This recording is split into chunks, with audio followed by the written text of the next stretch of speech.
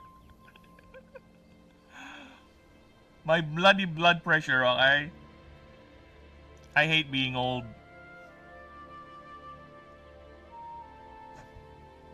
I hate being old and being a responsible human being.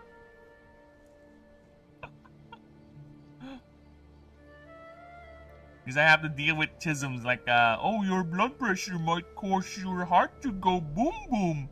And when your heart goes boom boom, or one of your nerves goes boom boom, you'll be dead. Aw, really? But there's so many things I want to do, like finish this project right here. Aw, I want to do that first.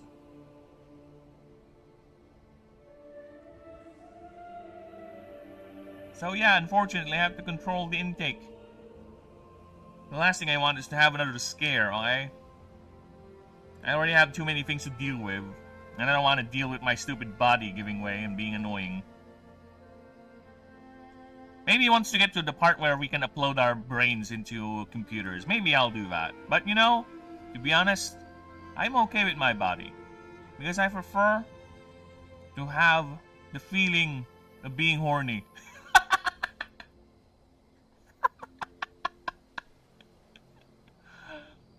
Regardless of how much I hate the fact that I have to control my intake, right? I kinda do like the feeling of being horny. I want to feel that blood pump. To enjoy the carnal joys, the carnal experience of life. Okay? The ultimate expression of emotion, if you will. I'm uploading myself to CD Sweeney, but a lesbian, because I gotta go for... You're just like donuts. You just love donuts. And I cannot fault for you. Donuts are tasty and delicious. Alright? Donuts or nuts. They're both nuts. Beans for the Brits. Dude, if we ever get that technology, we're done. Humanity's done. And a lot of new humans will be birthed in birthing pods. Pregnancy will become a novelty. Right? It will be a fashion sense. Because the normal delivery for humans is going to be through bats. Because that's safe. Okay? Safe and not risky. And people who want to be pregnant the natural way are people who are either traditionalists or people who just want the feeling of it. Because, you know, it's the fad going on. Guess what's new and hot in the world of fashion? Natural pregnancy. That's gonna be its future, man. I know, right? How dystopian my brain is. Is it because the setting that I'm working on is actually a pre-apocalyptic, near corporate dystopian sort of thing? Where the dwarves had commodified and turned everything into commerce, even the literal magic of the world? And there's a literal two gods of industry and trade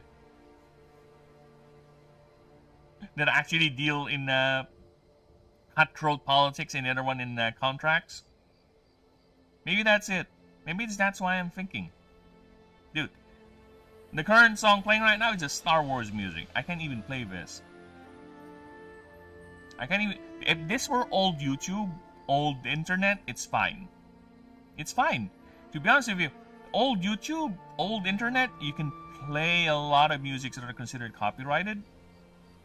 And it's fine. It's not going to cause any problems. The only time it became a problem is there are idiots out there who abuse the system. And the system finally thought, oh, okay, so they're actually earning by doing this, so fuck off. Yeah. It used to be free advertisement for a lot of these music companies. It's like, It's like with fan-made games, you know, or fan-made media for Star Wars, for Pokemon, but I think Disney is much more lenient in terms of fan media as long as you don't profit from it. But Pokemon is stricter, very strict. They really don't like anyone not authorized using their media for anything. Especially the moment you start profiting from it, they will hammer your ass down. Alright? Dude, they even had again, I get it, it's copyright, right? It's protecting your IP, but god damn, are they quite strict in controlling it. Like, because there's a couple of YouTubers I've seen who change their YouTube names because they have Pokemon names or avatars in their in their avatars. They have to change it because Nintendo's like, nope, you can't use Pikachu. That's a licensing. Nope, nope, nope. Nope, nope, nope. Nope. Very, very draconian. And highly protective of their IP.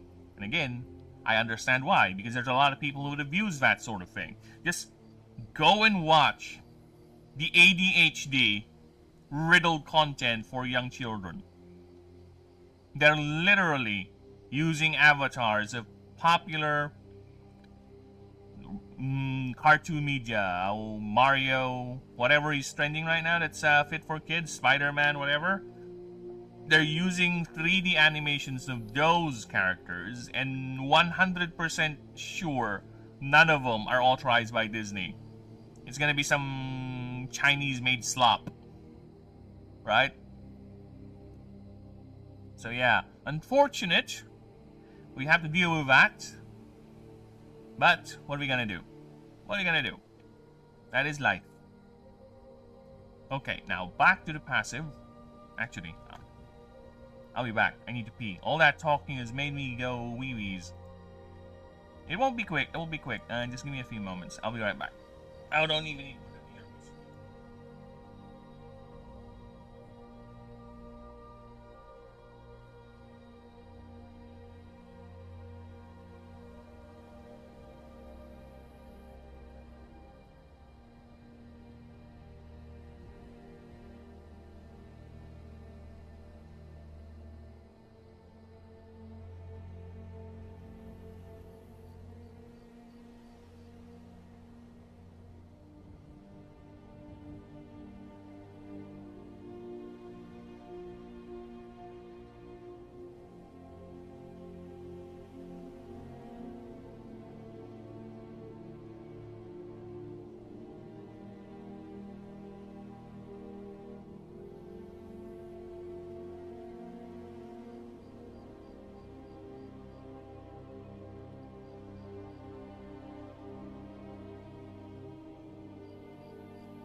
Okay, we're back. No problem, Ninja. Have a good one. I'll see you later.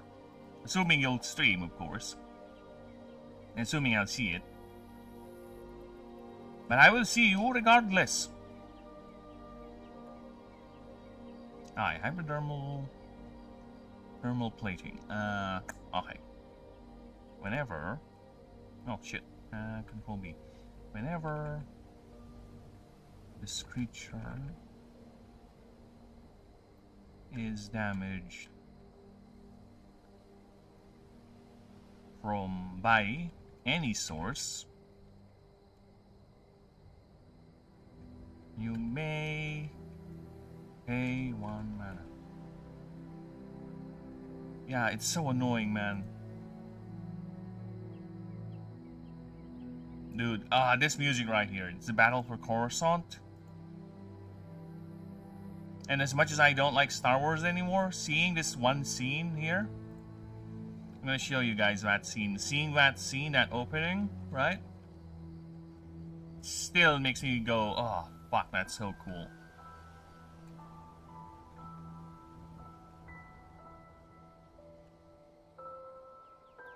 Tree opening.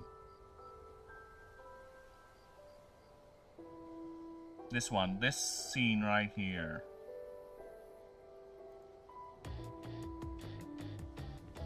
I'm gonna go a bit pedantic on this, but here's how my brain works when it comes to media like this. Alright, so here is the scene. This scene right here, whenever I still see this, the music, the build-up, everything about it, so cool. So let's turn off this here. Oh, fuck KK. Her franchise is dead. Just give me a few more seconds with it. This thing right here, look at that. Look how cool that is. The music about it, the build up. See that? I'm gonna reduce it a bit because you know copyright is a tism. Right? Like that. Then the flyby, the scale, the Venerator, Star Destroyer, then boom. Battle. Right? So fucking awesome. Still gives me the chills nowadays. But I hate the fact that they had to sacrifice logic so they can pull off this scene, okay? Because, look at this. There's a battle going on, right? Throughout the surface of the entire planet, there is a battle going on. That's the idea. And that's directly under the Venerator. My question is, where are those ships over here? Right? Because the idea is that you can't see it, the Venerator is hiding it, right? It will be revealed later, there's a battle going on. But, I gotta ask, how about this area? How about here? This is directly under the Venerator. You could maybe stretch the idea that the battle is not over here, that's why we can't see anything. But how about over here? This is directly under the Venerator. I should be able to see a couple of Munificence and maybe a Loggerhulk or a couple of Venerators. Yes, that's how much I am a nerd for Star Wars. I know the ship names, and I'm forgetting them because I have lost care over the stupid franchise throughout the years. Okay, so yeah, there should be a couple of ships over here already engaged in combat, but we can't see them. Why? Why? Because they had to sacrifice it so they can have this amazing reveal. See, look at that. There are so many angles where you should be able to see the battle already. So many angles. It's just, what happened was, are you telling me that throughout the entire time, Anakin and Obi-Wan are doing the flyby on the Venerator? There's no battle? Then by the time they are finished with their flyby, every other ship that's participating in the battle just happened to warp in. To hyperspace in, rather. Right? It doesn't make sense to me also because Anakin and Obi-Wan are responding. They got pulled away from the front to join the fight to defend Coruscant because this is a full-out attack or a desperate attack by the CIS. So again, it doesn't make sense. The whole entire logistics of this scene does not make sense to me, but it's still cool. That's how my brain works, okay? It is able to separate my critical side, my critical brain, and my, oh my god, that's a cool shot, brain side, okay? It's just that when I do the writing for my work, I tend to turn on my critical brain. And of course, don't get me wrong, I'm not 100% good at this. So I will still miss things. So I appreciate everyone pointing out any discrepancies or mistakes. Right? But whenever I do my writing, I'm 100% on my critical brain. And I know sometimes you have to sacrifice a little bit of logic to pull off some creative shots like this or ideas like this. But this for me is too much. This for me is too much because it really pulls me out. It really pulls me out of the scene. Right? the only way it can be saved is if I just turn off my critical brain, which I prefer, to be honest, if I don't turn it off. I prefer it both on, and both the critical and the lizard brain on together. I prefer it that way, but yes. Still to this day, this scene, that opening shot, makes me, oh, that's so cool. Remember when Star Wars tried to be fun? I remember. That was fun. But now, I don't even care what they do. I don't really care. Call me a bigot, call me a chud, call me whatever, call me a hater. But the Star Wars you're enjoying is nothing but a corpse being paraded around, right? It's skin wearers. They're all Wendigos, wearing the skin suit of your beloved franchise. Yeah. They're being mishandled. They only exist so you can go, ooh, ah, for a couple of seconds, then forget about it the day after, or right after that scene. You are being turned to nothing more than walking wallets that they can wring out money whenever they think they can. That is how they see it. They're not making art. They're not making good content. They're just making things for you to go, ooh, ah, money. That's it. Which, again, it is understandable, considering how things are in this modern world we live in. It is quite cynical, but I prefer if artists and media companies create art for both quality and for the ooh-ah. Okay? We can do it. A good example is the Puss in Boots. That has the Puss in Boots movie, the one that came out, Last Wish. That one has a lot of good scenes in it. The fights are well choreographed, right? But the story they're writing, the characters, they're also well done. You can do it. It's just hard, and they don't want to do hard. They want to maximize the profits. And now, since that Spider-Man movie that came out is raking in the money, the dough, it just goes to show you, they're not going to learn. They're just going to keep on doing the same thing. So more cameos, more, and more. Because it works, unfortunately. It works. They'll never learn. They'll never change. And call me an old fogey. Alright? But that Spider-Man movie, from all I heard, is not making me want to go see it. It's not the No Way Home one. The No Way Home one, even though they had to sacrifice a certain character that I like to make it work, it's fine. At least that one has more care and craft with its story, right? At least. But this one, I don't care. I don't even care about the Avengers movie. Nothing. Marvel coming out, and DC as well is gonna make me go and watch it. Nothing. Even that Clayface movie, that one is quite interesting. It really is. But other than that, if it's really that good, I'll just go ahead and watch it now. You know, I'm just gonna sail the high seas for it. Stalker Spider-Man is just evil. Also, she's in it. So nah. Oh, who? You mean the goddess of scowls and angry faces? Zendaya? Dude, I don't know if I can find it here.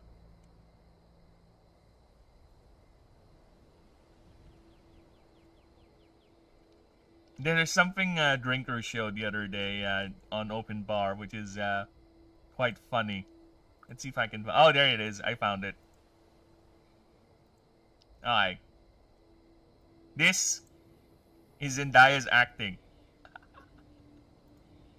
I might get flagged for copyright, so I'm not gonna I'm gonna reduce the music a bit. But here's a fun meme about Zendaya's acting.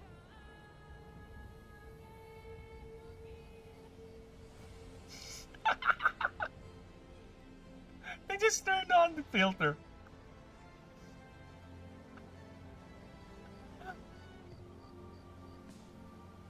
That's it. That's the meme.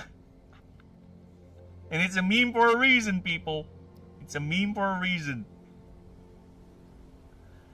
I don't know. She must have good PR. She must have a good manager. Alright? I don't know.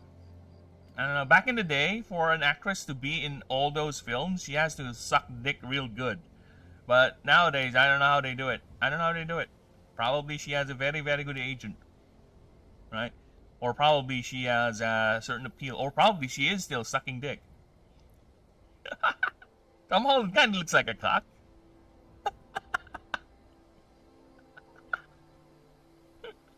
Damn it, Phoenix, I was just thinking about that. Do be polite.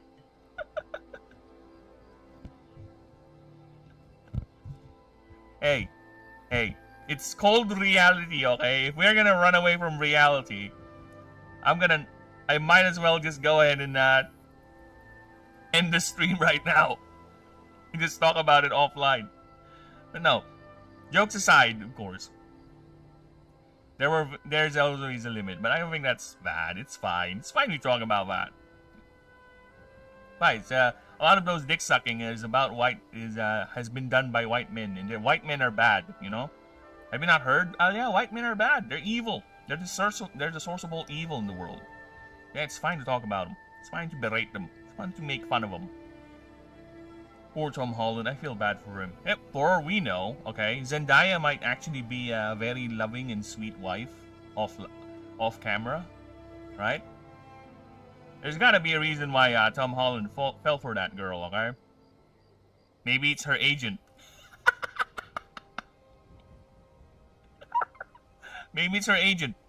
She convinced Tom Holland she's actually a good wife. Or a good...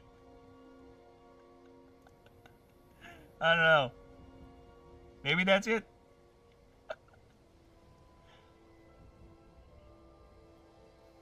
You may...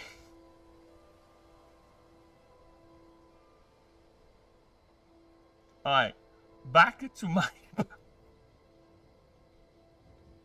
Alright, it's not that funny, fuck off. You may pay 1 mana. Alright, if you do...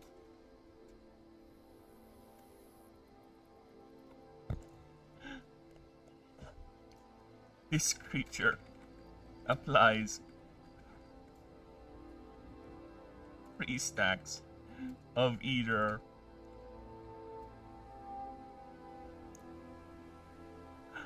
void touch. Oh no, 1 stack of 3 stacks of rupture and toxic, or 2 or 1 of void touch.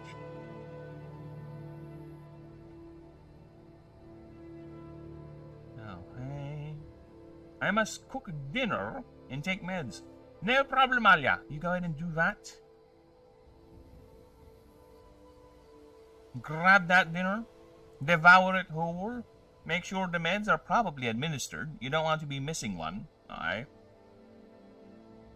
So I'll be here, typing these things, balancing them out. Alright. Okay.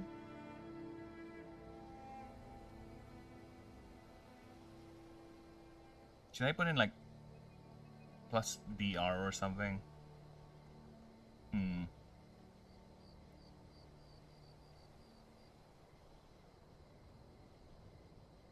I don't think so. I think we're fine with this one. Yeah, I think we're fine with that. I don't need to make an uber complicated I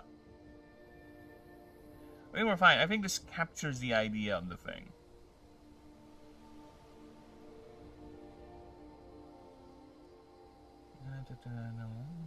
To a target creature.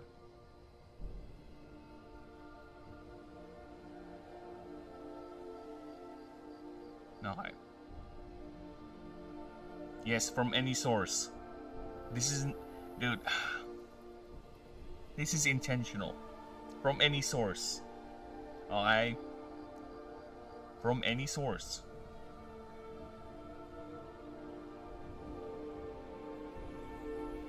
The pay 1 mana clause is the balancing factor for it. But yes, if you have enough mana, you can just go ahead and do the thing. Spread all that lovely, lovely thing.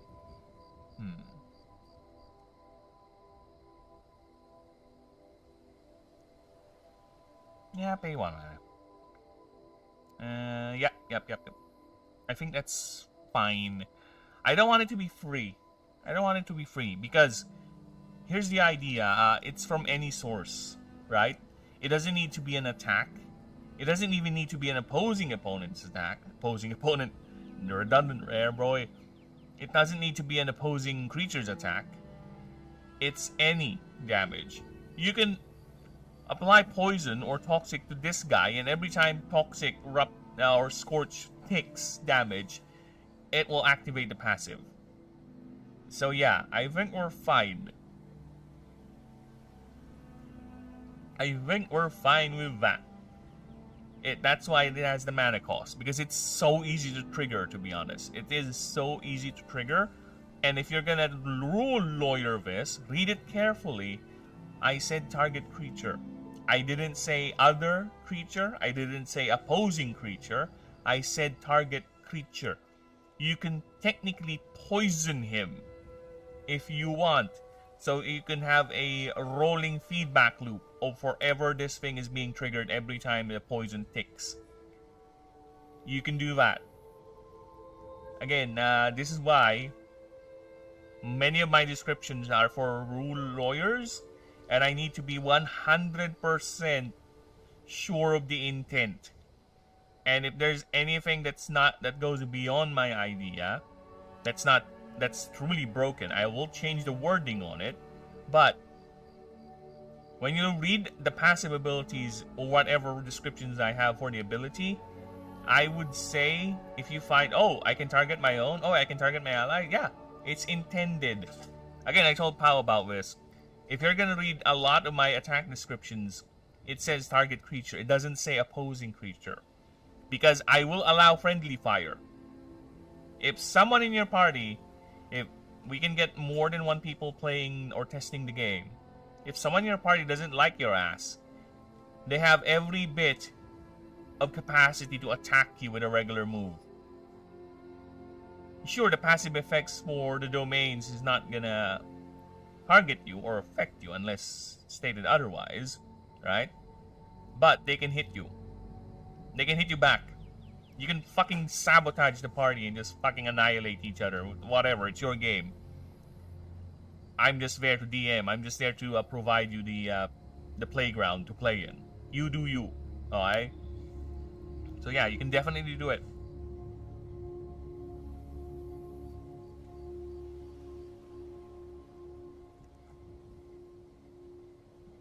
Because sometimes I would have this get proofread, and Claude is going to be returning weird. Is this intentional? Yes, it is intentional, you fuck. I just want you to proofread. That's it. Nothing else. Shut up. I need a professional proofreader, man. I need a human. I need to talk to a human when it comes to proofreading these things. Alright. Next up is...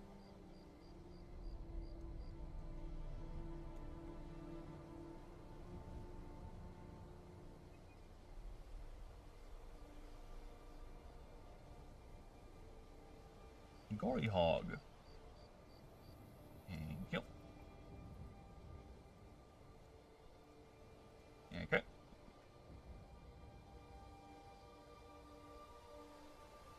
Now this is going to be an offensive one. I'm thinking, should it just spread stacks again because it's the void type? Or is it going to be some sort of a flat thing that applies? An actual passive thing? Something you don't need to pay mana for? That's what I'm thinking right now. Right now, when I do make passives, the first thing that comes into my mind is, how can I make this work? What's the activation trigger before the actual thing what it happens or what it does, because the activation trigger usually dictates the effect, right? What sort of effect are we talking about, right? So I'm thinking it's an offensive passive, right? And it has something to do with either it attacking every time or attacking a target that it has already attacked, something like that.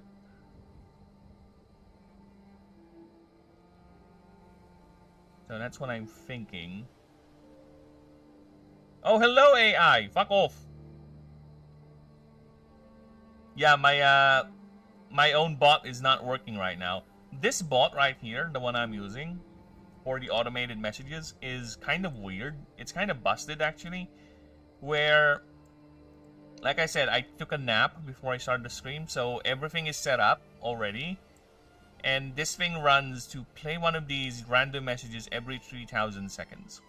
So, if somehow I have not started a stream and this thing ticks down to 0, it's gonna stick. It's gonna stuck like this. It's gonna be stuck like this forever for the entire stream. It's not gonna work. I haven't tried yet opening and reclosing this one. I mean, opening and reclosing. Closing and reopening this one. See if that could work.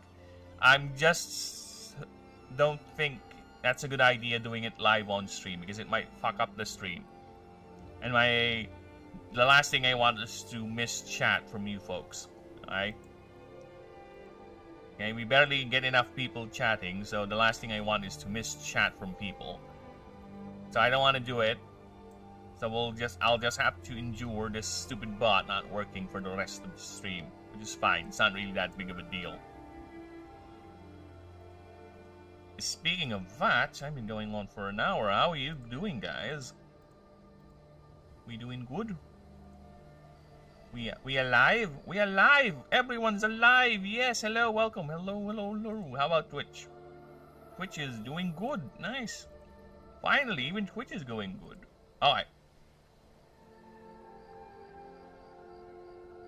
So that's what we're thinking right now. What's the activation trigger? Is it gonna be per attack? Again, it is a aggressive passive. I'm thinking of an aggressive passive. Yes, kid. Sorry, my cat is losing its brain again. So, is it gonna be per attack? Is it gonna be before you attack, or is it gonna be a flat bonus to all particular type moves, right? So I'm thinking, is it gonna be a once per round sort of thing, right?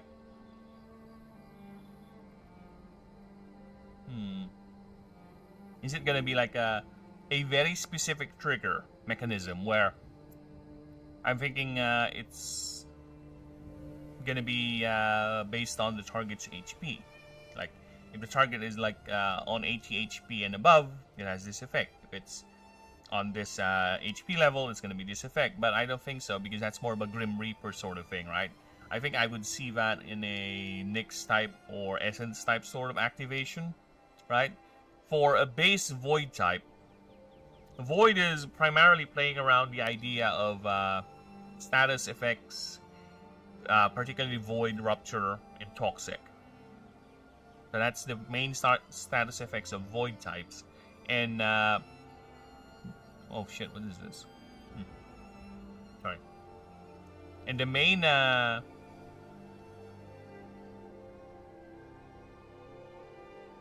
sorry, just looking at my cat, it's doing something weird.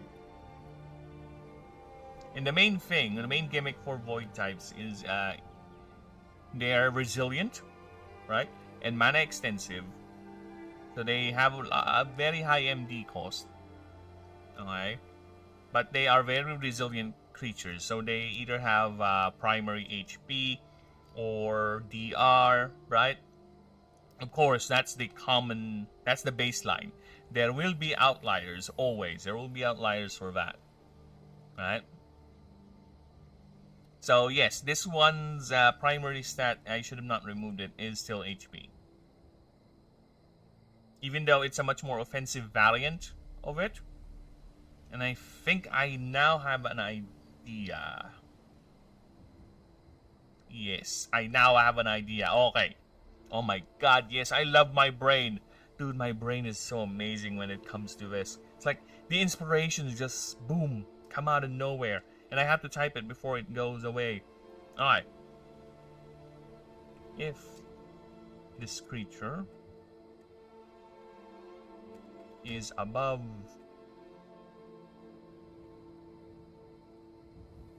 or at 80% of max HP, it gains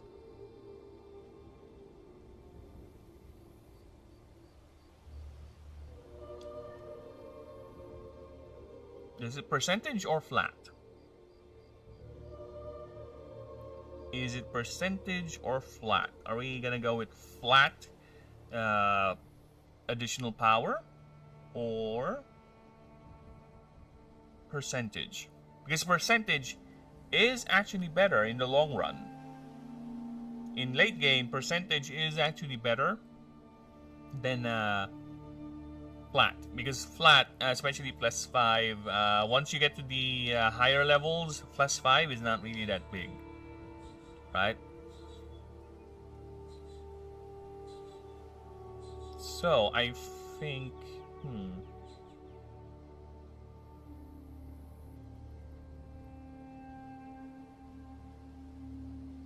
Oh, I'm thinking... Because this swing is going to escalate. That's the idea. The lower the HP of Donkey Hog, not the target, of Donkey Hog itself, the greater the bonuses. So, I'm thinking it gets +5 power. Then by 50 HP, it gets 10. Right? But it gets reduced healing at that point. Like, let's say it gets reduced 20% healing. Then by 20% or lower, it gets not the plus anymore. It gets plus 50% more power, but it only receives half healing. That's the idea. And I think that is good. That is good. Right. Sorry about that. It's +5 EWR.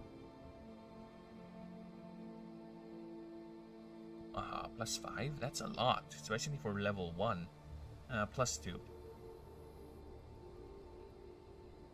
+2.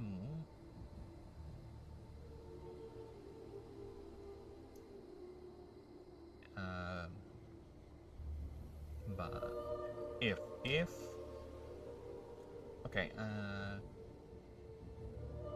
additionally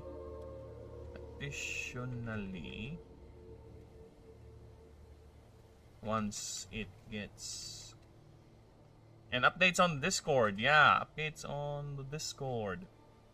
So the Discord is going well. Like I said, I'm fiddling with it one by one every other day, every time I'm free. So yes, I already got my mods setting up things in the Discord. See, I already have 2 of my mods in. I have roles already. So yes, I can invite people yet. So I'm still thinking about other things. This is the secret council where it's just me and the elite would get to meet. This is.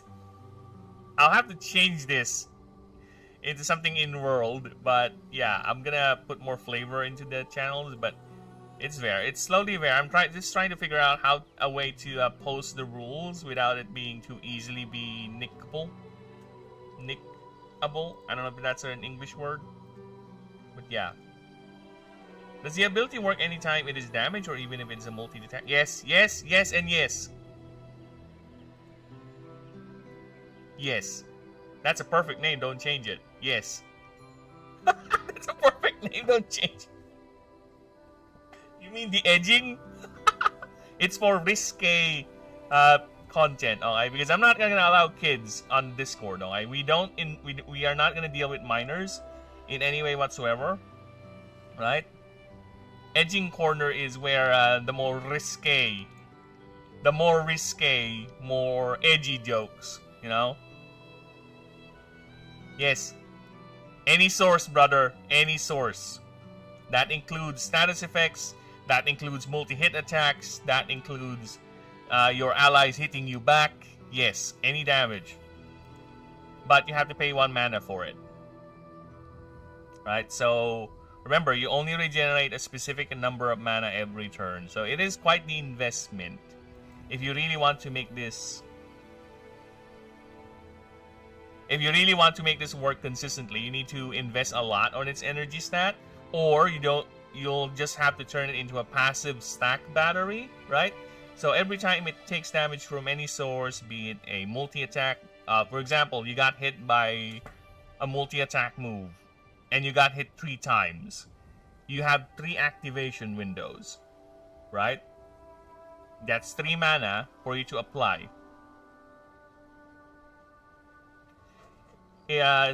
Seems it's just a sacrifice creature if there's any ability or boon or whatever that does something after you die to spare with this ability. It's pretty good for that. And that's the thing I like, is that's the thing I want, the build crafting, right? The party composition. How can I make this combo work? How can I make this efficient combo, right? Again, my job is to give the tools, the toys, and it's up to you guys to figure out how they're gonna interact with one another. Alright? So yes, that is the idea for this passive, yes.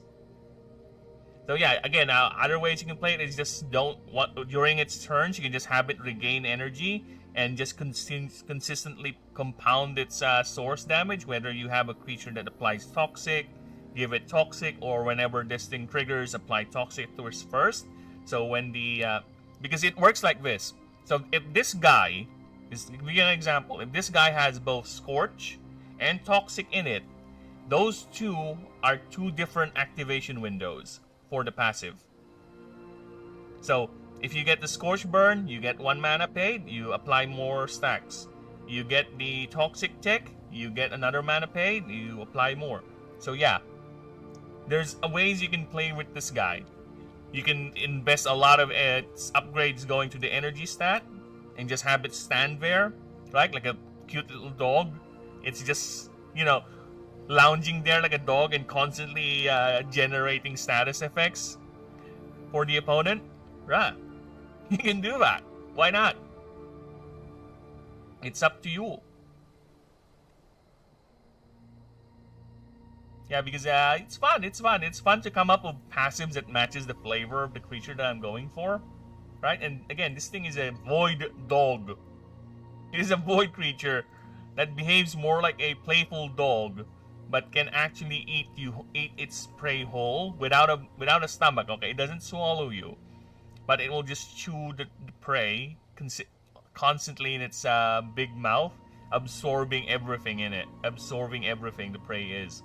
Mana, biological material, but it doesn't have a stomach. It's just inside its mouth. Again, void creatures are weird.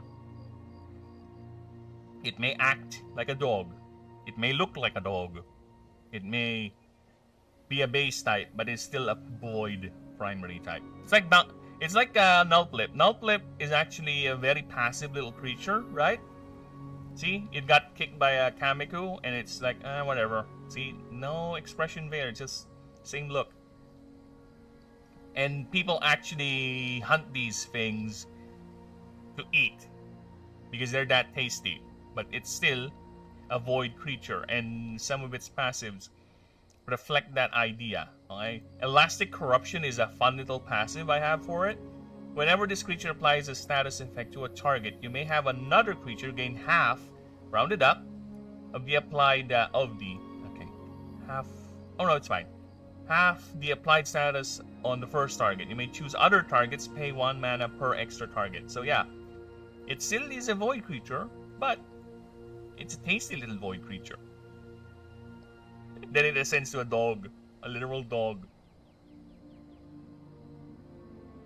So yeah, I like that. And again, this is the void starter, so it has to be domesticated in a way. Okay, we'll get to the really, really nasty void creatures eventually, right? Because this is the starter. This has been sanctioned by the Auric Confederation to be noob friendly. Alright? If you're gonna go to any distribution center with your newly minted license of animancy. This is among the first ones they're gonna give you. Alright, this is the sanctioned starter for the type of your choosing, sir.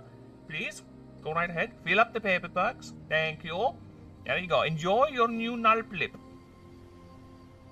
So yes, this has been sanctioned and ratified by the government to be safe and well, beginner friendly.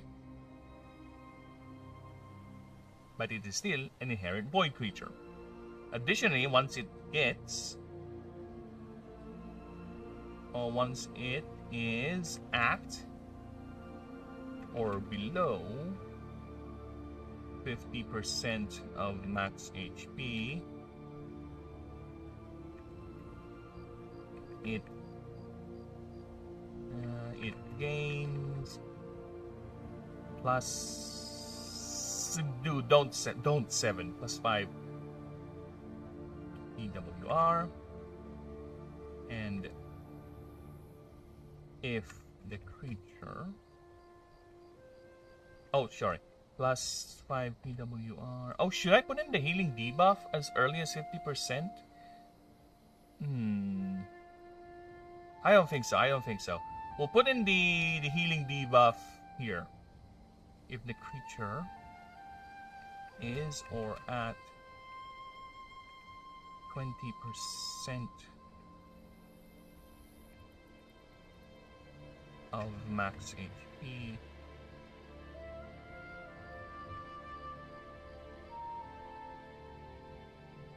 it gains 50% more PWR and minus 50% healing received. There you go. There you go. So it gets angrier. The lower its HP goes, the angrier it gets. So you have a passive defensive passive, a passive defensive passive, and a passive that is actually more on the offensive side. So yeah, I think we're good with that. And as for HP, I think I'm gonna start it a bit lower than someone with supposedly with primary HP. So primary stat of HP. So we're gonna do it 95. Alright. PWR is gonna be at the negative at the start because the creature is not that it's not that active, right? So I'm gonna, again, it's a playful dog. I'm gonna give it minus 12 or 10. Minus 10 PWR. Its defense rating is gonna be decent enough, but not too much. I'm gonna give it 15. Its energy stat, since it's a void type, it is quite energy hungry, not energy efficient. So it's gonna be 15 was null flip, so I'll give it 17. It is a vase type as well, so I think it's fine if I actually give it 18 because it is a base type too. So it kind of offsets the inefficiency of the void type's energy stat or expected energy stat. 20 HP or lower? Oh yeah, thank you. 20 HP or lower. Thank you. Or lower. Thank you. There you go. Got it. Okay, speed, it's a bit fast, but it's not Rashbin speed. Rashbin is fast. Actually, I think it should compete with Rashbin. You know, since it says here it runs for as fast as 42 miles per hour, let's just give it 42. Rashbin is at 45. So Rashbin is, it's not as Rashbin speed, right? It's 42. It's not a fast creature. So again, void type primary, so it should have high MD cost.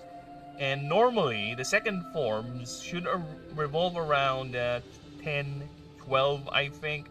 So let me just double check.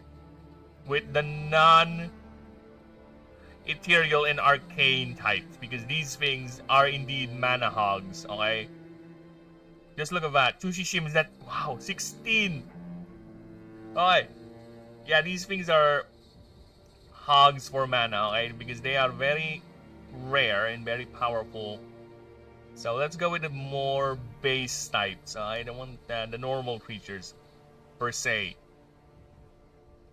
Alright, so I have a baseline. So Tetri is at 6, of course, since it's the base form. Torai Boom has 10.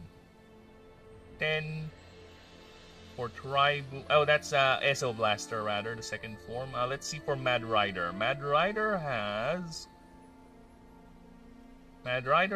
12. Okay. So I think 12 is the base. And let's see for Lorenzi, just to be sure. Lorenzi... Oh, this is Macorial. Going up. But water types are actually mana efficient. 10. Yeah, they're mana efficient creatures. Let's go with Torvin. I think Rashbin is... Look at that! A Donkey Hog! He already showed up in the bestiary long before I put him in the game. Look at him. Or rather, made his ability. Or his character sheet. Creature sheet. Whatever.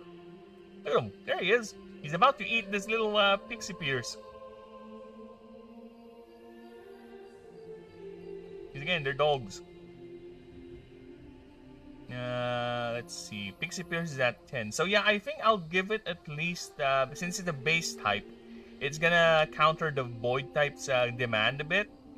So instead of my idea is gonna be like 14, 16, I'm gonna give it, I don't want to go 13. I don't want to.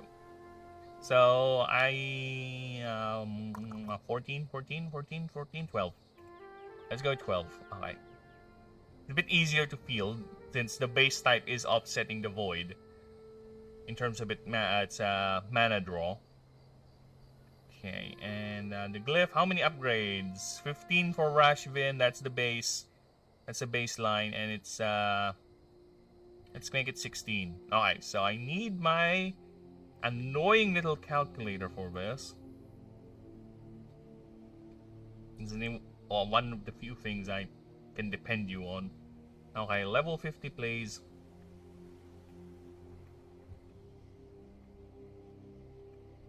And while it's doing that, believe it or not, I gotta pee. Okay, but this time I'm gonna put on the BRB. Give me a few moments. I'll go ahead and do a quick pee.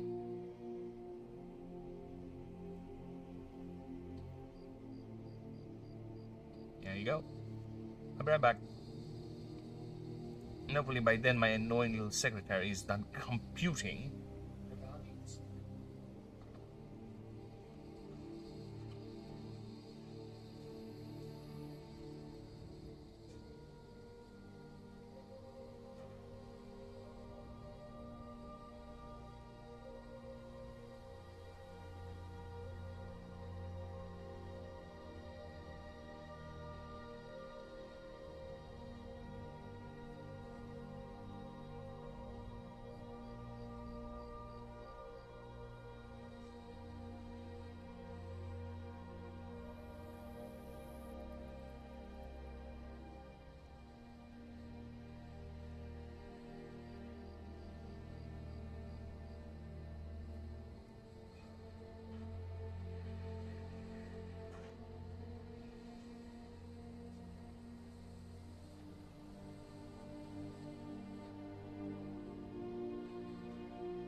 And I'm back. Told you it's quick. Hi. Now, before we continue, change scene. Thank you. Hi. So.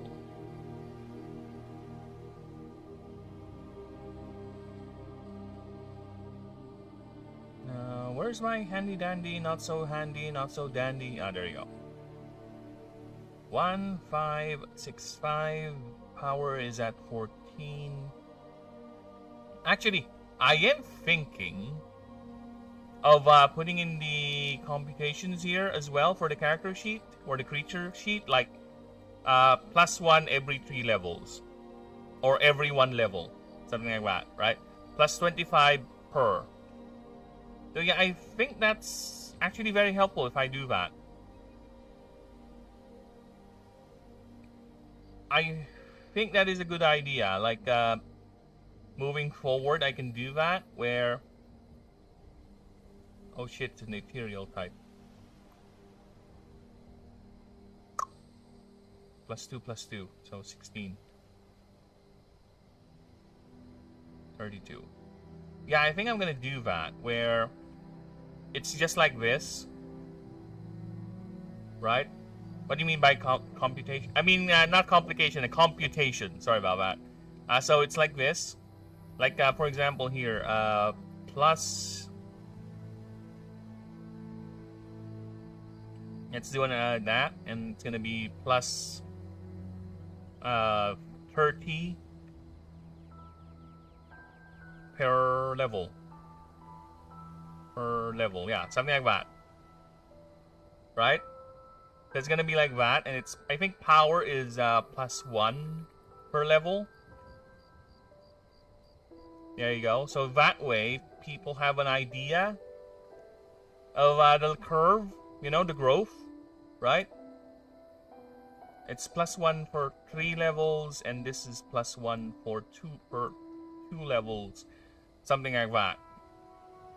So that way, people will be more aware as to the curve of the creatures, you know, the way they grow up.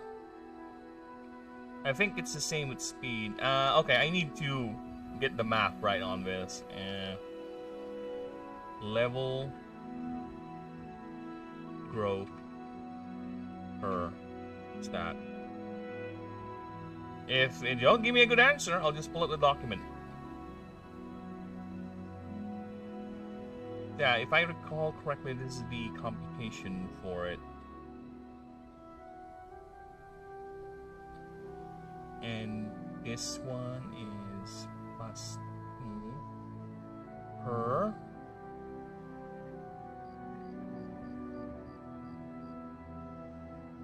This is gonna be a long explanation. Per level 20. On, rather, not per. On level 25, 50, and every 25 levels moving forward. Right? See? Look at that.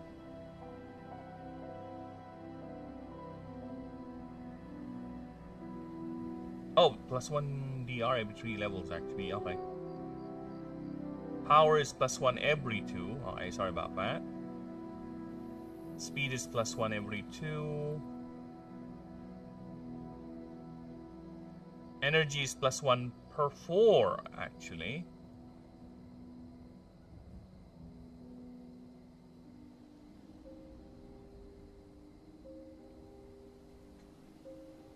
Oh, I don't think it's necessary, but you should just preface that you have a special table where you write. Ah, I get what you mean. Like on the very beginning. Or if you really don't have to. Or sorry. Okay.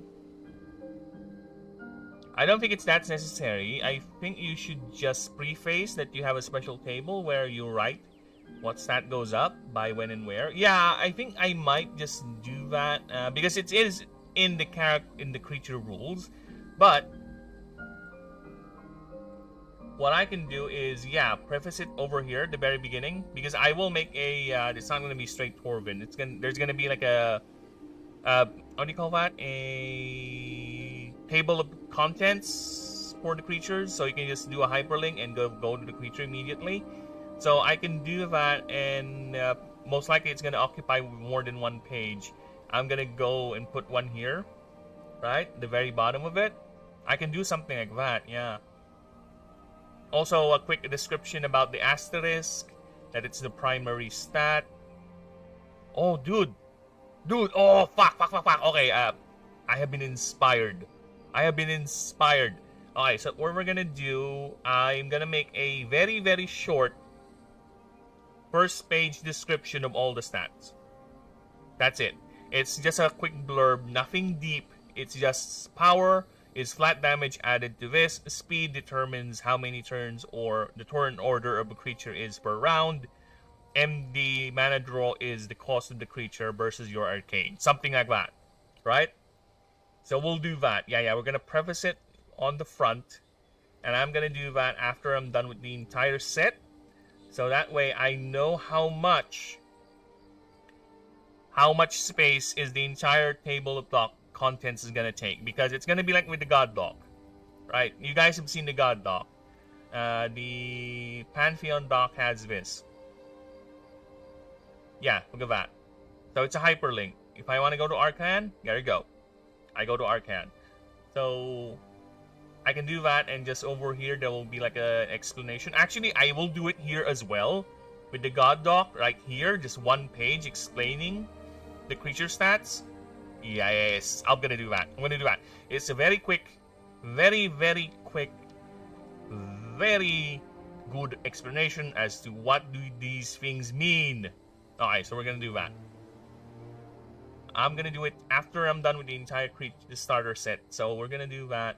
And moving forward, all docs would be like that. Because moving forward, here's what I'm gonna do, Denisium. Moving forward, for all the other creatures, it's not gonna be like this one continuous doc for all the creatures, because it's gonna take a lot of space. So what I'm gonna do is gonna divide them. So for example, if I'm designing a water type primary creature, it's gonna go to this document here.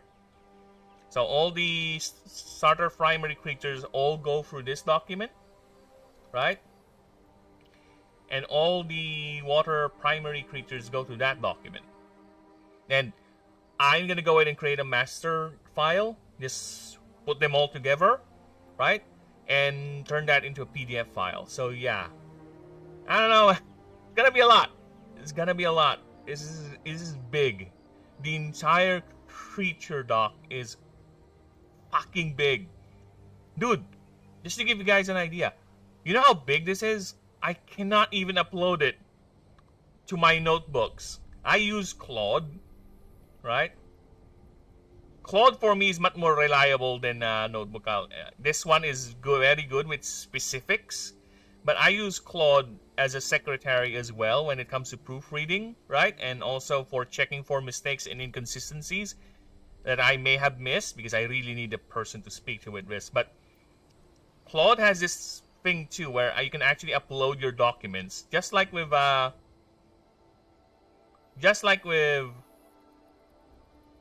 do you call this? With Gemini. But this thing right here, Claude has a limit.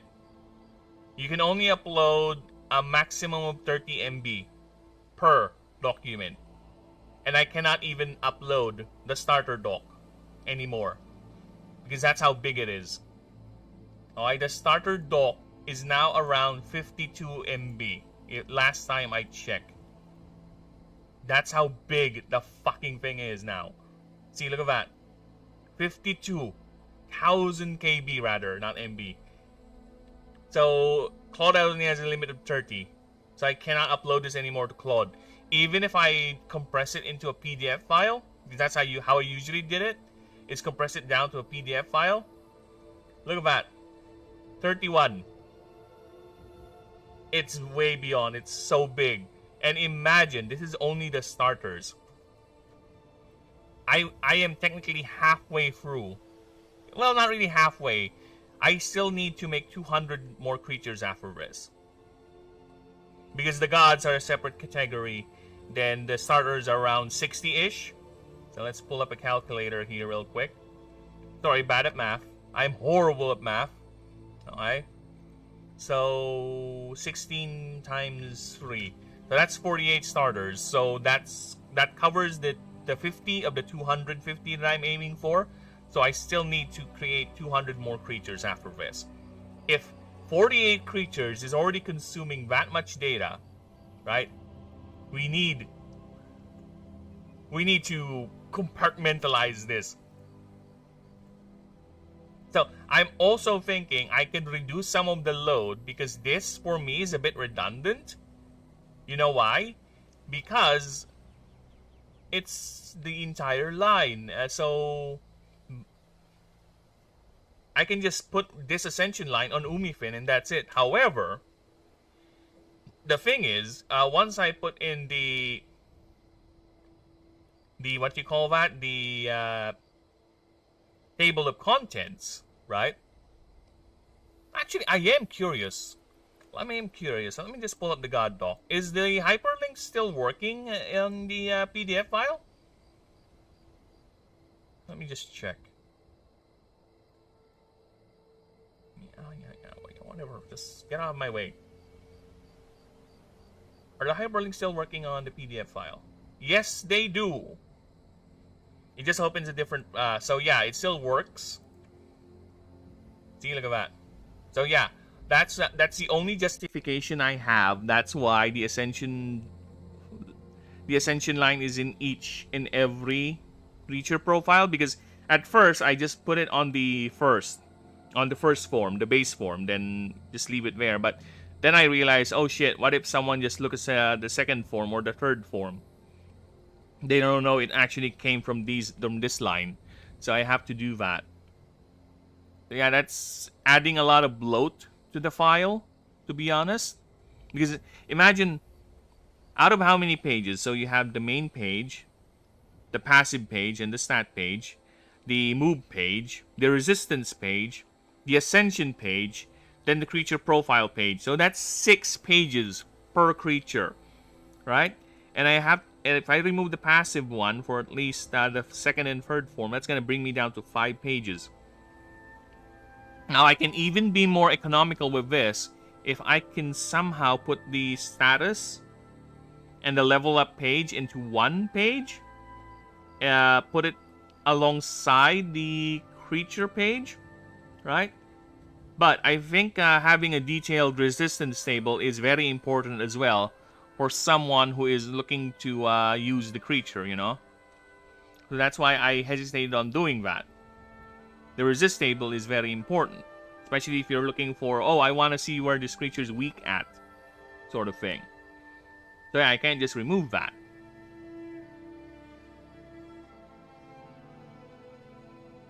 So yeah, it is very, very extensive in terms of... Oh, fuck off, get away from me. Very, very extensive. Consumes a lot. And again, I don't want to just minimize the font, right? Because if I minimize the font, it's going to be even harder to read. And we're talking about the technical stuff. I will do that for the flavor stuff. You know why? Because this is flavor, right? This is for the people who are really, really interested onto the creature to the point that they want to read the lore, right? It's fine if I have small, because this is already someone who's committing to reading the lore. And the more technical things, the one where actually people will spend more time on, because this is the game, this is the actual meat and bones.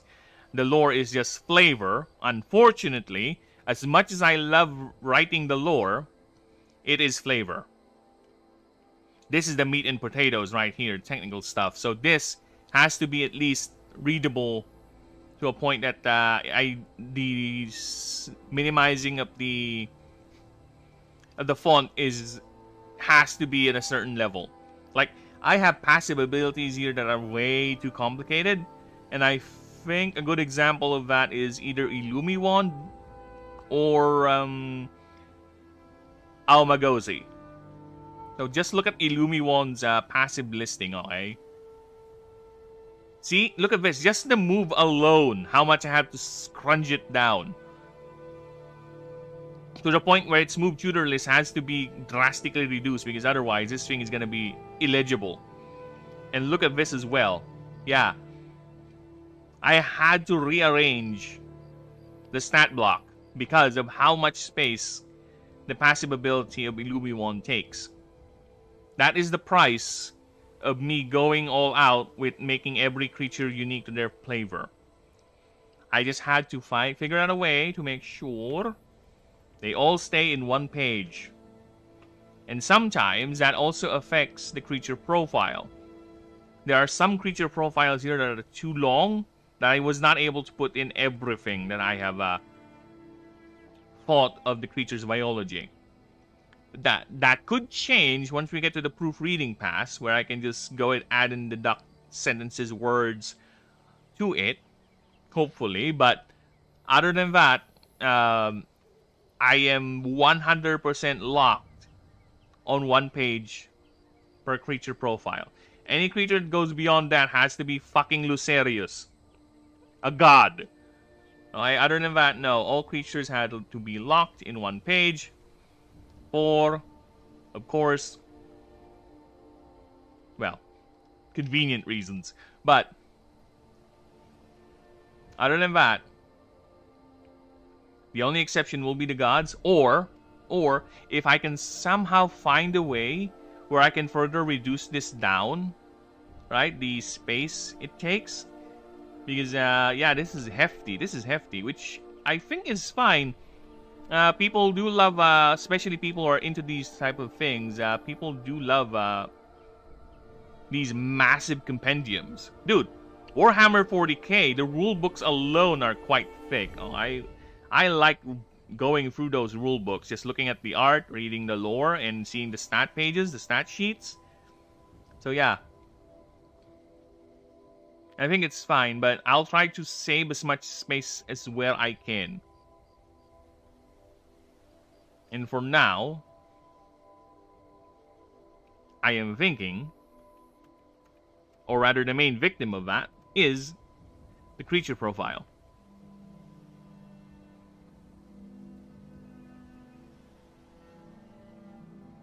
Oh, here's a music I can definitely share. If you guys know where this music is from, good for you. But if you don't, well, again, I love to play card games. I really do. And among the card games I used to play on my PC is the Yu-Gi-Oh card game, this one. Right? It's a Yu-Gi-Oh card game. It's very old, so it doesn't have the one-turn kill bullshit that a lot of the new Yu-Gi-Oh cards have. Right? You can still technically play it in a slugging match where there's actual exchange and an actual fight going on, rather than who gets to use their one-turn kill combo first. Yeah, that's how old this is. This is so old that normal monsters are still a thing. Alright? Non-effect monsters, for those who don't know. Yu-Gi-Oh has gotten to a point that every card has to have an effect because they are so interlocking to the combo. There's no reason for a card to have no effect unless it's part of an effect of that particular combo. That's the only way a normal a non-effect monster can exist in the current meta or the current setting of Yu-Gi-Oh! Which is whatever, man. You do you. It's your card game. But for me, it's too dumbed down. It can still be fun. I'm sure there are still people who play it and find it fun because it is still popular enough to get expansions. But it is not as popular as Magic the Gathering, that's for sure. Okay, moveset. You know what's funny? I don't even need to think of a unique move for Donkey Hog. I don't. You know why? Because here, at the What Are Creature stats, I already made its unique move. Yeah. I already have its unique move. I just need to scroll down here, and there it is. Done. I have acquired your unique move.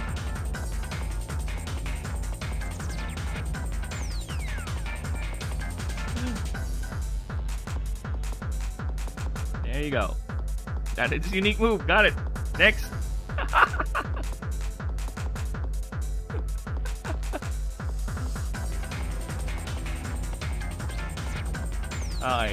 Level up moves. Oh, I still need to add this to the master move list. And sorry about that, people. If you're hearing the rain, I do apologize. But the rain is pouring down here quite profusely. So I really do apologize if it's causing you such distress.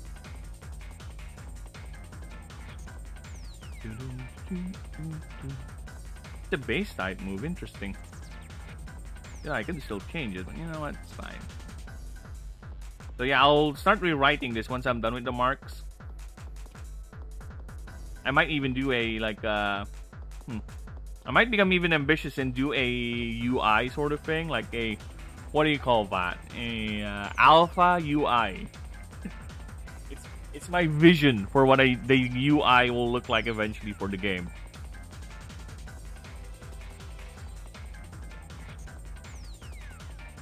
So let's see here.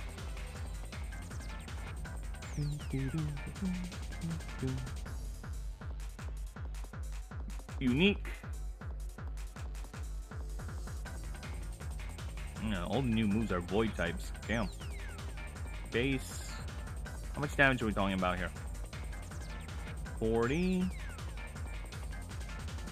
Wide attack. It's called Donkey Gore, but I rather copy paste it just to make sure we don't make any mistakes. 3 mana base type attack. Alright. Not that. There you go. 3. Alright, done. Copy that. Go to the base tab and put it in. There you go. It is now officially saved in the master list. Okay.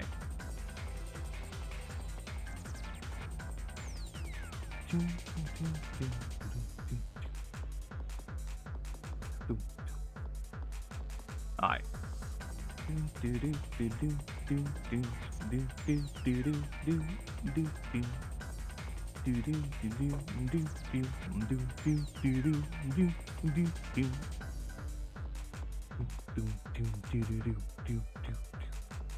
This music plays if you're actually it's actually very rare this music plays, right? Because this only plays if you are in a losing position. And by losing position, I mean if Kaiba, your opponent, somehow is like 3000 HP or life points ahead of you. And sometimes I would personally do that because, again, in games like this, all your HP, if you have like 99 HP, 98 of that HP is nothing but a resource. The only HP that matters is the last point. The rest can be expended as much as I want to. And if I want to get hit in the face, then rather risk my monster getting destroyed or vice versa, whatever the case demands, I will get in the face. I will get it in the face. Alright, it is fine.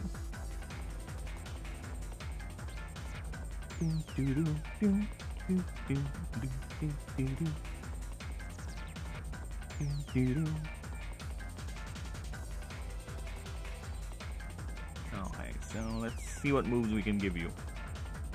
I want a nice, decent void type move first.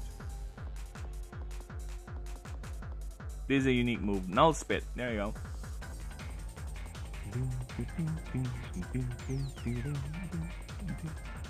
Level 3.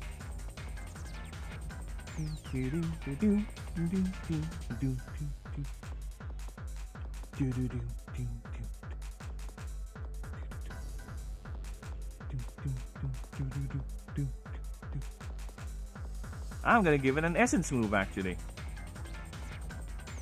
Something that steals HP.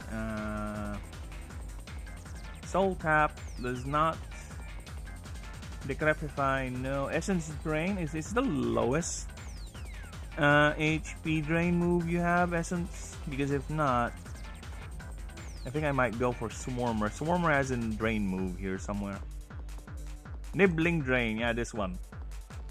Let's grab this one.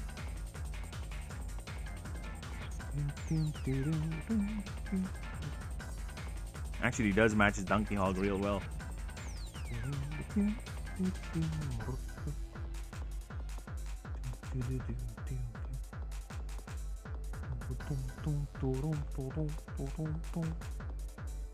No. We're gonna give you a crash move. There you go.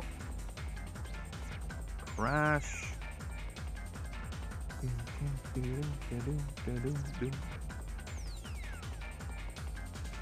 Okay, next up. Let's give it regenerate. Regenerate. This early? Yeah, why not? It's 10 mana cost for heal 40% of max HP. I think it's fine. 10 mana cost early game. Nah.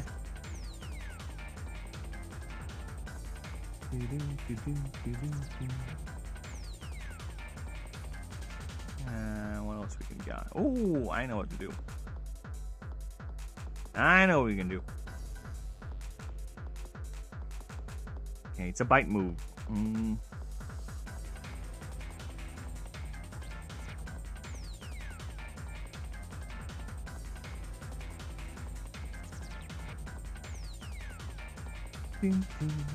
What's the casting cost for the other bite moves? Tomori, Fire Belly, Flame Bait, Consume. Are there fans? What did I name it? Kind of Fire, Quan, Boom Ball. Is there not a fire version of it? Frigid something, right? Frostbite. There you go. So I guess it really is that. Okay. So it really is just bite. Okay. I didn't make a fire type version of that? Really? Flame Belt, Boom Ball, Sear, Stoke. Yeah, I have not made a fire version that bite move. Interesting. I have Frostbite. Interesting. Interesting indeed. Alright. How much the casting costs for Frostbite? 5. Okay. 5 attack. I think it is a modal move. Yes, it is a modal move.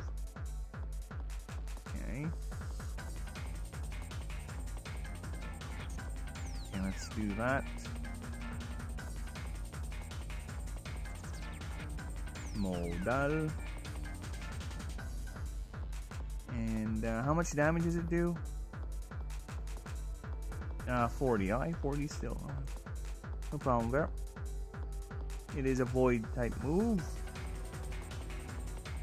There you go. And this is a no, not a unique move. So we're gonna change this into +3 rupture or a void touch. There you go.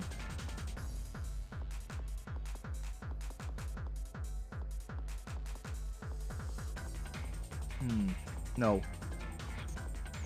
That's too powerful. Or +1. +1 void touch.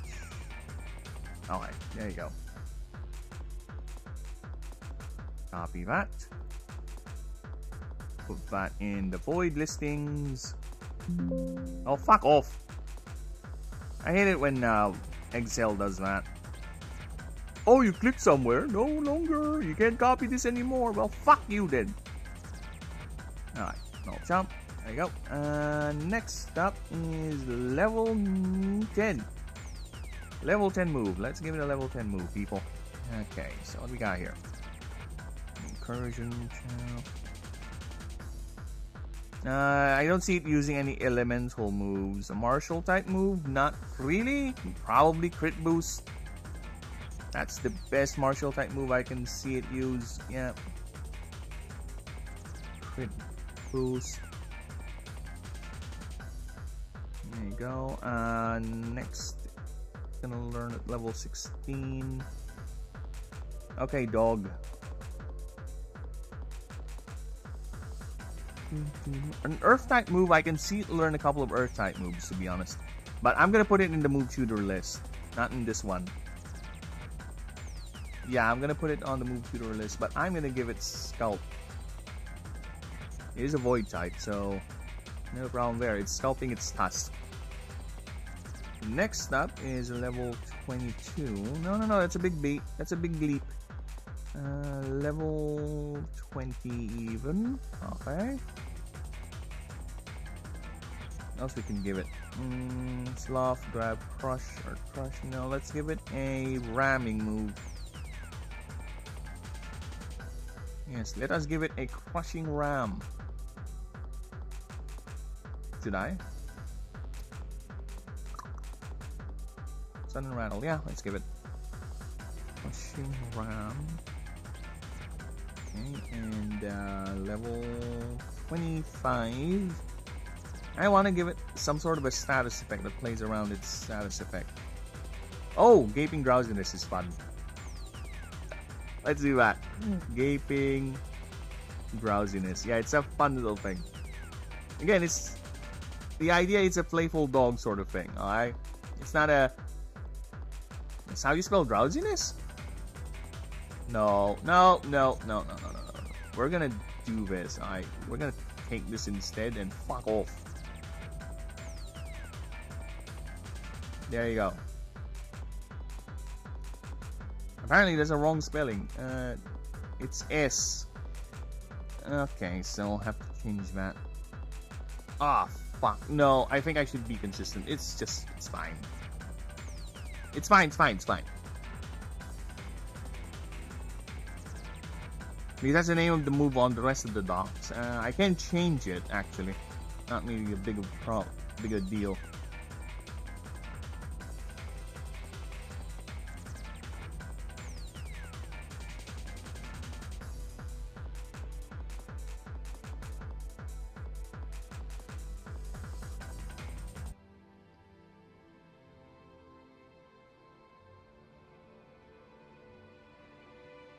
Yeah, I can play this music too. This is in-game music for Warhammer 2. Again, I'm a simp for elves, so that's why I have their elven battle music in the playlist.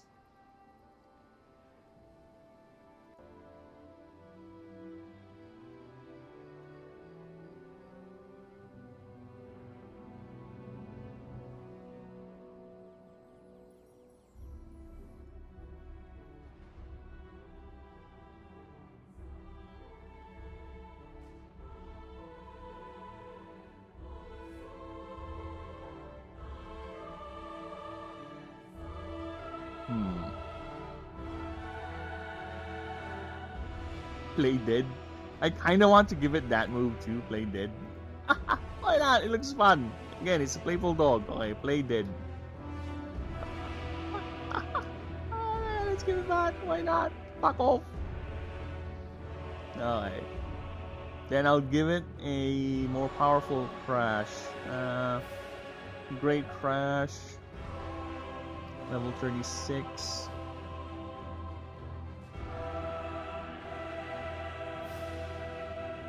There you go. Level 40.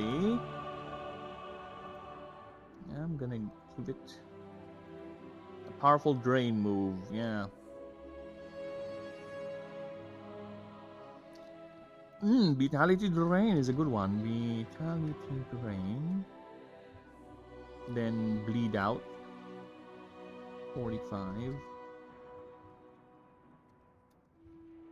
Then 50. Gonna be a nice capstone void type move for you. You think I already made one? Now crush.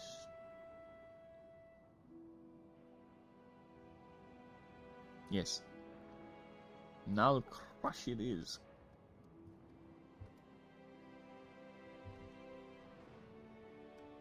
Okay. Dude, I need to. Somehow I need to find a way to still be able to play games. I need to find a way to still be able to play my games while working on the project. It's just that there's not enough time, man. Not enough bleeding time.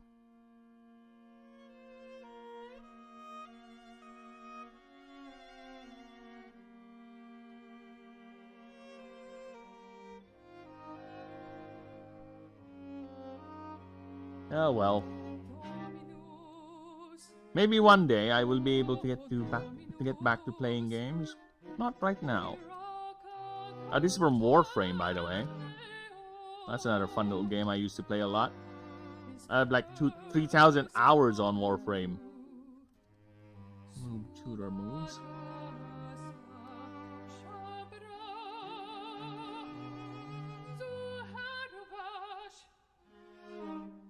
It's gibberish. Unfortunately, it's not a real language. Warframe has a tendency to use gibberish as part of their language. I don't know if they actually made languages for the races and the factions in that world, in that setting, but as far as I'm concerned, it's all gibberish. She's not actually singing anything. She's just saying words.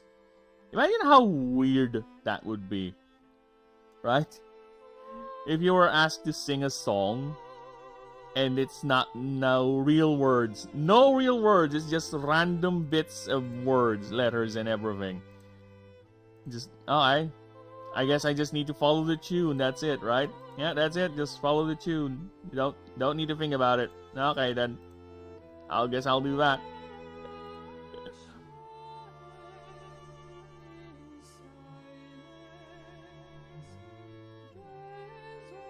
Yes, it's like listening to... I think a lot of their inspiration for their songs is like listening to Japanese anime songs, where every now and then there will be English interspersed into the language. But most of it is just gibberish.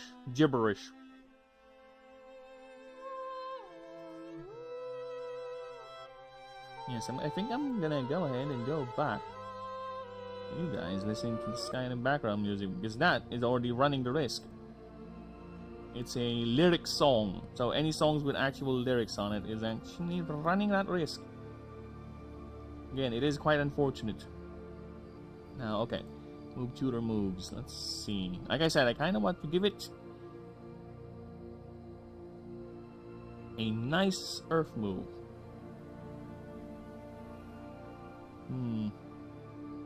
No,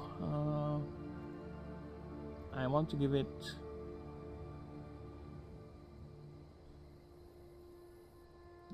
Terra Cradle. Yeah, that's fun. Terra Cradle and Titanize. Alright. Titanize and Terra Cradle. There you go.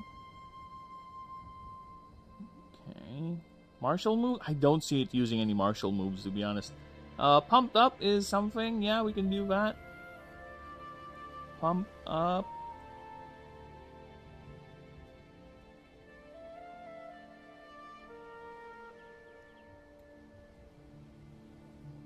Okay, what else we got here? Let's go back to base types. Dude, Mega Crash. If you can somehow teach this bastard, Mega Crash at the start of the game, why not? 7 mana, 120 damage, it takes 60 damage right back to its face, and at level 1 it's gonna consume like a good chunk of its HP. So yeah, let's do that. Mega Crash. Because again, the move tutor ain't free. I gotta preface this now, since I will rewrite the rules for the merchants. The move tutor is not free. There is a table of how much the move will cost. And it's gonna be revolving around the mana cost of the move and the number of types. So, for example, if it will cost you more, if you're gonna teach a creature a off-type move, for example, a Ether move to a non-Ether type, as long as it's in the list, of course, right? So it's going to cost more than what it would cost if you were to learn it on its own. So yes, there will be a table. I will get the math on that once I get to rewriting the expedition mode, because I'm going to make a separate file or doc for expedition mode only, because that's going to be the thing we're focusing on. The overworld thing, I'll put the doc up there too for people who wants to try it out, but I cannot personally vouch for DMing it yet, because there's only one map for one region currently available, and it is Yaldesha. But other than that, no. The other countries have not been fleshed out in terms of their terrain, in their countries, in their topography, whatever, geography. But again, I won't stop you guys from inventing your own. And who knows? If it's really good, why not? I could, you know, maybe borrow it. Dude, I am not opposed to actually using fan content as long as they're okay with it. You know what I'm saying? If they're okay with it, if they give me permission to use it, why not? No problem. Intimidate.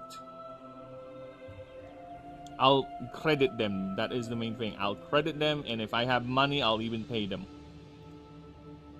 That is not a problem for me. I'm not that type of creator where I get my wee goes small whenever someone does something better than what I have done. No, in fact, I'll be grateful because, wow, thank you for being inspired by my own work. I think that is a very, very good flattering thing to see that people are actually interested enough to make their own spin to it. Why is this misspelled? This is why I don't like the fact there's no spell check in Excel. Tapping, Siphon, Web Shot, Horde Energy, Crosscut, Flash Cut. Oh, Guardian. Yeah, I needed to have Guardian. Guardian. Fey, no. Fire types? Earth, no. Air? I don't see it learning any air moves. Martial types? Ground and Pound? You know what? Yes. Let's give it Ground Pound. That sounds fun. Ground Pound. 3 more moves, and I think I'll call it for the move Shooter. Yeah, let's go Ground Pound. Why not? Alpha Stance, Heat Jab, Counterfall. No, no, no. Artifice. Again, I don't see any reason for you to learn any of these. Especially Voltaic. Nyx, probably. There's a couple of moves that you might borrow from Nyx. I already took Bleed Out from it. Dark Channel, no. Essence? Yes, I already took a couple from Essence. Life Force Conversion. Vitality Drain. Essence Drain. And let's take this one.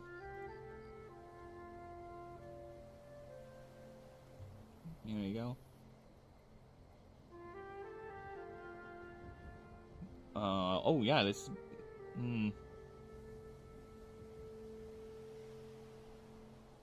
Let's see. Crushing Ram, Guardian, Play Dead, Bounce.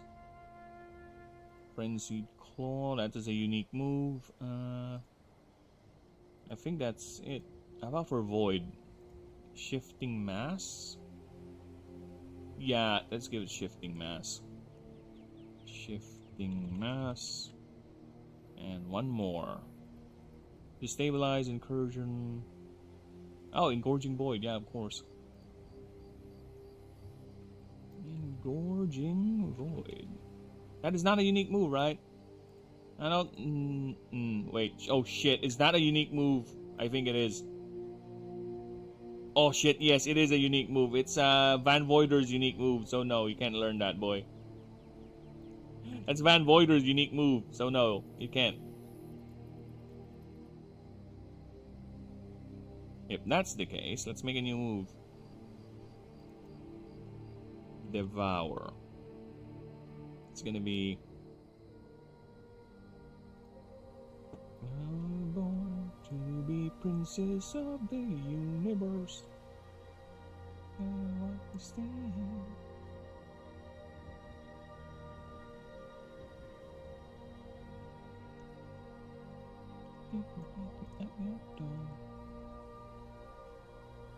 Okay, so it's gonna be a non-damage. It's a healing move. Alright, it's gonna be interesting. Alright, it's a modal. You'll see why. Alright, you may heal this creature for 5 times, yeah, or 5 multiplied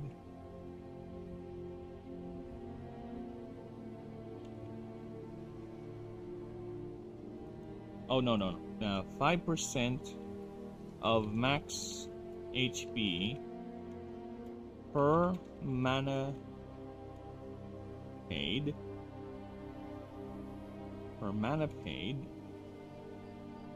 Or you can choose a opposing, or rather a creature, and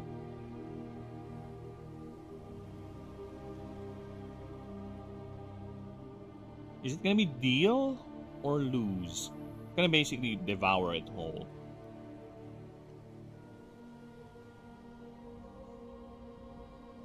Ah. Choose a creature that's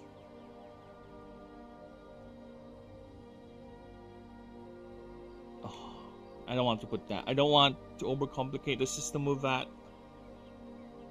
I kind of want to make it an idea where it eats a smaller creature, but I think it's gonna overcomplicate the system. Ah, fuck.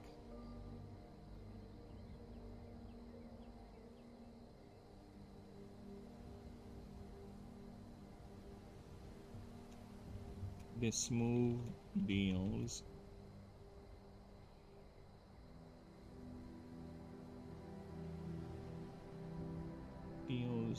5. 5 times 7 is 35.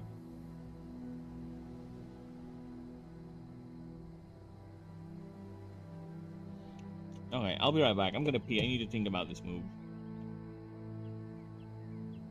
I'll be right back. Probably grab some snacks too. I'm getting a tad hungry. I'll be right back.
Oh, we're back, baby. And guess what? I still haven't thought of the move yet. 35 damage for...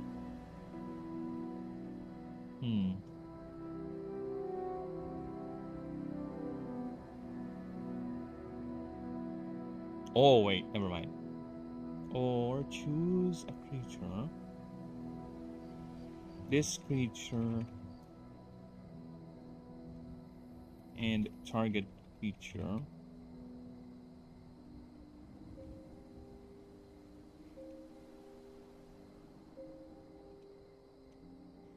Okay. During... Oh, fucking hell, this is gonna be complicated as shit. Okay. During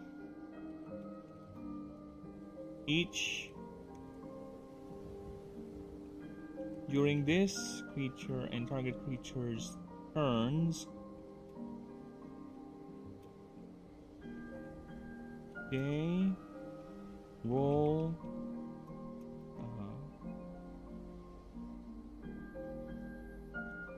They both roll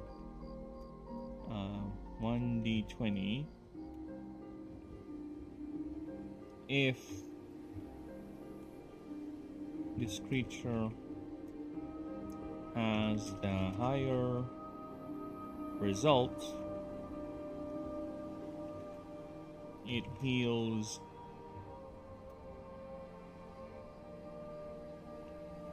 20% of max HP. If not, this effect ends. This effect lasts for 4 rounds. Alright. Fucking hell, this is complicated shit. And you're gonna be a base type move. Or is I think it's fine. I think it's fine to be void. It's fine to be a void type. Alright. Fucking hell, that's complicated.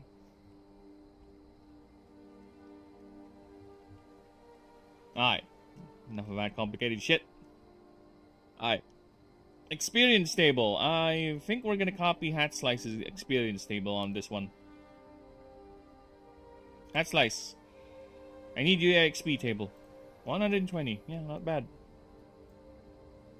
Not bad. Okay. EXP table.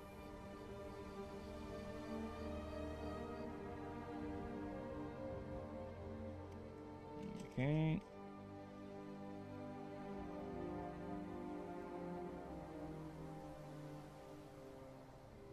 Resist table.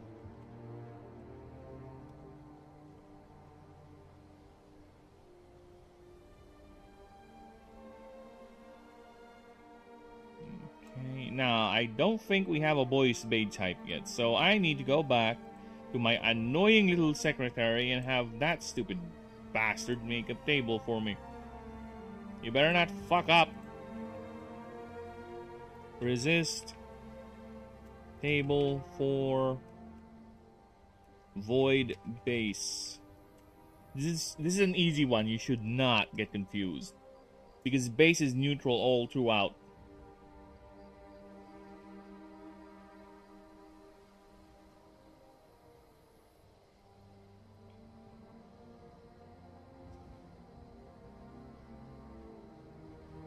Run.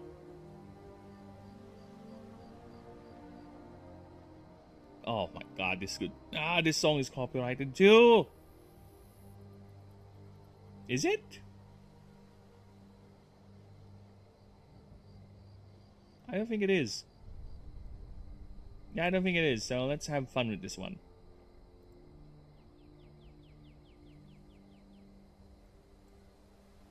Yeah, let's have fun with this one. Alright,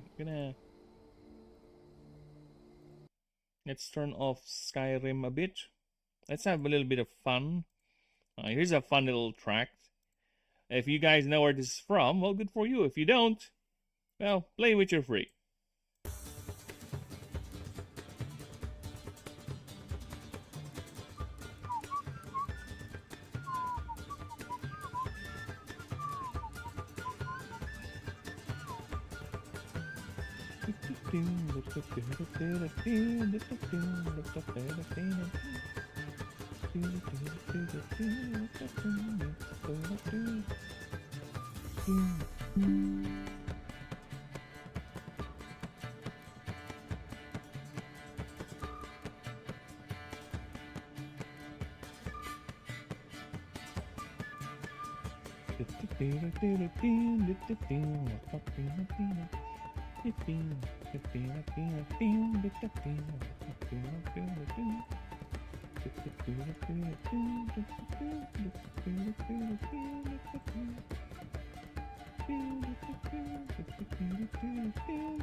This is tavern music, and sometimes it plays on Gwent.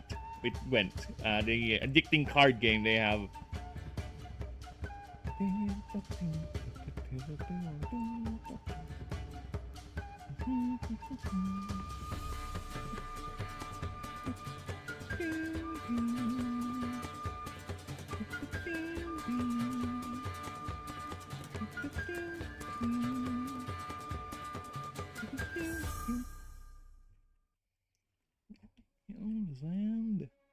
Oh, I need my biomes.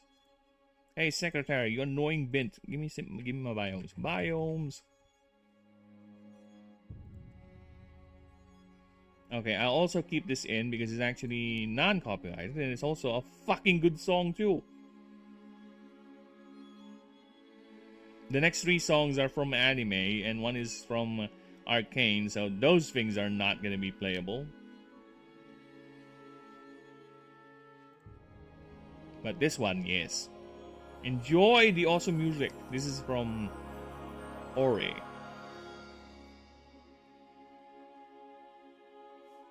Idyllic Rubble. Yeah, let's go with that. That's the one. Alright.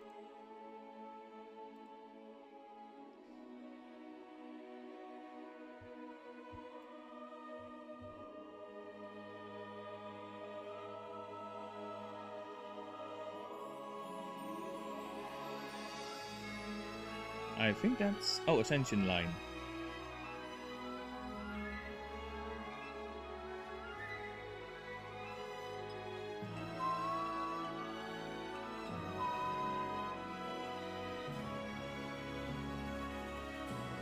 Creator Popile.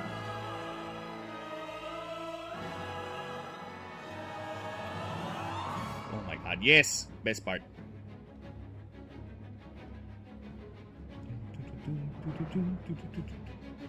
Time to draw.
Yeah, we're gonna draw a dog, alright, so bear with me a few moments. It's gonna be weird with the angle I'm gonna go for, especially for the creature.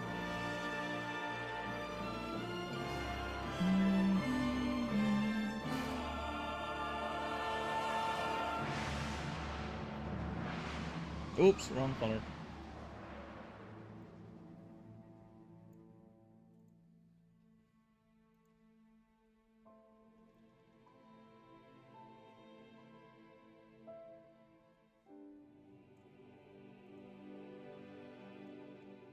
Shit.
I think that's fine.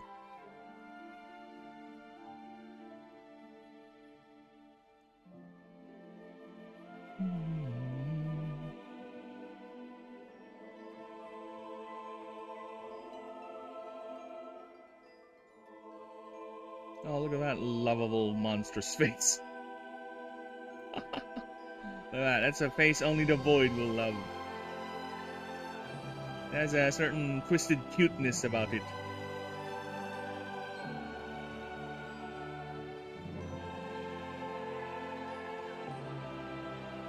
Alright, so spikes over the crest.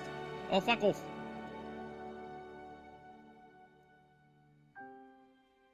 There you go.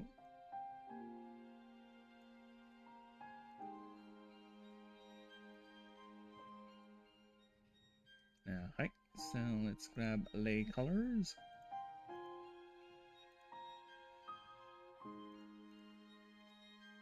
Is it darker? No, no changes in colors or anywhere. Okay.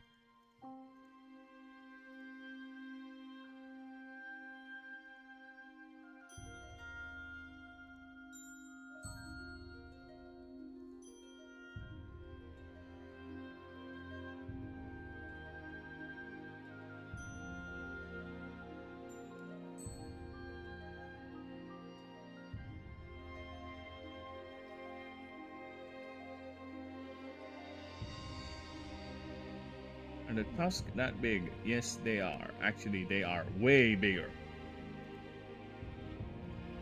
Alright. Power of layers. People say, why do I do layers? Because they are quite powerful.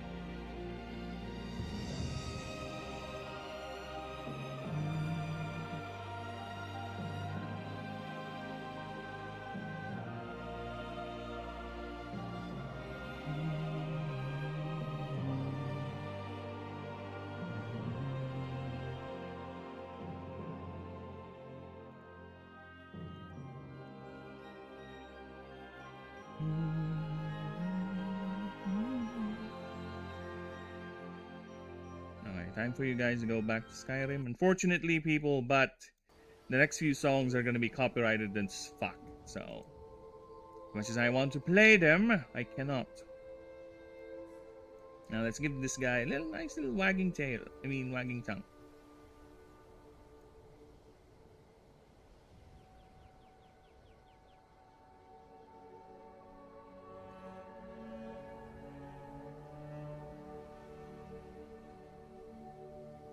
Yet even its tongue is void-like.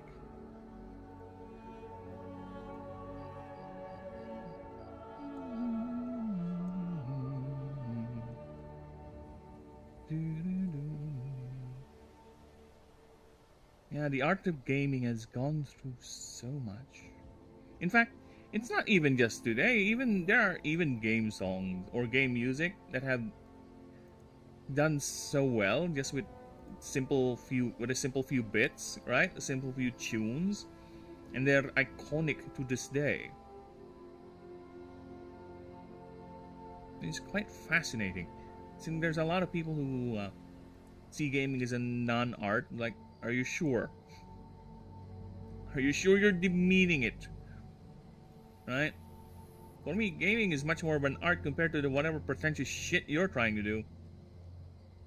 It's an expression about the human filth. Oh, yeah, sure. Whatever, man. This one, I felt more with this one rather than whatever thing you tried to do with that toilet. I'm just not adroit enough, or I'm just... Yeah, shut up, shh, shut up. You're coping will not change the fact that all you did is just slapped a title onto a toilet. Fuck off. Yes, I'm being mean.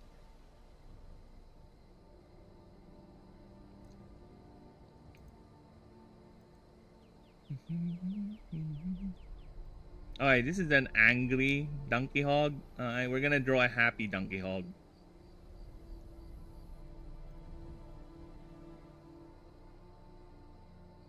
Wide-eyed and everything. It's a puppy.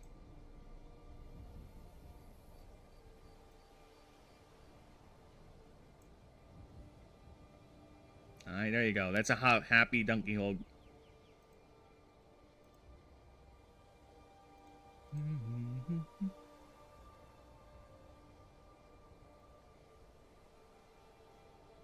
It's almost cute if you don't know what it is.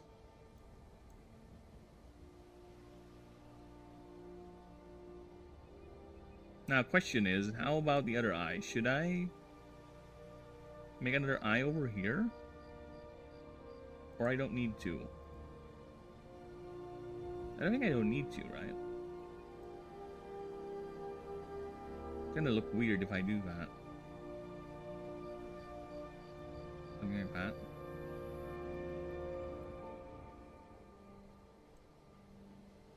Yeah, just look at that. It already looks weird.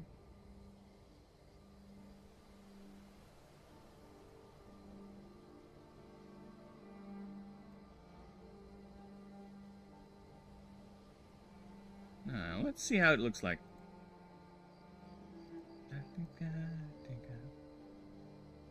It's not that weird. Looks okay.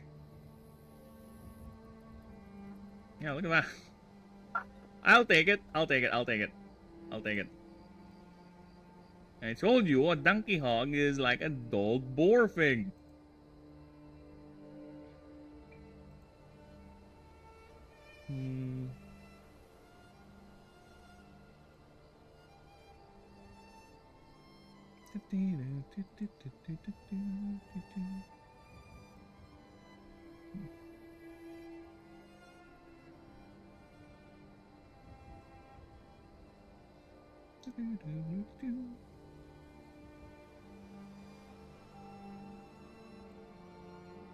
No.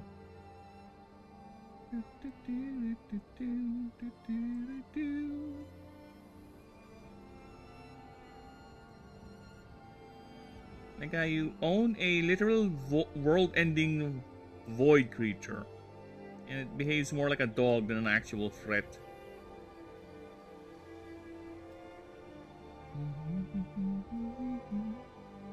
I think I should move it a bit further, or I could just... Well, it is a void type. I think its body is able to contort to that sort of shape. How many segments we're talking about here? 1, 2, 3.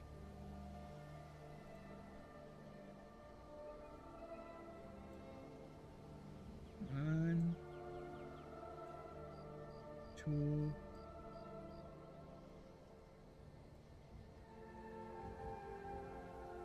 2, 3. Okay. And each segment has a thing, right? That? Okay. None of you need to color, just fucking just go ahead and do that.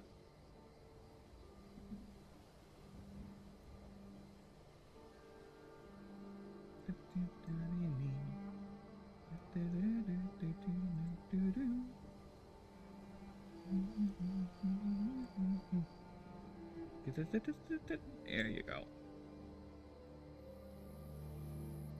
Okay, color that, color that, color that. There you go. I kind of want to be more upright, actually, the more I look at it. Let's see. Oh, fuck off.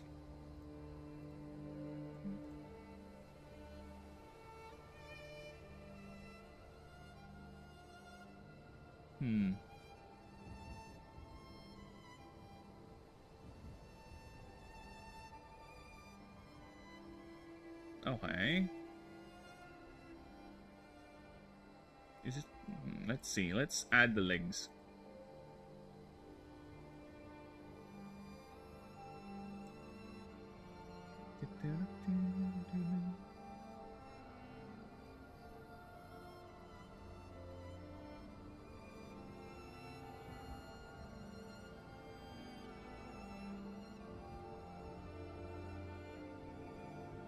Like a faithful little dog waiting for you.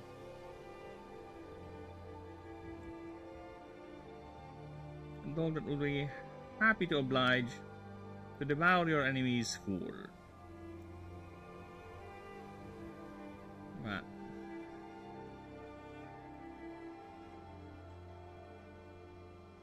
And this is pure black. Damn, it's so easy to make. It is so fucking easy to make, to be honest. There you go. Nice. Look at that. You have a cute little void creature.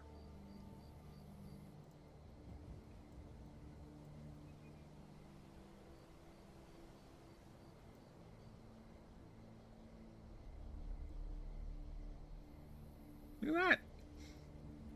Don't you want to come home with that brimming face, that happy little face, tongue wagging out? Right, I can actually make the little action line here doing that. See, tail.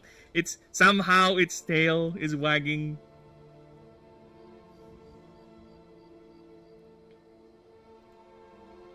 Look at that. What a cute little thing. Happy. Next drawing will be also rageful.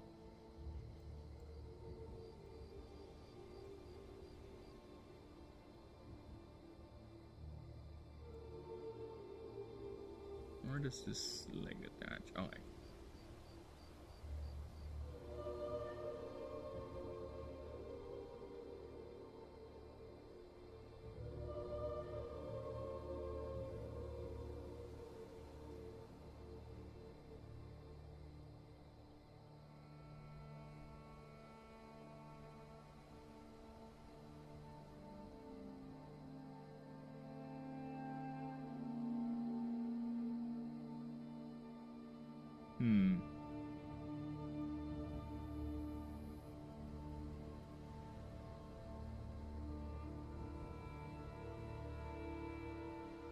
Okay, we have a problem.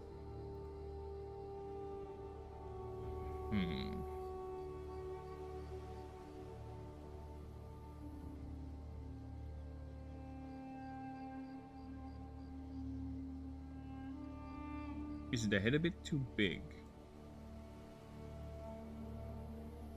Actually, I think the head is just fine.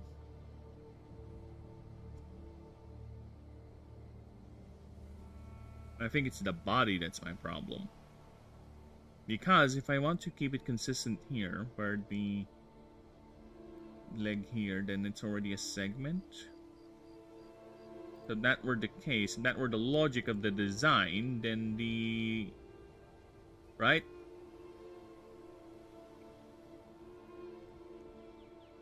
One, two, three.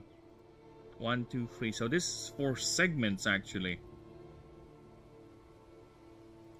Yeah, it's 4 segments. It should be like that. Yeah, I think the head is too big then, if that's the case. Or the body is too small.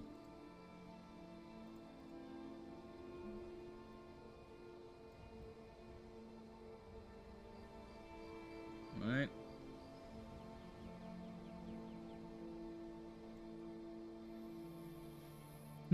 I know this angle is ambitious. I knew it. I knew it. Yeah, I think I need to draw a new body for you. Okay, let's hide this for now. I don't like that body. I need to change it.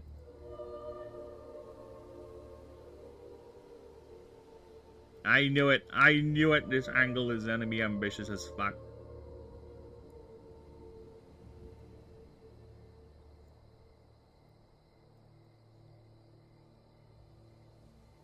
In the rain. In the rain.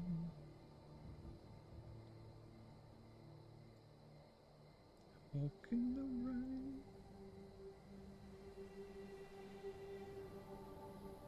I think this is a better angle for it.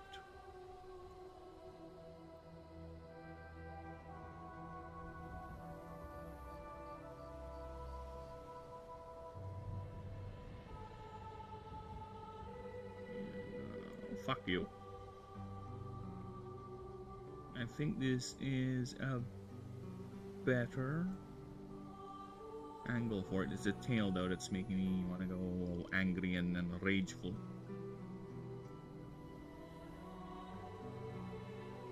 Okay, let me just erase this because this thing is making me go fuck off.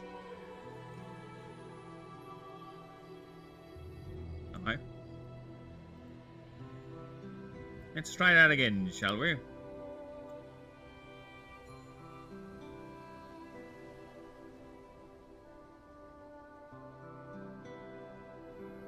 There you go.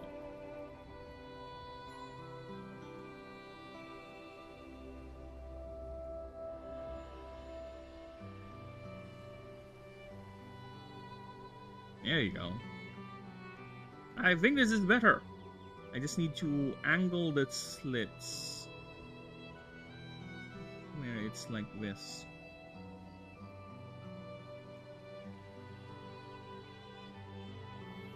Alright.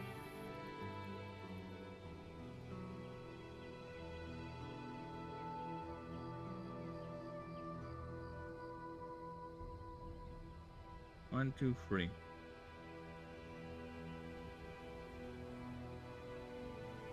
One, two, three.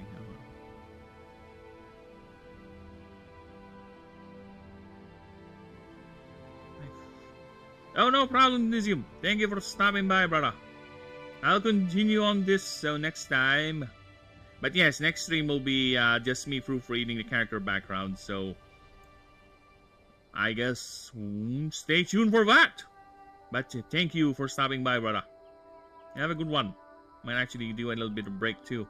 Getting hungry. I haven't had breakfast yet.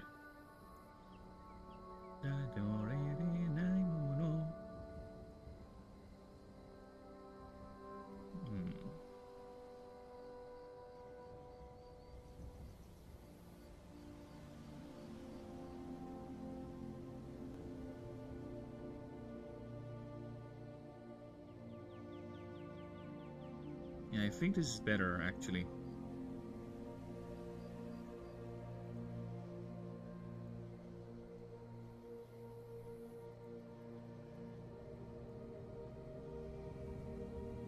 Maybe let's try fixing the head a bit. No, I can't help it. The creature does have a big head. That's the thing. It does have a big head. Just look at that. It's 40% head.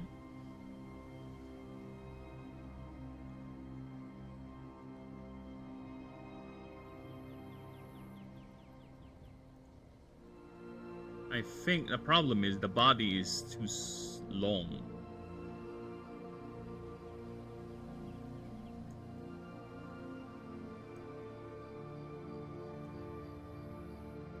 Because again, the creature is head, then bit body.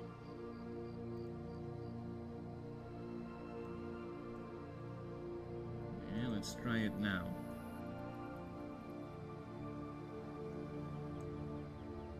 I make the legs really big.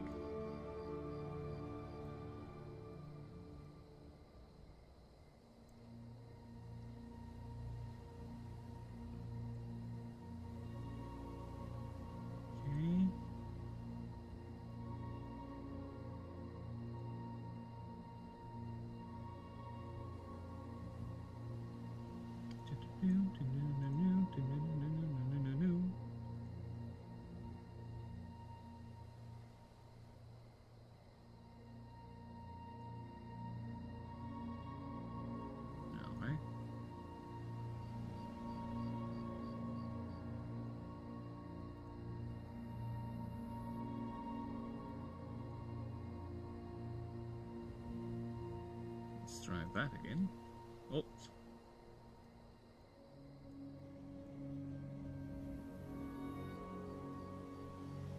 Actually, yeah, this is better. This is better. This is way better than before.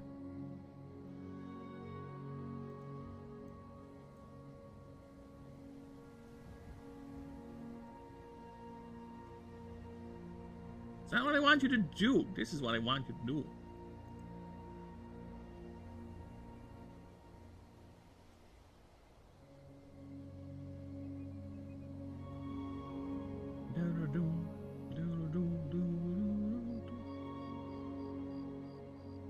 This is way better.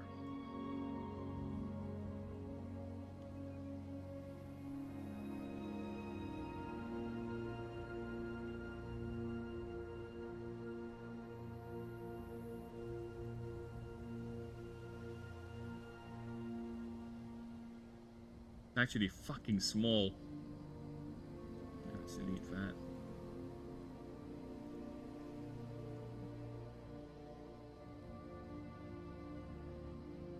Yep.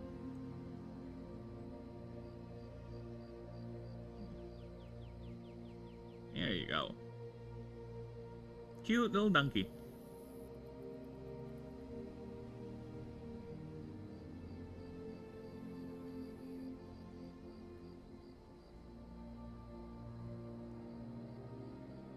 Yeah, let's put a food bowl over here.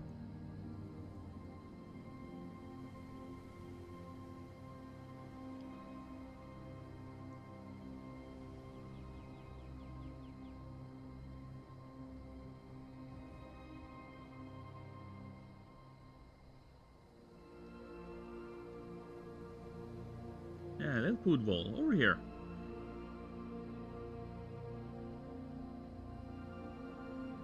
And oh, 3-hour mark. Let me just check the streams real quick. See if we're all good. Stream, we still alive? We still alive and kicking. Nice, nice. Hello, hello everyone. Hello, hello. Streams are all nice and still kicking. Very, very well. Aye.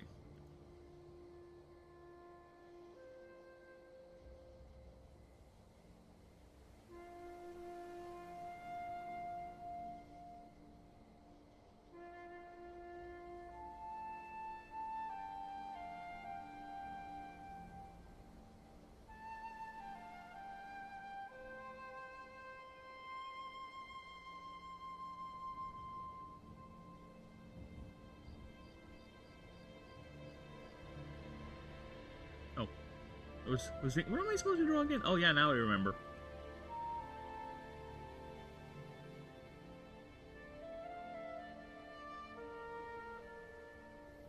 Cute little donkey hog with its bowl over here. Oh, fuck off. How hard is it to draw a food bowl? Exactly. Apparently it's very hard.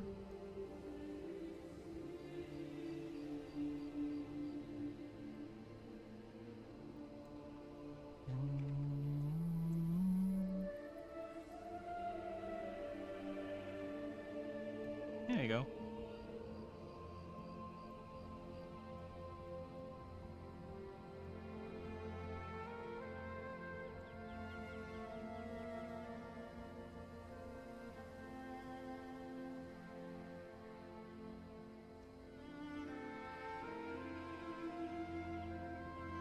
Let's make that orange. Here. Darker interior. There you go. And let's put something in it.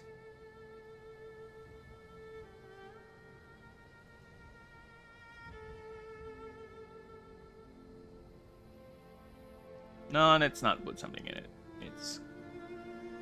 He is a ravenous little thing, so no. Let's take some grass.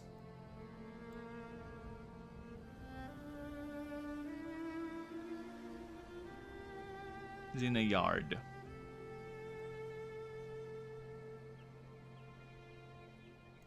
Oh, that's some uneven grass. I know, right? Take care of your yard work.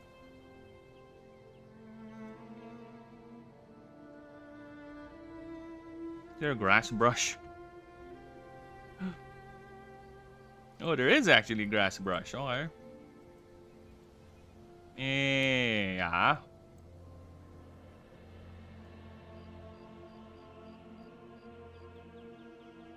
It just stands out. That's my problem. It just fucking stands out. Look at that.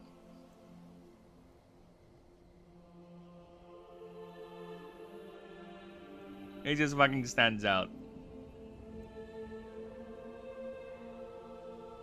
Right? Just give me a moment here. I can work with this.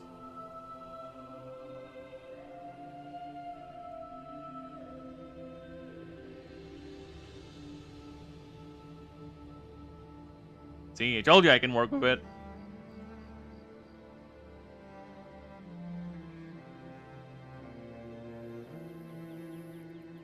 Okay, so let's... Oh, there's a grass brush. Who'd have thunk it?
Alright. I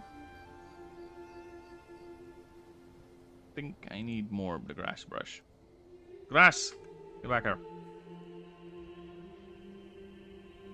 I need more of you.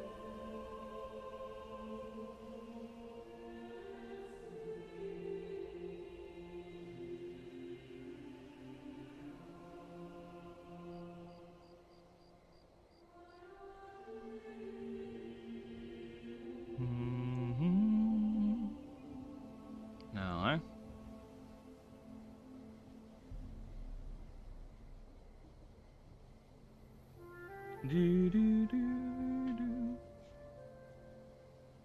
What's that game where you genetically breed dogs and slowly, surely create the most heinous disrespects of biology? I have no idea. I know of several games, or actually, there is this one game that I love to play. It's basically imagine an RTS game. Alright, so RTS game, you have armies, you gather resources, and this game here, Impossible Creatures, you play a strategy game where your army is basically a combination of two animals. Yes, you create a customized army of 9 creatures, and you pick 1 and 2 animals and you combine them together to form hideous monstrosities like this. And each and every one of them would have certain effects and abilities, and they would cost resources and other things. So yeah, there is a game like that, see?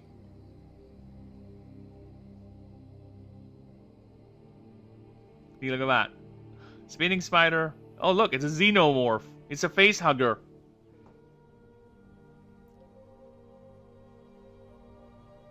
Yeah, this is the game I used to play a lot back in the day, see? He just horny bit. Yeah, that's the game.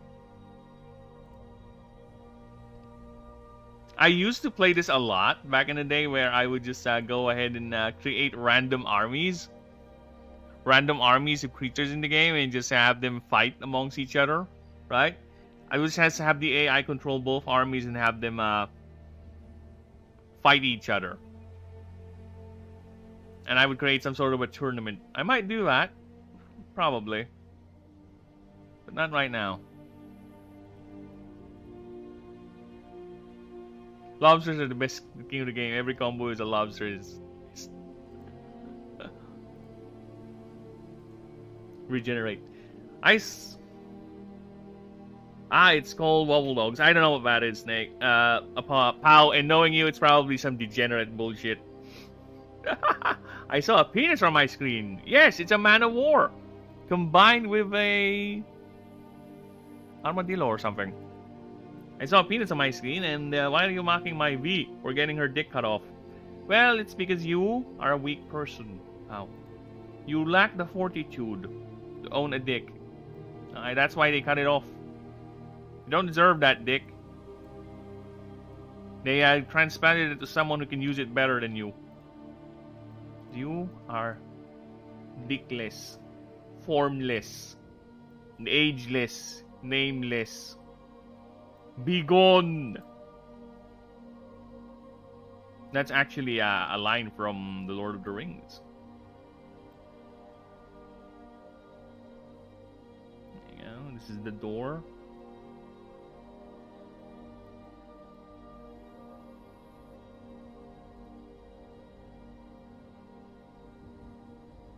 There you go. The yard of the house.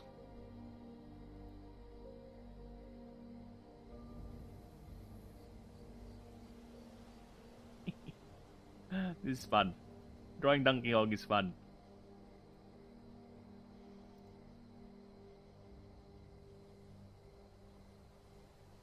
No, you, Pao, you. No, man. You're the one who came up with that Discord channel. You are forever marked as a degenerate bastard. No, just kidding. Wobble dogs.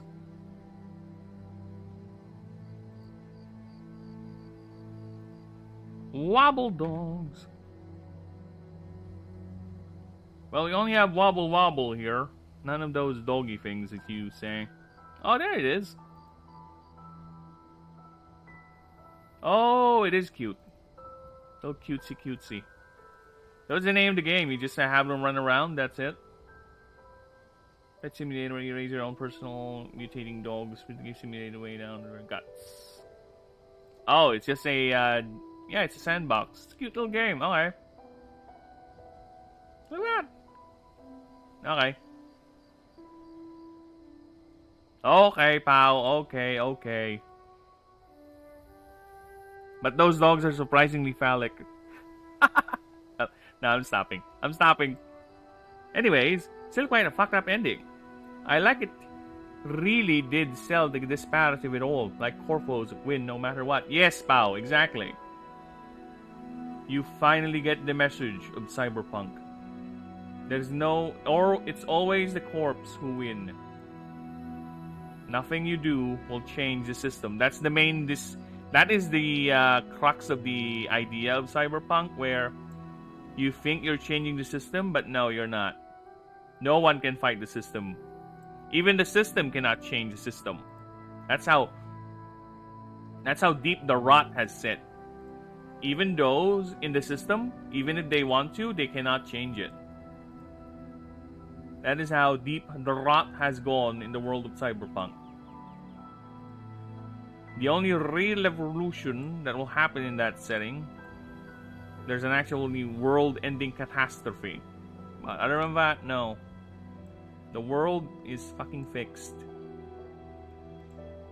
The corpos are too big to fail, so to speak.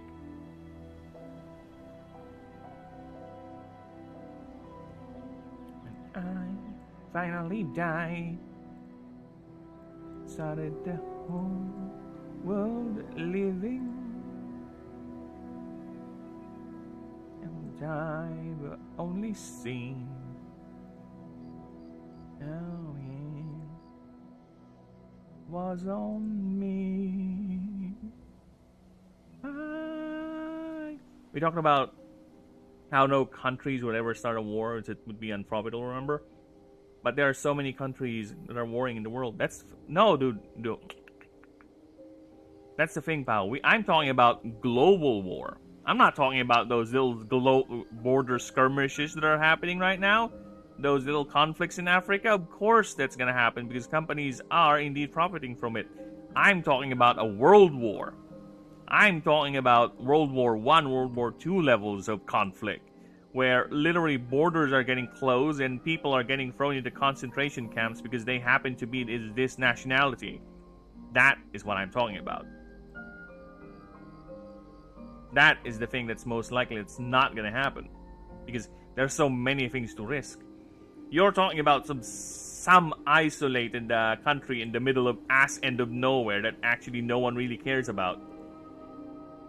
You ask those people who scream in the heavens or scream at you for being a white national or a white whatever, a colonialist, and you ask them which countries are they specifically referring to, and do you know, a good percentage of them won't know what they're talking about. You ask them to point where that country is in the map, they won't even know where it is. You know why? Because a lot of them are just doing it because they think it's cool. Because a lot of them are just doing it because it's what their tribe leaders keep on screaming to the heavens that they should do. A lot of those people don't think. They let others do the thinking for them. That's the sad thing. Okay? Those micro conflicts, sure. But I'm talking about global world war, brother. I guess another thing to do is that let the black wall fall and let the infinite rampant AI attack human societies. That could work. But none of them would do that. But even then, I'd get people get hurt.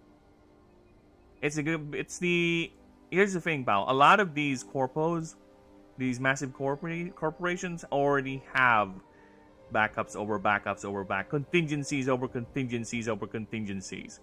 So even if one branch fails in this particular area, I'm sure the South American branch will be happy to take over the operations of the American branch. Like, more than happy, because you eliminated in-company competition for them. That's how bleak that world is, man.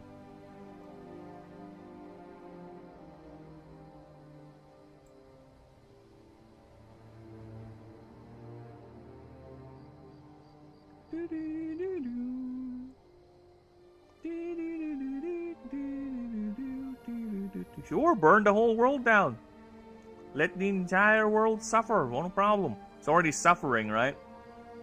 I'm not saying it's impossible, but it's too big to fail in terms of conventional means. Or if you want to actually do something within the system, any failure point that will happen in that world, it has to come from outside the corporations. It has to come from outside the reach of the corporations. And yeah, anything outside the black wall has a good chance of breaking the whole system down because they have nothing to lose, unlike those people who are inside the wall. Those people who live in the cities, right? They are the ones who have bigger things to lose if they so happen to fail. Why not? Let the world burn. Dystopian corporatism anyway.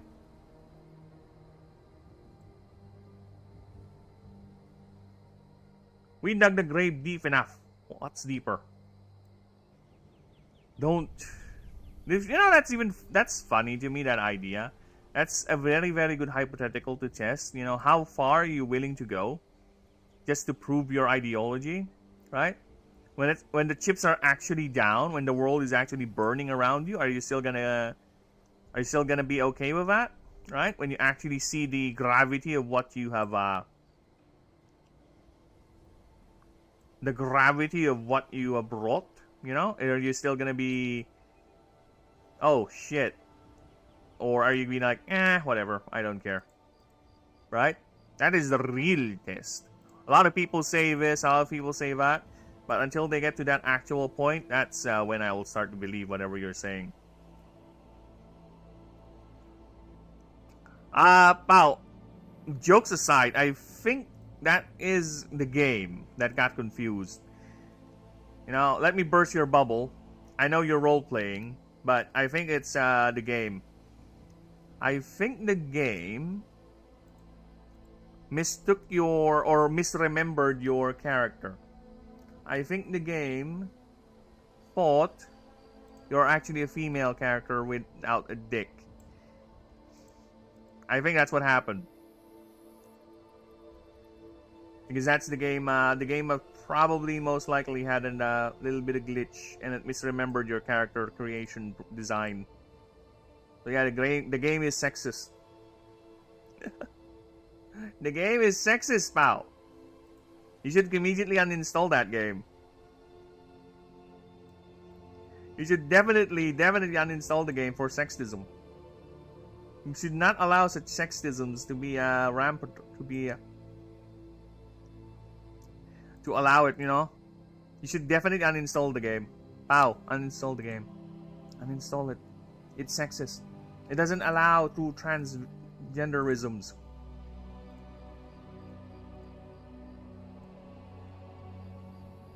You gonna play Phantom Liberty? Are you gonna... You said it's on discount, so you're gonna buy it? You're gonna use your hard-earned allowance for it?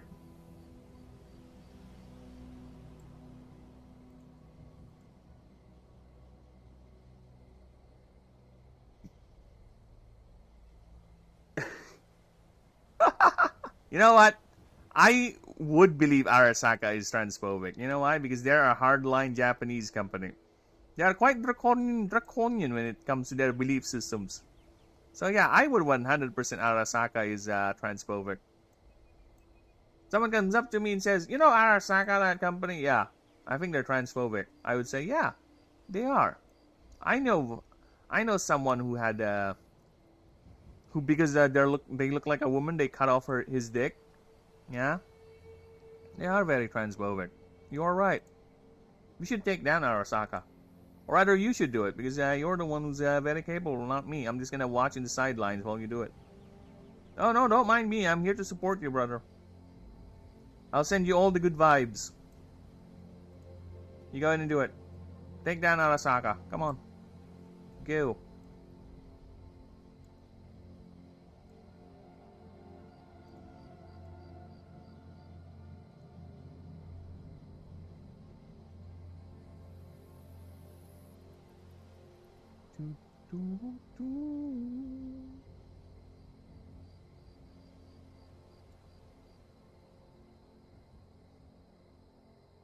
Ah, look at that Donkey Kong. Look at him. He's having the time of his life, this little fuck.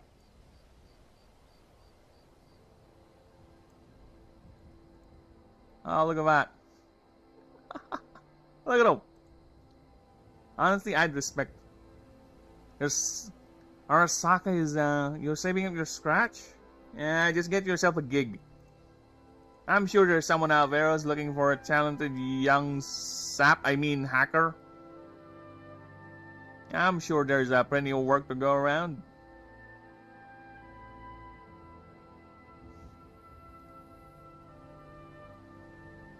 Is he metallic? He's slick and void-like. Rubbery. Right? Imagine the consistency of thick muscle mixed with keratin and the elasticity of right? And the elasticity of very, very hard rubber. And he's shiny too because he's void. We're looking at an alien being here, okay? Despite this thing having a mouth, it does not have anything else. It does not have a throat where food goes down its gullet. No. It will chew you to death. It will absorb every last bit of you inside of its mouth. I've been asking all... they'll get you one.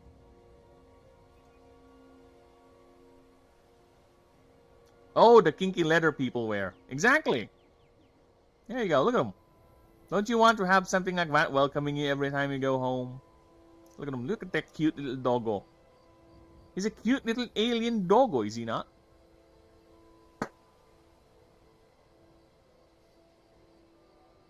Look at that. Look at him.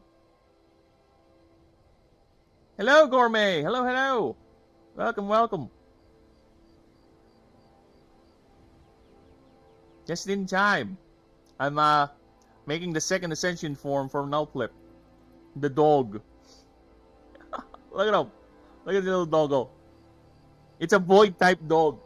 It's your Cthulhu dog. Okay.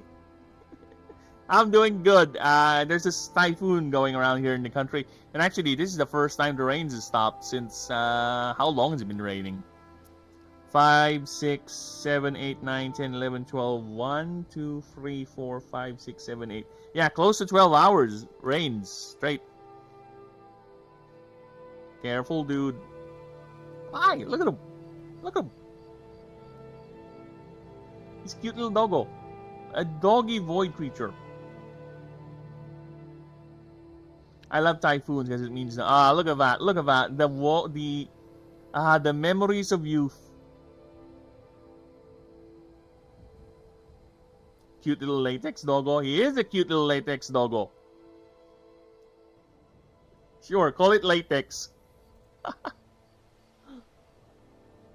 Yes, but that's Donkey Hog right there. I'm gonna make another picture, but this one is a lot more serious. This one is an angry Donkey Hog. Okay, let me save that. Knees in the jungle. Welcome to the jungle now. My serpentine. We don't get typhoons here in the UK, but we do get regular rain. Not in a moment. Dude, I heard that there's a couple of British YouTubers that I watch often. They would, I don't know, the one I usually watch or watch a lot is from Wales. Other one's from Scotland, and another one, well, Dankula is Scottish. Yeah, Scottish and Welsh.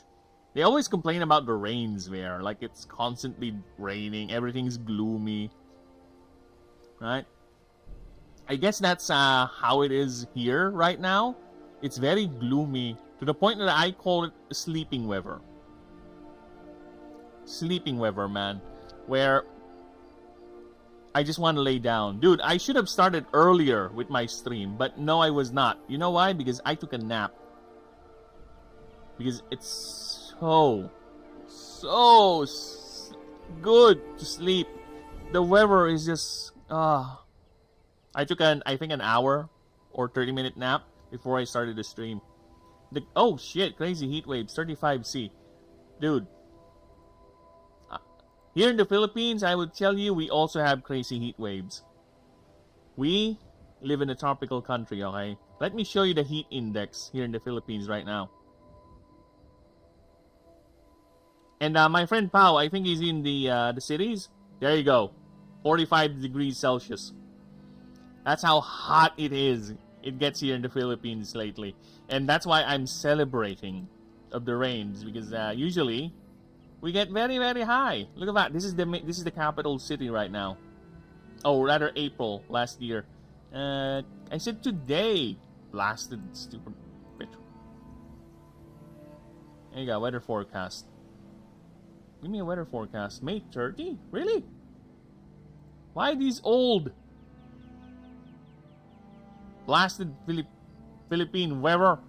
You can never trust Pag-asa. That's the name of our weather survey, weather forecast agency. It has no hope. Are you guys equipped for heat with air conditioning? We don't have much heat, dude.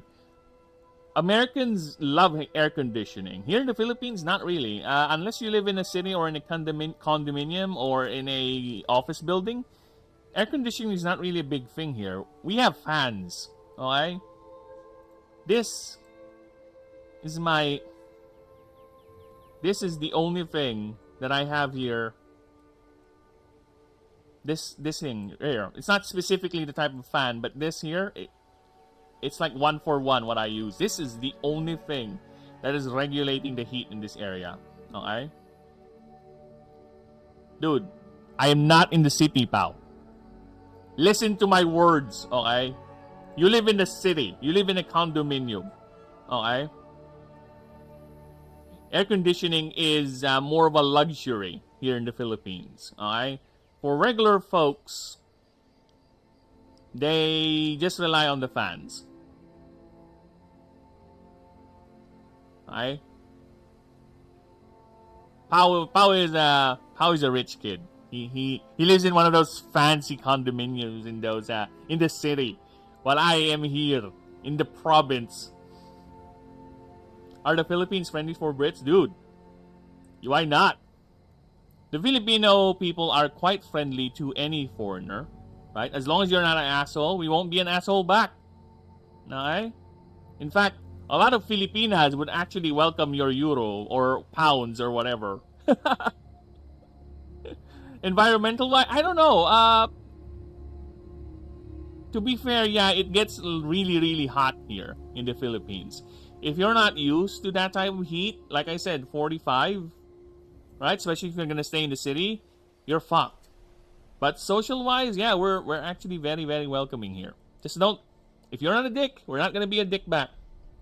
And besides, a lot of women here actually look for foreigners. Yes, Filipinas do love your pounds. Okay, let me turn on multi-chat. I don't know where you guys are chatting. Oh, multi-chat is on. So nice. Okay. You guys can see the chat. So yeah. Is Spanish prominent language? No, not really. It's influenced. We do have borrowed languages here. We have borrowed languages from English. A little bit of, well, I guess a good 50% is Spanish. And some Southeast Asian languages, like from Thailand, Malay, you know. Yeah, kamusta is basically como esta. We just co-opted it, right? Pandesal is another word, but yeah, it's not really. If you know a bit of Spanish, you can get some of the context, but a lot of them will be changed. Like, there you go. Kamusta means hello, hi, right? They used to teach Spanish as part of the curriculum, but no longer. So yeah. And besides, it's not really a problem, Gourmet. As long as you know how to speak English, you're good. English is like the second language here. Even people who barely speak English will understand you or get context clues with just a few English words. Right? Because if you were to go outside, you would see more. You would see more signage, more logos, more English rather than Tagalog.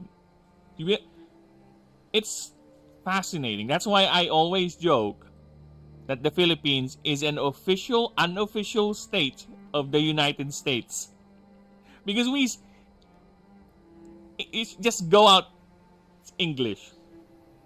Just hope your accent isn't fake. Oh no, he has the British accent. I'm sure people will find him posh. But yes, Pao is right. I do love British humor. I really do love British humor. Pa, we'll be watching, oy, nga pala. Ang ina. Pao, later. Later. Later, we're gonna continue IT Crowd, and we're only down to 2 more episodes. Then we're done with the show, and after that, we can do a couple of later. It's Saturday, you prick. I speak decent Spanish. It makes sense, but I imagine it will be easier to listen and speak to people as they may halfly understand my Spanish as similar words. Yeah, just speak regular English, man. It's fine. You don't need to go all out Spanish. Like I said, people understand English more here rather than Spanish. I'd love to get bought out by big America. No, Pao. Use your brain. Use your brain, Pao. As long as we're unofficial, official colony of the U.S., our exchange rates with the dollars are higher. We're not gonna live in the same standard of living as those Americans do, okay? We're not gonna be indebted forever, slaves to the credit card, no. We are benefiting from their dollars. So no, I'd rather stay as an official, unofficial colony of the US. At least our money is shit and their dollars are amazing. You gotta understand that, pal. Economics. I'm role-playing Corvo B I played. British humor is peak back in the day. Yes. Britain nowadays, we're not political, okay? But yeah, Britain is going through a lot of tisms lately. I imagine, yes, actually, there's a lot of, jokes aside, okay? There's a certain anti-American establishment here in the Philippines. There's a group of people, a vast majority, I would say, that do not like the idea of America in particular to be middling, interfering with our affairs. Yes, because the Philippines was a colony of the U.S. officially. Then it ended after World War II, if I recall my history correctly. But yes, we were an official colony of the U.S. We were bought from Spain. I think, how much was it? Let me see. How much, in terms of money, how much today was the amount the U.S. paid for the Philippines?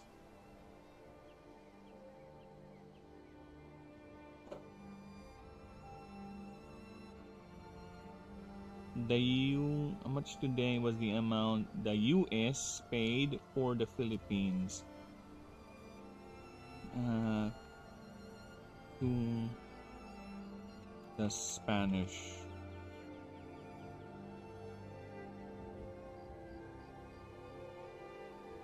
The US paid 20 million. So they paid 20 million to Spain to stage a fake war. Yes, it's fun. This is fun. So the US made a deal with the Spanish government for $20 million at the time, which roughly translates to $781 million in today's money, right?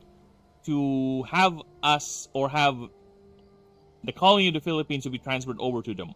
But they would do so in the guise of liberators. Yes, they would go in and help us, quote unquote, shoo away the Spaniards. But in reality, they already bought us from the Spaniards. They're just trying to be heroes about it. So yes, there's that little bit of controversy regarding that, and that also fuels the idea that many people don't like it.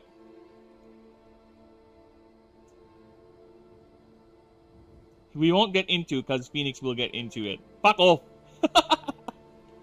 Yeah, I'm already getting into it. Okay, I'm going away, I'm backing away from the politics. Was the same time the US bought Florida from Spain too. Yeah, there you go. Yeah, I guess it's part of the deal, right? It's part of the deal. It's 1867, if I recall correctly. So yeah, it is fascinating history. It is really fascinating. That's why we must never forget.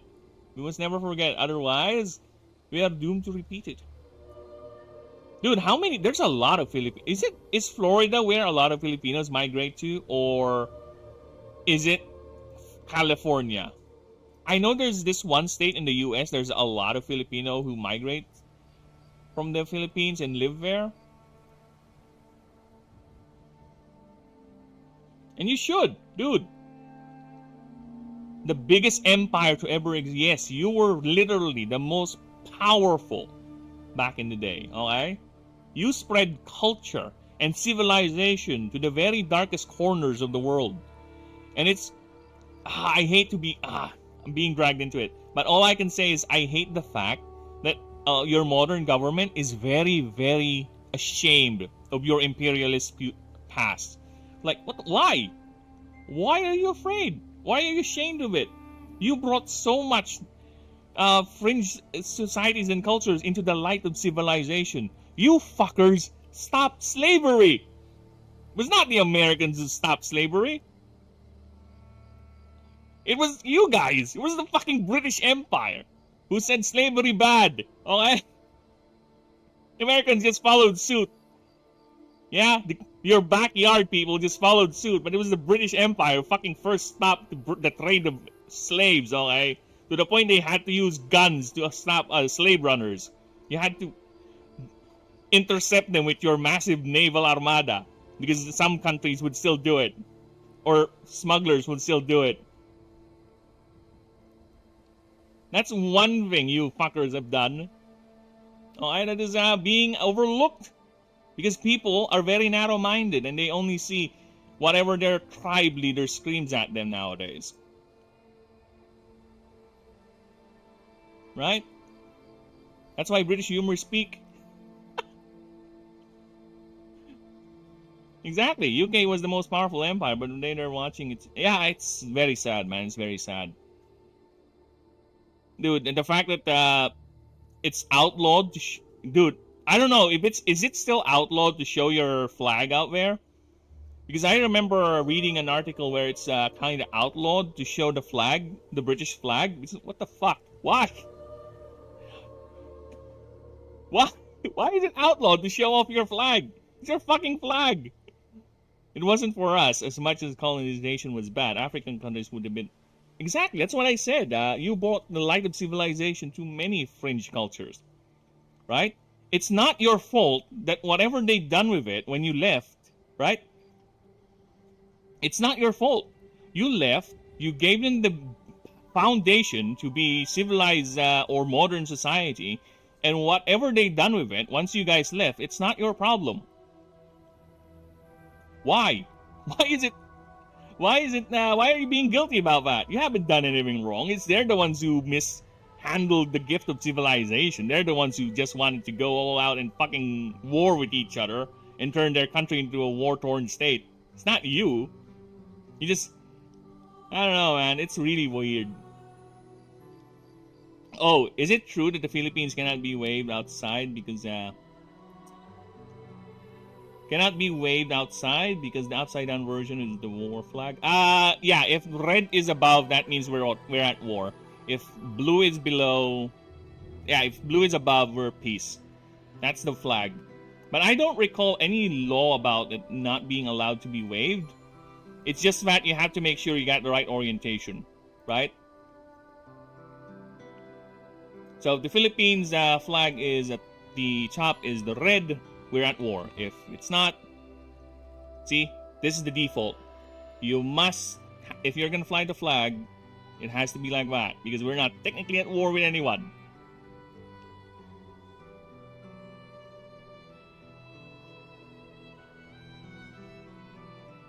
Philippine flag at war. Here's what it looks like if it's we're at war.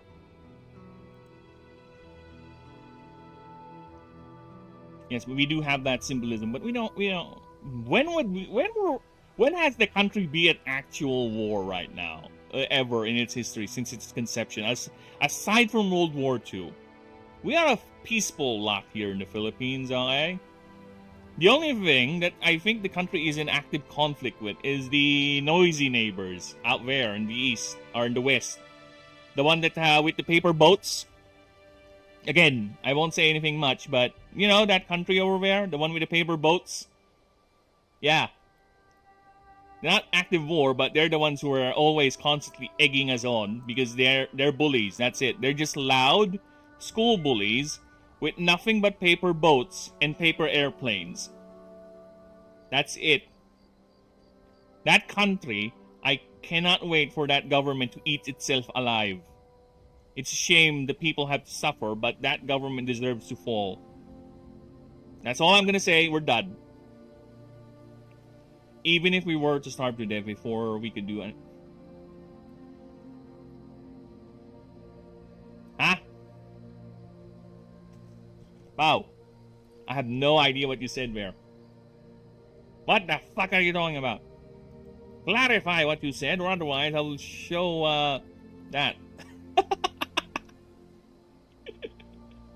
That.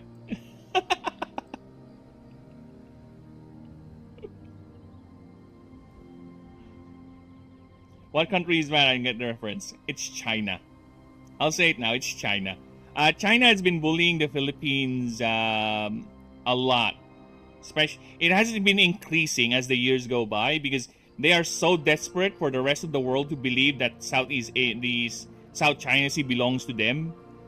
So they're trying to encroach on our territory by screaming to the heavens, just screaming to the heavens that the South China Sea belongs to them. That's it. They would go around with their patrol boats. And harass our own navy and our own fishermen because they claim that portion of the South China Sea belongs to them. No, it's not. Fuck off. I read your chats. What do you mean? British humor spoke to the people's frustrations. China number one.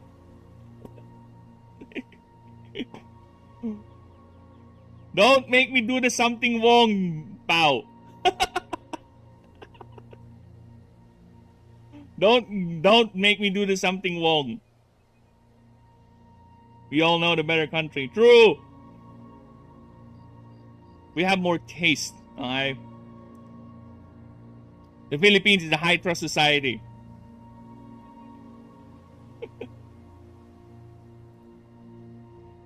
Alright. Enough politics. Oh my god, my voice is broken. It's breaking up. Dude, if I were a political channel, I'd be ranting all day about politics, but no, I'm not. I keep saying this, politics is cringe. Alright? We deal enough of that every day. I don't want to bring it on my hobbies. But pa, whenever we have our little conversations, hey snakes, how you do, man? Just in time. You got in time while we were talking about politics. I would love to see a political phoenix. I'm not gonna lie. Pow, pow, pow, pow. Can you describe my political side? How political I get whenever we talk in private chat? Oh, don't get me wrong. I don't scream racist things. No. I don't do that. But I do get deep into that. Sometimes the Pao would let Pao speak for that.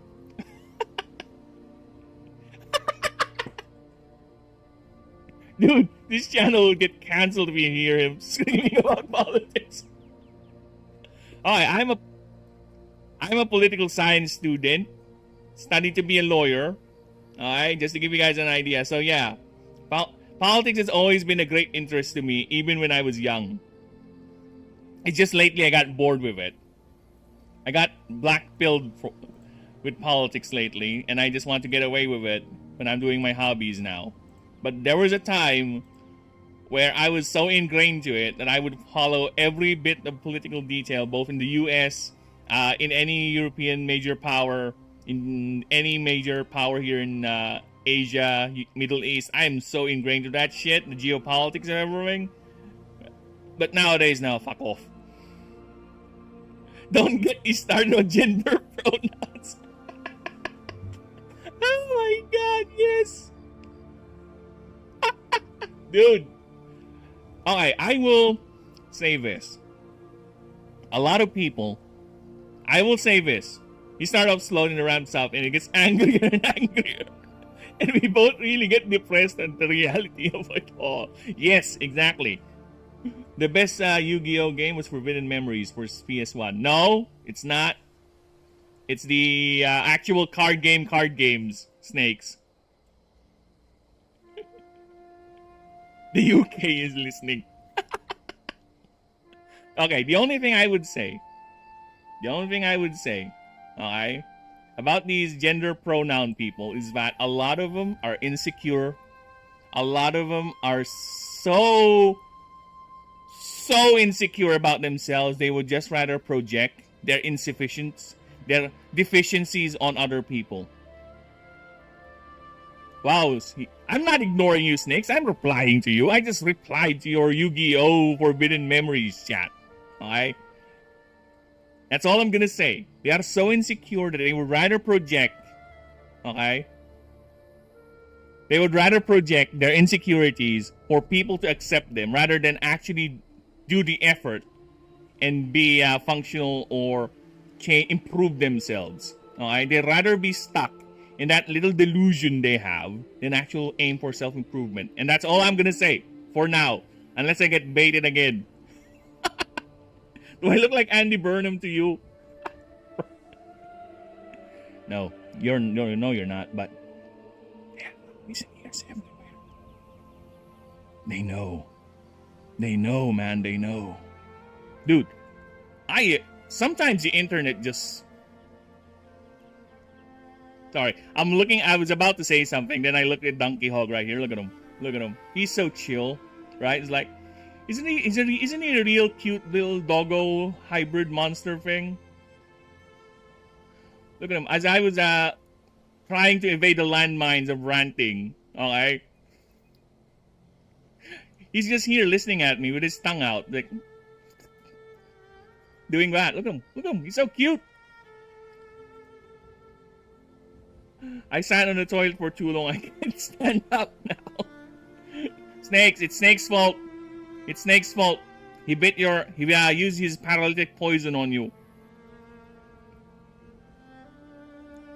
I thought he would hear this, but then I realized he has no ears. Oh, he does have ears. He's a void creature. Void creatures don't follow the rules of anatomy as we do. Alright?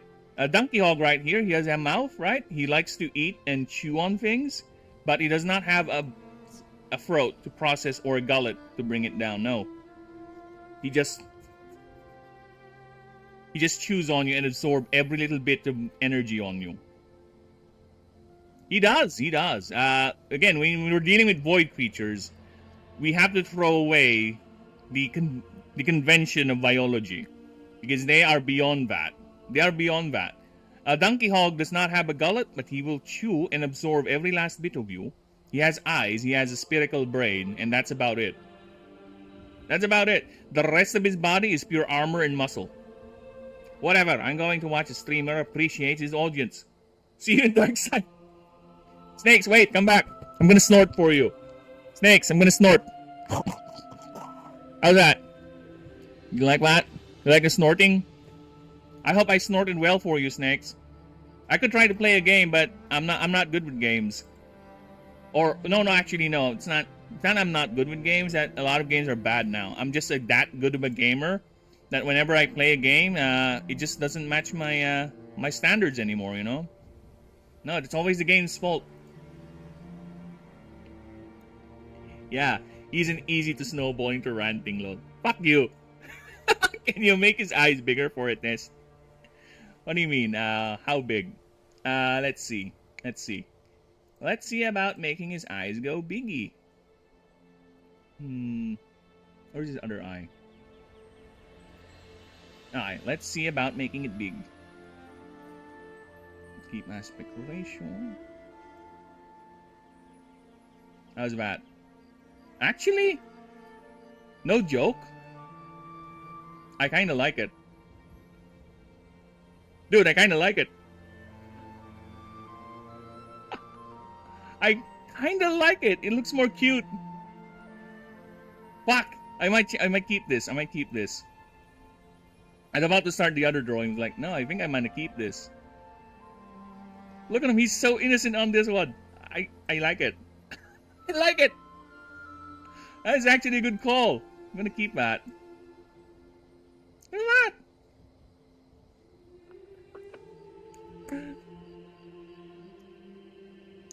that. I'll keep that. Like, yeah, it is. To be fair, he is doing the puppy dog eyes right now. He is a puppy dog. I would describe Donkey Hog's behavior as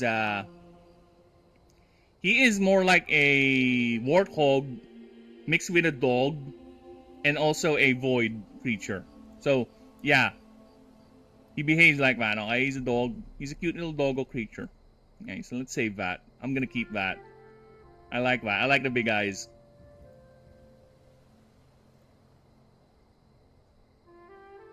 He's a fire. Yes, of course. I am a verb. I am a verb of fire. Phoenixes do verbs. Put Subway Surfer on screen. You know what? Fuck it. Surfer GIF. There you go. Have fun.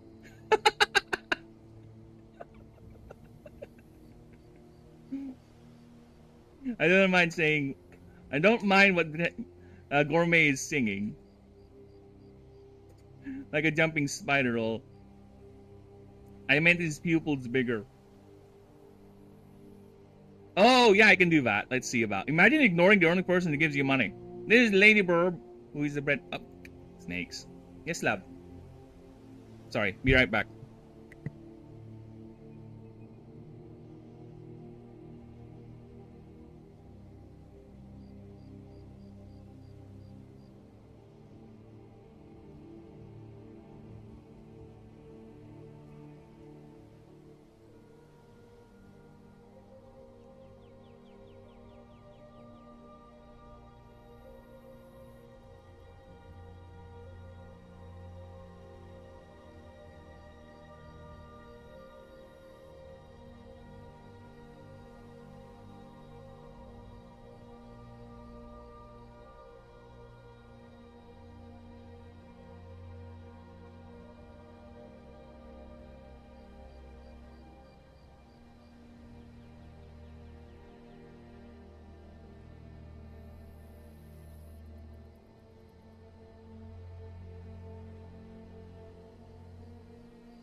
Oh, I'm back. Sorry, just doing things IRL.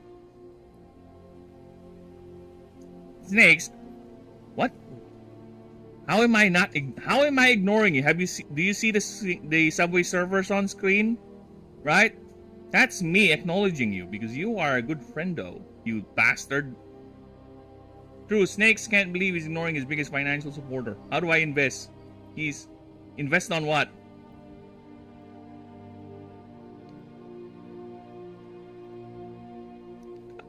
Invest on what? If that's a serious question, my Streamlabs is on the link. You can just go down on the link. There's a Streamlabs link there. If that's what you mean. If that's a joke that I somehow flew over my head, then I apologize. He's Phoenix, not to be mistaken for an immortal Phoenix. I'm sorry, but I am. Have you seen how many lives I've lived? I have lived as the Master Chief. I have lived as a GIF in Baldur's Gate. I have lived as Leon S. Kennedy, right? I have a Leon S. Kennedy thumbnail here. Okay. See if I can find it. I have lived in the lands. See, look at that.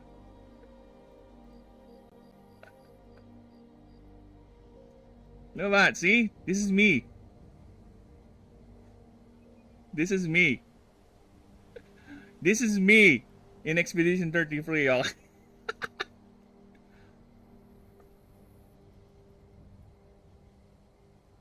Yeah, okay, let's try about making his pupils bigger. Let's try what Pao is suggesting.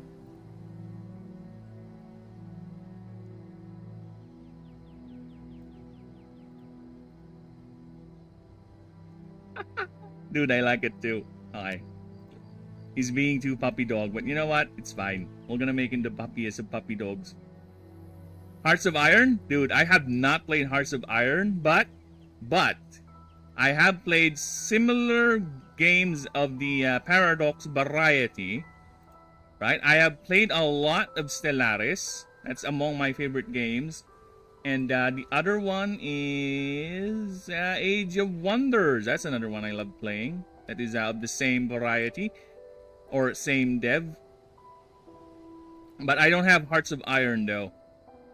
Crusader Kings is something I would actually kind of want to play. And it's something, but lately I haven't touched any. Again, like I said, the only game I have managed to play recently is just Slay the Spire. That's it. But other than that, no, I have not touched any other game. I have like, fuck you then. That's what I was just thinking.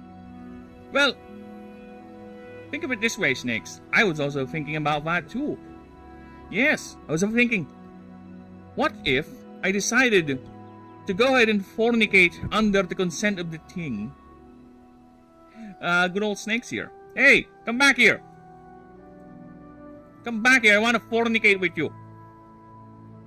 Get back here, Snakes. You. Don't run away from me. As I was saying, it's like 299 games right now. And this is the only one that's been playing currently. Unfortunate, but you know what? We'll deal with that someday. Hey, how is Chatback's gray and mine isn't? Looks super cool. Well, unfortunately. Well, it's alternating. It's alternating. So it's so that's the chat bot making each chat to be separated and segregated. So that way it doesn't look confusing. See? There you go. See, you got gray too. You just need to alternate. Snakes, get back here, you fuck. Giga. Yes, Paradox is a very, very good game dev when it comes. The only thing that I do not like, or I won't say do not like, because I also play City Skylines too, by the way.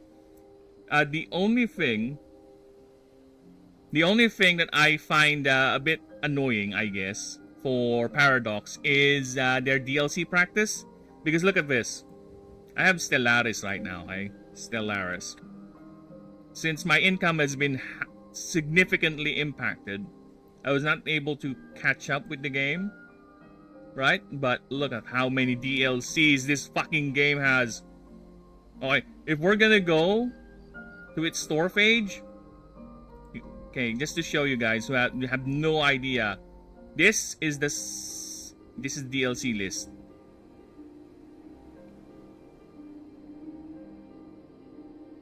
This is a DLC list. Look how much I don't have.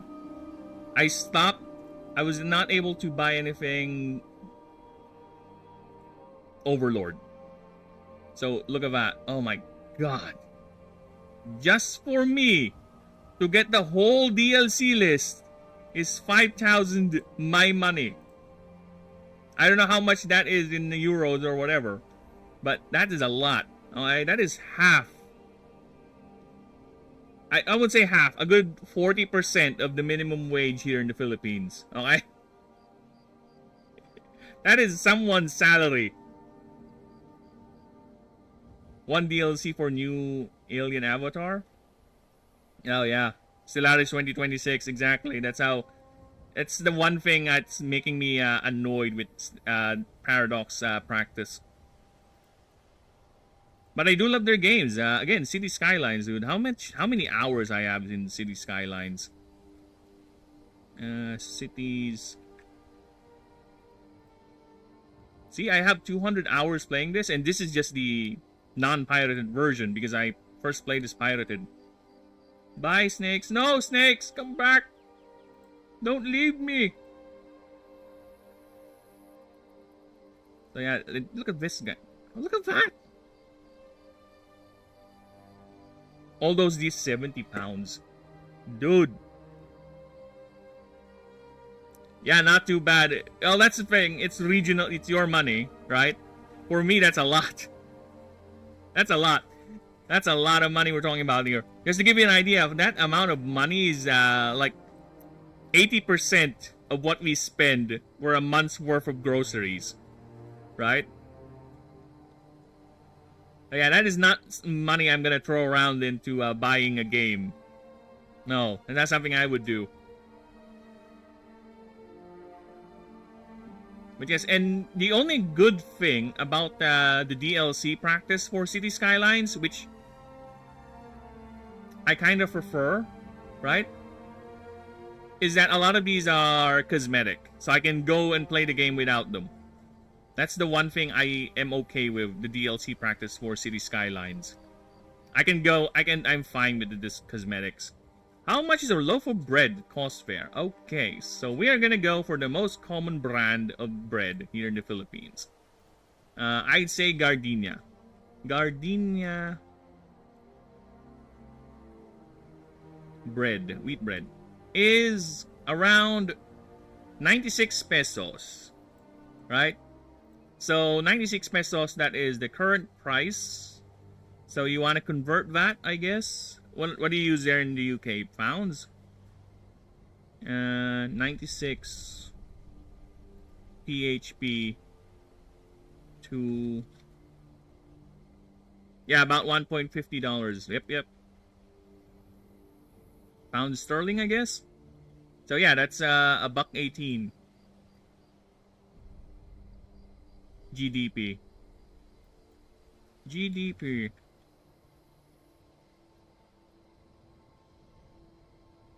I would not recommend you egging snakes. He's probably drunk right now, pal. And the last thing you want is to egg a drunken snakes, okay?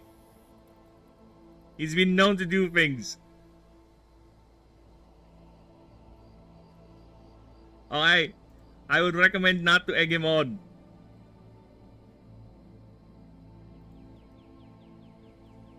But I love eggs. And I'm telling you as a caution. What? 118? Yeah, I don't know. Is that too expensive? Is that too low?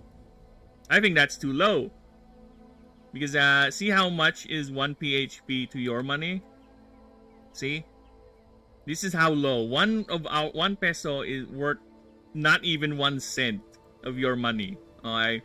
Or rather, it's not even worth half your money. That's why a lot of Filipino workers, too low. A fucking sandwich in Ireland costs £5 or some shit. Oh, that's why he said that.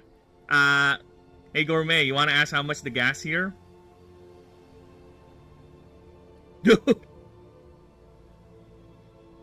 Import that here, that loaf of bread that you have, it's gonna cost like 500. Yeah.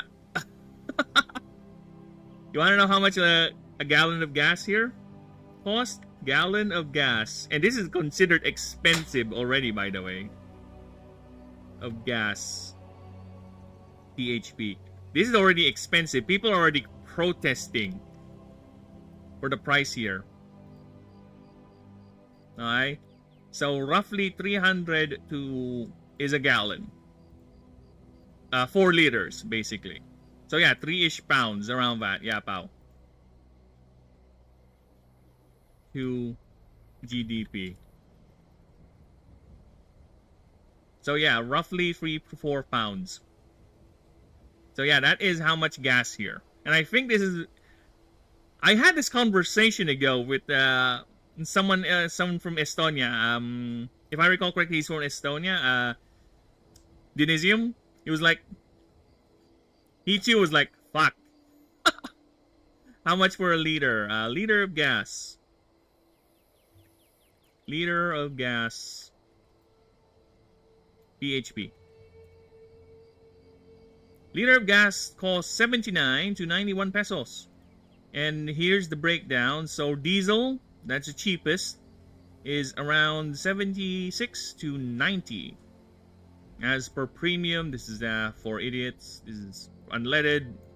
There you go. Public transport that were promised. What public transport? You know how many things were promised here in the Philippines that never happened, pal? I'm still waiting for decades for better infrastructure. You know our roads, our main road is still made for low traffic, or rather high traffic, but with carts. Right? 2 GDP. That is roughly 1.10. There you go. So that is a liter of gas here in the Philippines. You want to move here now? You want to move here? But you got to keep earning those GDPs, those pounds for you. Because otherwise you're going to have a problem. This is why I still don't have a license, lol. I'm gambling on the government to actually build us a railway system. Dude, how many years have passed since they said they're gonna make a subway? And I don't think the Philippines or our country can support a subway system. I don't think so. I don't think so. Those roads are gonna collapse. If they're gonna build it under roads, those roads are gonna collapse. The moment they start building a subway on it. I assure you. We do not have the infrastructure for it. Dude, that's too much. Here, you see these? This is already considered expensive, brother. The prices we have here currently is already expensive to the point that people, again, are protesting to have this lowered. I'm gambling on it to make an infrastructure for it. Well, your gamble is not going to pay off, Snakes. I mean, pal, you know how it is. The house always wins. And the house is going to win that. The cost of living is in... Let it ride? Nah. You go and boom and bust on that one, pal. I'm all on black. Yeah, black. Your future is indeed black and dim. The cost of living, dude, everywhere. That's why I live. I moved in the province now because god damn is the cost of living in the cities. Dude, just having an apartment, just owning an apartment in the cities is gonna cost you a good portion of your salary. And that's not to mention food, water, electricity, right? And other necessities. internet nowadays is also considered now a necessity, right? Oh, there's a lot of places where people can... There's a lot of places here. There's a lot of... especially here where I'm at. Especially where I'm at here in the Quezon province. There's a lot of resort areas here. Just to give an idea, this is where I'm at. No, I won't say exactly where, right? But...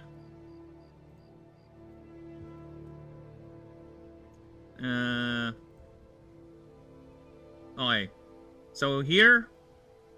We're here. Here. Quezon province. Here. This is where we are. And you can see how close to the sea we are. Yeah, there's a lot of resorts here. The other day we went to this restaurant and it's by the sea. And it has these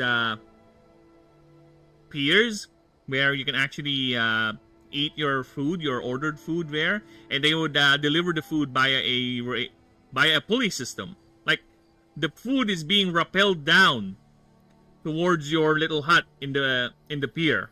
So while you're eating there, the sea breeze and everything, you have nice food, very good view of the sea, and there's an island. Of course, there's a massive power plant there, but you know what? Whatever, it's fine. But yeah, it's a nice spot. There's a lot of resorts here in my area.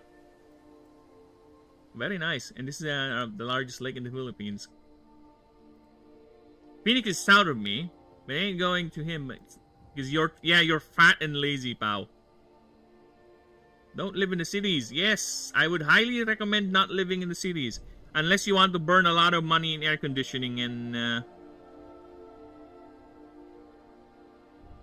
Hampshire province of England. Oh, the original Hampshire. Not the derivative Hampshire in the US. The coast is nice. I can imagine that. Britain has what little... Or rather, what I've seen with your coastlines, it's a beautiful country out there. Dude, I don't know where it is. I think it's somewhere in Ireland. They have this rock formations that look unnatural. I forgot what they're called. But they're like hexagonical. Let's see if I can find it. Hexagonical rock formations. I think this is somewhere in the UK. I forgot where. Yeah, there you go. It's in Ireland. Look at that. People actually mistaken these as man-made before it was found out these things were actually made by volcanic activity. It was fascinating.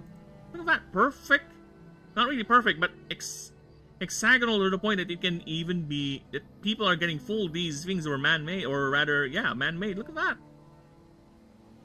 Fascinating.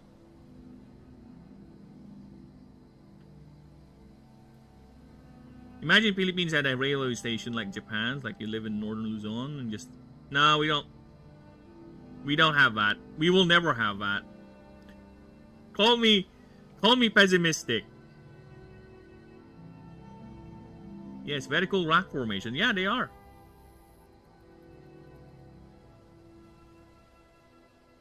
I don't recommend the UK if you want to see European beauty.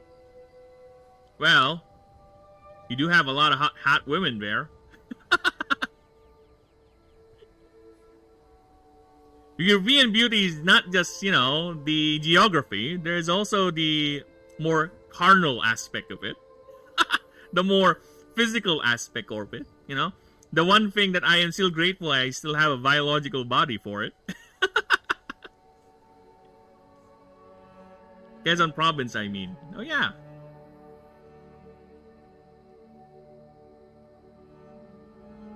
Italy and the Alps are nice. Yes, I have seen the Alps. Very nice views up there. The only thing I would is the mountain. I don't think I'm built for snow. Where have I been to? What do you mean holiday? Like off country? Because I have never left the country. No, not once. It's quite expensive. Very expensive. I have never gotten the chance to leave the country. Most holidays I had is in you know, the typical tourist areas here in the country. What do you call that? I forgot the name. The one with the Taal volcano. Yeah, have you been there?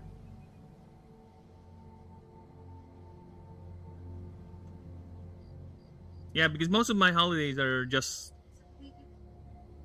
Cavite. Yeah, I know. It's most of the place I've been is just Agaytay. Yeah, thank you. Is those tourist spots, but nothing outside the country. No.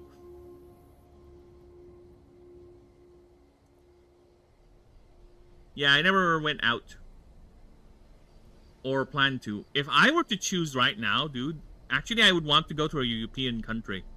Something filled with history, right? I would like to go on a trip to explore history of a certain country. I don't know, maybe explore some old British castle, or maybe the underground catacombs of Paris, something like that. Or maybe a field where there was a great battle that happened before. You know, I want to soak in the atmosphere of that. Germany has a lot of interesting places too. If I want to go sightseeing, yeah, probably the Alps. Some very good mountain ranges there, very good view, but it's just a snow, man. I don't think I can deal with the snow. I want to go to Japan really badly. Why not? Dude, Japan, I would say, here's the thing. I would say, if we were to here, right? If I were to rank all the languages right here in Asia, I would say Japanese would be the British equivalent of the posh language, right? For me, a Japanese speaking the Japanese language has a certain role. It rolls off the tongue really well, right? It's very, very fun to pronounce. It has a class to it. Like, unlike the other languages here in Asia, where our own language is just loves repeating vowels. Like uuwi or malala. Yeah, right? We love repeating vowels. It's fine, but it kind of doesn't roll off the tongue. Some other languages are just noise. Just noise. I won't say one, but yeah, that country that loves to bully us, their language is noisy, right? Korean is fine, but Japanese for me. Japanese has a certain flair to it. If you want to go to killing fields, they aren't too far from you. Cambodia? Well, by killing fields, I mean, where actual great battles will fought, not some genocidal bullshit. I want to go to to where Pol Pot so delusionally think that he can be a leader of a country by killing people doesn't like them, right? I'd rather not go there. I'd rather go to one where it's not steep in, I'd rather go to a place where a historical battle took place. Like, the one, I forgot the name. Oh my god, my brain. I need to refresh myself with history. That one battle where the French lost against you folks because you guys have good positioning. You guys leverage your longbows against the charging British knights. It's in France. I forgot the name. God damn it. I hate being old. No, not Waterloo. That could be a good place too. And I'm referring to something older. Oh my god. You said that after I talk about the Battle of Waterloo. Konnichiwa. Ore aparu desu norishuku. The Battle of Hastings? Is it the Battle of Hastings? Okay, we need to Google that. Is it the Battle of Hastings? Not in France. Battle where French get fucking get. Stop being cute. Sorry, my cat is trying to go places where it's not allowed to go. Where French cav was destroyed by British longbows.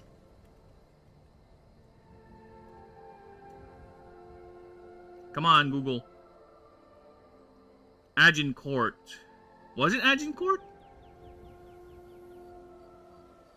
No, famous battle of French cavalry was famously destroyed by English women during the 100 Years' War. Longbows were affected. Is it Agincourt? I need to see the battlefield of Agincourt. Is that it? I think this is it. Map. Yeah, this is it. I think this is it. Battle of Agincourt. Yeah, this one.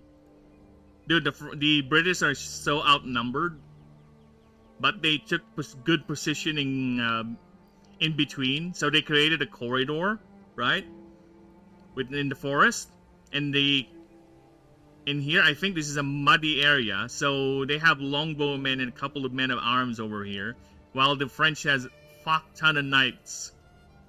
And the French are so confident they're gonna win, they just decided to charge. And as they're charging, their horses got caught in the mud, right? And longbows just kept on raining down. And when you're charging, especially when there's thousands of you in the front or behind you, you ain't gonna go back. You ain't gonna go back. There is no way for you to turn around. You are either gonna move forward or you're gonna get trampled by your own people. So yeah, it was fun. It was fun. Yeah. For the British, at least. This is why I like the old Total War games. Because the old Total War games, you can literally win with just superior positioning and good troop quality over overwhelming advantage of the enemy. I like games where I actually prefer more strategy rather than just brute forcing and one click everyone dies sort of gameplay. Oh my god. Phoenix talks about Japan being great, but he's not weeby enough for it. Yes, I am not weeby. I'm no otaku, you fuck. I only dip my toes in anime, okay? I'm currently watching the Iron-Blooded Orphans, but it's not that good for me to binge it all throughout. It's fine. It plays on the anime tropes that are okay for me, but it's a rather slow show for my taste. I know nothing about European history. Well, I know a lot of it. I just need a good memory. I just need to replenish my memory on that. I used to have a gaming channel, and I have a huge portion of my viewers were PolyamoryFixes. Oh, nice! What games do you sort to play, man? I'm guessing I'm gonna answer it over here, since Pau did ask. Give him hell! Roblox and stuff. Oh, yeah. They're actually very big here. Roblox. The wife has, I would say, nephews and nieces. They were big in playing that. Dude. To the point that the parent, or we seen them actually use their allowance to buy in-game currency for Roblox. Like, really? I mean, it's their money, but really? They're... Wow. Okay. Ish. British aiming practice? Dude. I don't know. Has it been recently recalled that British law where everyone has to practice a longbow? I think it was only recalled like a few years ago. And also the fact that technically you can still own slaves, but you just can't buy them anymore. I think that was also a law that British government recalled a few years ago. For some reason, Blox Fruits is very popular in the Philippines. I don't know why. Is it One Piece? Probably. One Piece is a big thing here. If you ever get ReZero, you gotta watch it together. You want to watch it together, huh? Maybe. Maybe we can set something up, Pao. Maybe.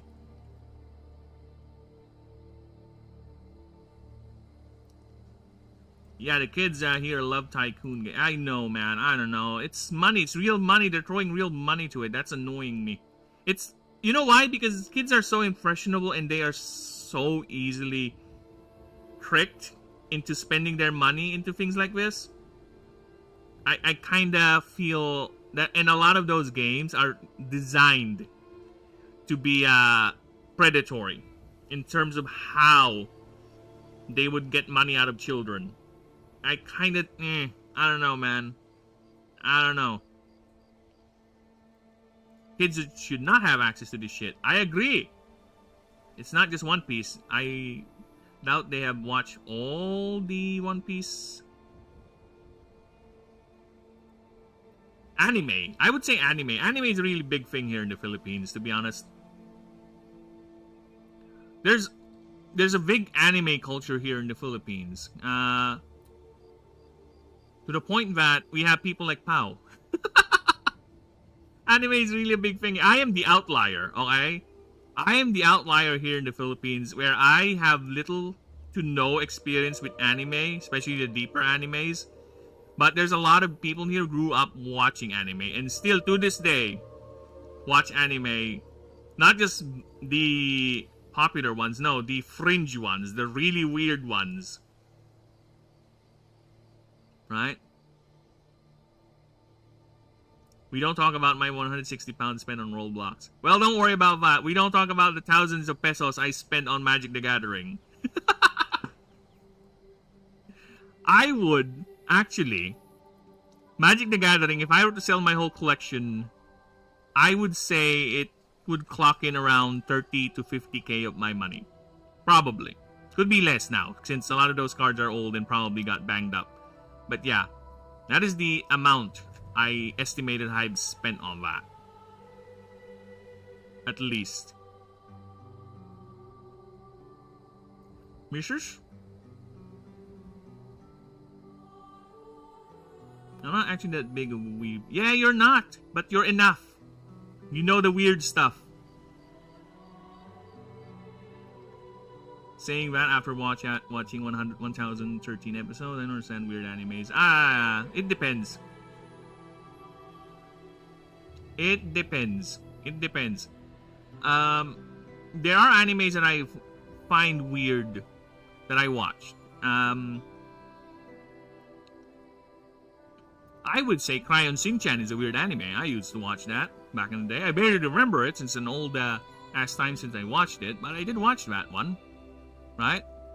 I won't. The Dan is also a weird anime I recently watched, but it's fun. It's chill. I really like that show.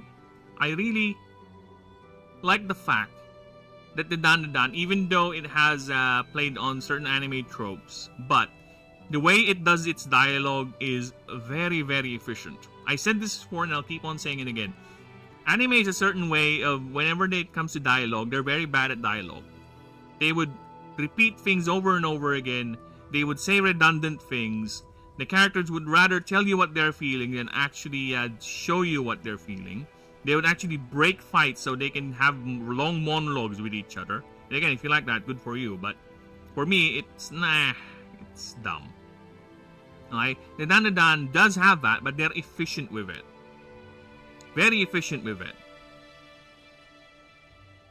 It's good, but kids LARPing. Whoa. New Ferrari for Phoenix? Dude, I wish I have a Ferrari. I wish I have a Ferrari. It's good, but the kids LARPing to make their... Oh, I don't know what JJK... Oh, JoJo Bizarre... Is that JoJo? That JoJo Bizarre Adventures? I don't know what that is. But JoJo, there's that one song I have, or actually two. It's the Pillar Man song and the Torture song. I have that on my playlist, but I don't know what that is though. Jujutsu Kaisen? No, I have no idea what that is. Chainsaw Man, I am intrigued. I am intrigued with Chainsaw Man's character designs. I am intrigued with Chainsaw Man's character designs, but not enough for me to get into the show. I have read the lore. I know where the story is, or at least the anime is going. I know enough, but not to the point that it's actually something I would invest time in watching. Right? I know some of it. Right? I know Makima is actually a bitch, a evil, or she's a devil, whatever. She's a villain. She just wants to control, chainsaw demon, whatever. Yeah, I know a bit of that lore, whatever. But other than that, it's not really something that caught my eye to the point, and I'm gonna watch it. And let's check out this Jujutsu Kaisen. Jujutsu. Nah, not familiar. And now that I have searched for it, I'm sure that my YouTube will actually be bombarding me with clips of this show.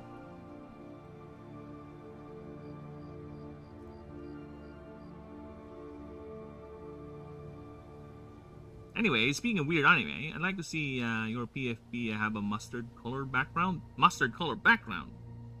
Interesting. Is that some sort of a cum joke? Or do you just like mustard? Either way, whichever is which.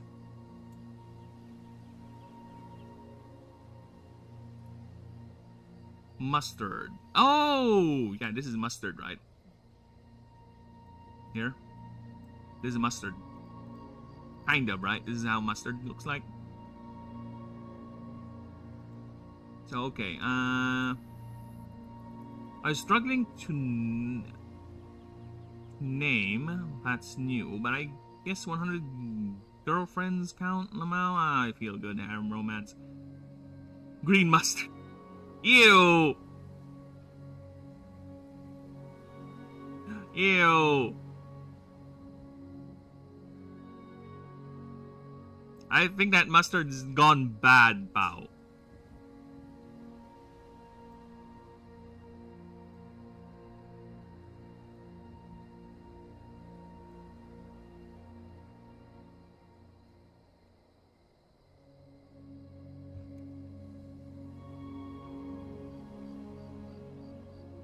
Is your... Sorry, let me just reply to Snakes.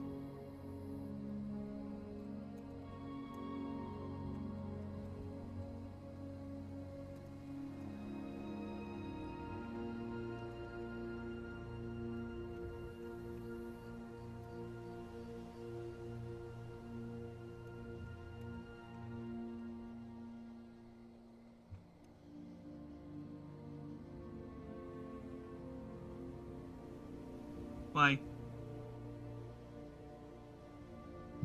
Wait, BRB.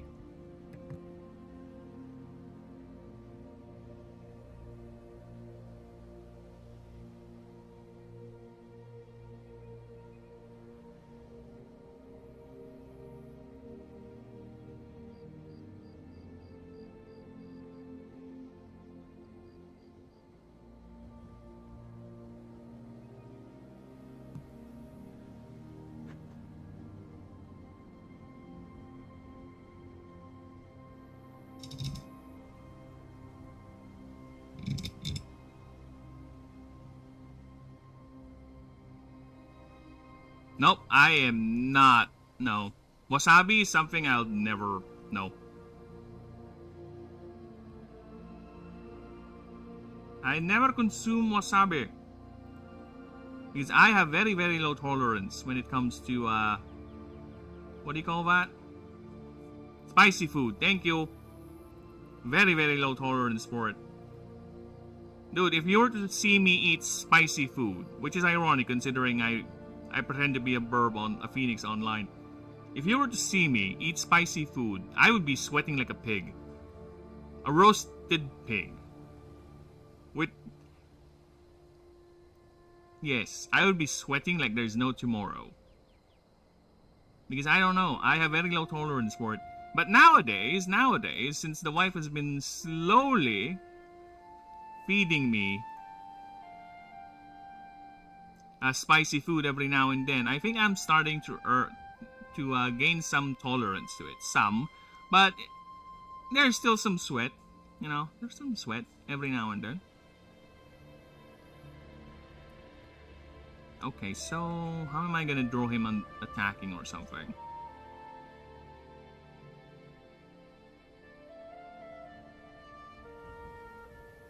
And then it goes. Isn't that a lot of spicy food? I guess chili or pepper lingers.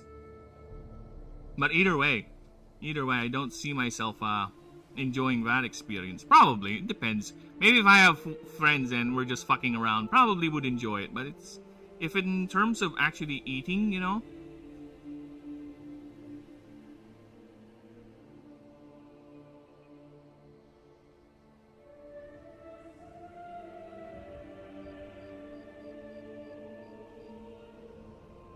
Right?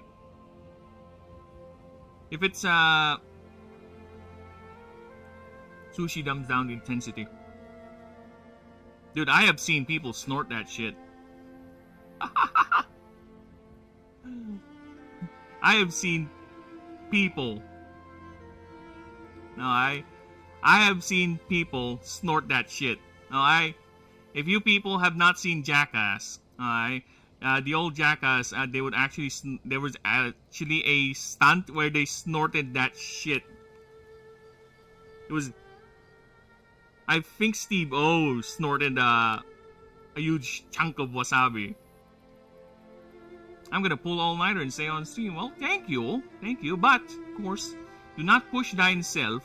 And actually, I am almost done. I think I have 30 more minutes on allowed, or 3 more before I need to go. It's kind of spicy where it's like minty spicy. It's 1 a.m. on your end? Dude, I've been awake since 1 a.m. my time, and it's around 8:51 here. Yeah, like I said, I was about to start earlier, but I just had to take a nap because of the stupid weather. But yeah, I'm how would you say? He's white, Chad, not actually Asian. I am 1/4 Spanish, you fuck. I'm more of a night owl, actually. So yeah, it's because of my call center experience. I work a lot in call centers the past few years. So that is why I am used to being awake around that time.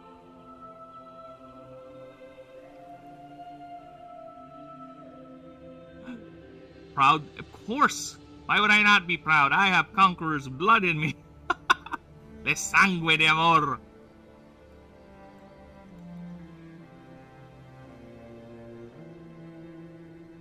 Fish and chips.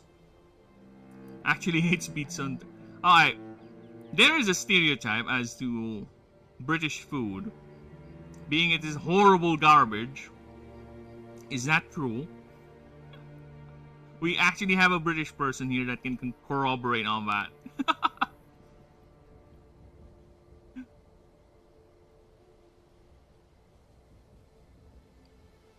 Should I just draw it side view?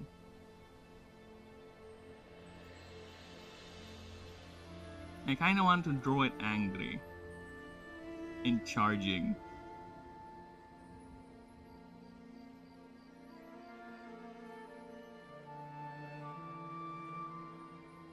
Yeah, I kinda want to draw it like that. Give me a moment here. Let's see about that.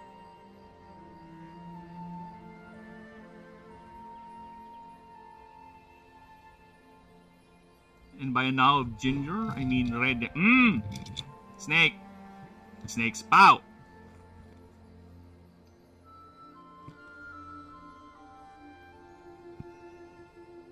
Shepherd's pie.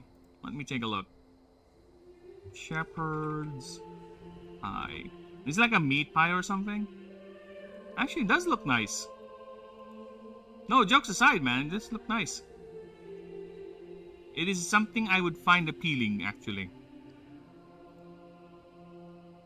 Dude, it's not dog food. This is something nice.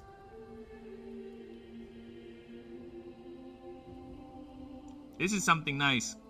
This is something I would actually find appealing. Yeah, I'd like this one. Haggis? Haggis is disgusting, but I think we have something similar to that here in the Philippines, pal. See, it's like longanisa. See, it's like longanisa, right, pal? We have something like this in the Philippines, but I think instead of whatever this thing is made of, right, it's actually meat. We have something like longanisa here in the Philippines. Longanisa. This one? But it's actually meat. But it's the same idea. Right? Yeah, but instead of stomach lining, it's actually here in the Philippines. It's also made from intestines. But only the intestine is the wrapper, actually. The rest is meat. The rest is meat. This is actually more appealing to whatever haggis is.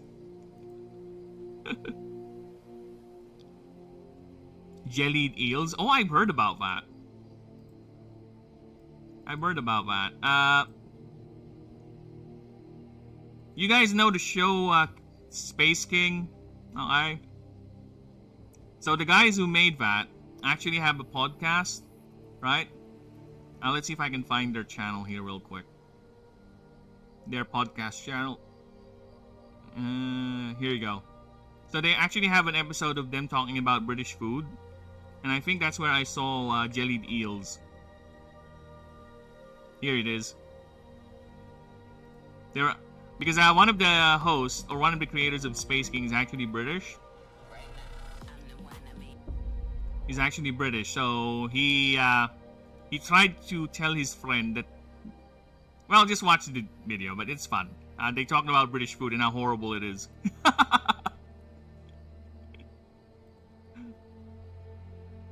Yes, it's intestines. You can eat the wrapper. I love longanisa. We have here where there's skin, no wrapper. It's skinless longanisa. I think it's called lokban. I think. Longanisa lokban, right, love? Yung longanisa dito? Ano tawag? Okay. But the main difference is what? It doesn't have a skin, right? Or does it have a skin?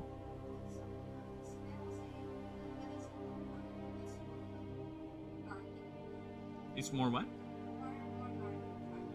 Ganon. Okay. Stargazy pie is worse. Oh, dude, that's the fish heads. I know that. I told you, I've seen that from that episode, from that show. This is the Stargazy pie.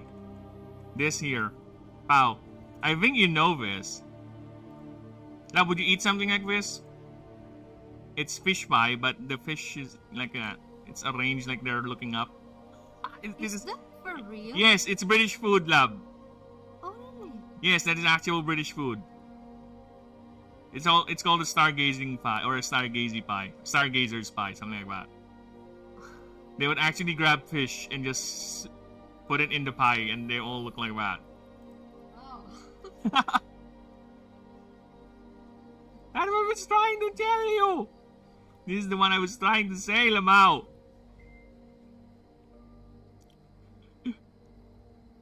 Jellied eels are different, though.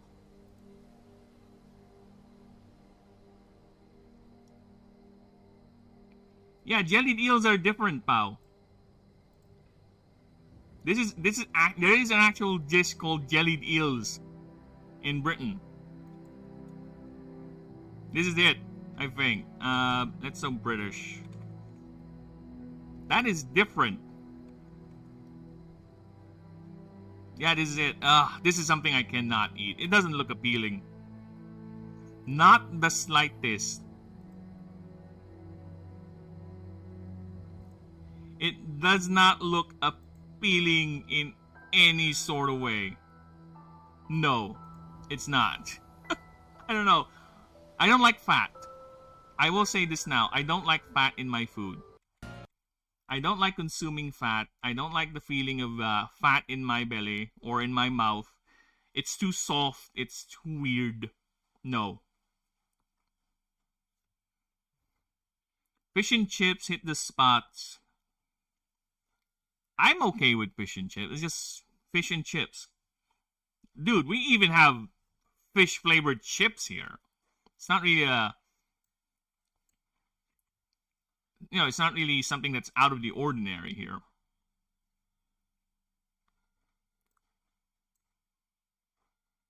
It's not a concept that we find weird.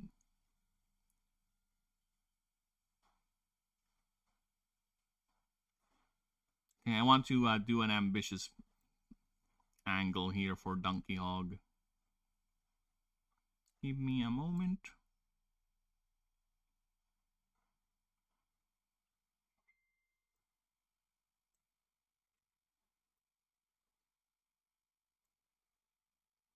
Dude, I wish I could play this music for you guys, but I can't. It's copyrighted.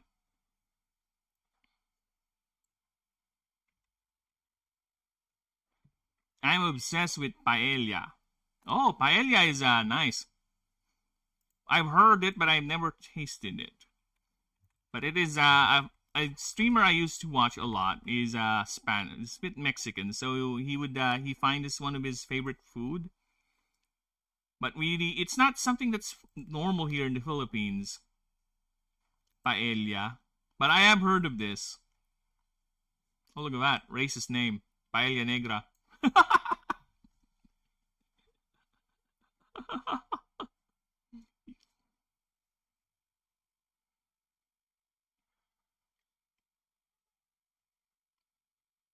Fish and chips. Oh, you put jelly in the pie too? Oh. Fat tasty Phoenix. No, lechon kawali. No. You guys can have all the fats. No, I don't really like eating fat, man. I really don't. That's why whenever we eat bangus, right?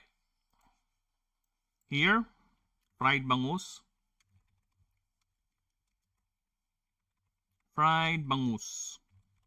Whenever we eat that, here, this part, the belly, I just give it to the wife. I don't love it. I don't like it. I really don't. No matter how well made the bangus is, I just give this to the wife. She can have it. She can have this. All of it. She can have the belly. I don't care.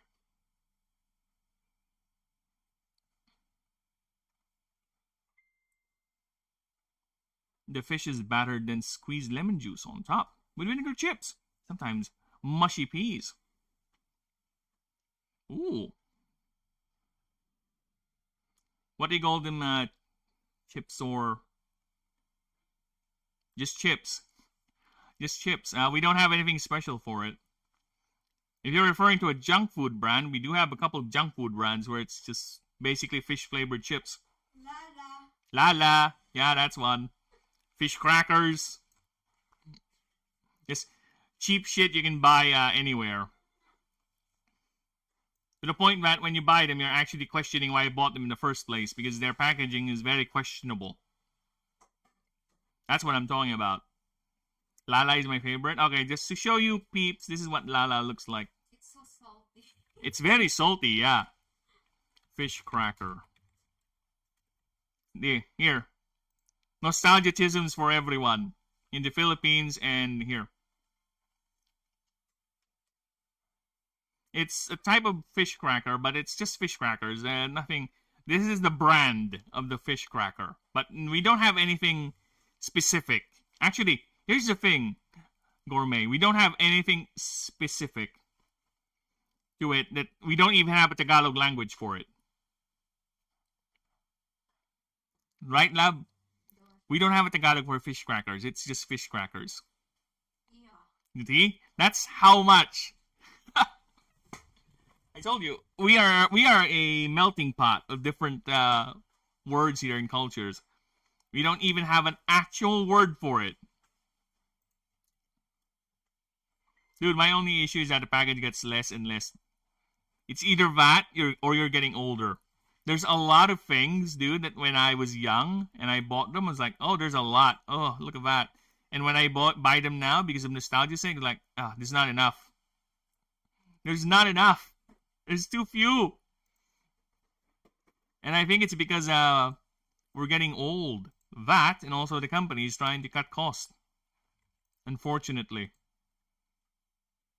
Back on my feet, those man and his will to survive. Many times it happens so fast. You crack your passion for glory. Doing to this, the things of the past, they respite just to keep them alive. I am the tiger, it's the name of the fight. Stand up to the challenge of our rider. And last known survival, let's get ready tonight. Sorry. That is actually the song that's playing right now. I wish I can play this song for you guys, but no, I can't because it's gonna be copyrighted to fuck in hell. But yes, this is actually what I'm hearing. It's a pill to survive. It's the I am the tiger, that's the name of the fight. The video is copyright. I know! At least I can get away with it a little more. If there's no sound. That's why I had to hide it. Only certain supermarkets, though, we sometimes have certain items in one supermarket, but not... Okay, what's that? Sainsbury's has okay. Dude, how much is Lala over there? Really? Your fucking Lala is exported?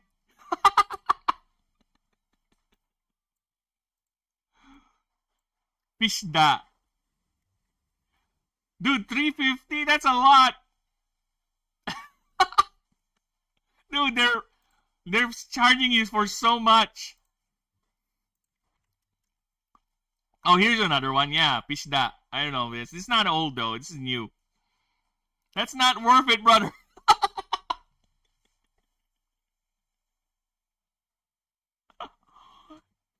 Dude, you know how much a pack of Lala here? Okay, let me show you so you can get annoyed. Lala fish crackers price. This is how much it costs here, okay? It's 15 to 49 pesos. This is like $1. 49. Actually, $1 now is 60, but yeah, it's not even $1. Okay? Not even a full pound. Okay? And we're talking about the big packs. This is a 100-gram bag. 35 to 49. Oh, it's not enough. You're being scammed over there, brother. That's some scammy shit. I would understand if they're paying for the delivery, you know, the export, but that's a lot. That's a fucking lot. I also remember a British YouTuber I used to watch a lot, but he's dead now. Rest in peace, Soul Biscuit. He had this. He tasted this. His wife bought him this. Right? You guys have this here? I have that there too. I just found it funny the way he read it. I think you, a British person, would actually find it funny the way boy bawang.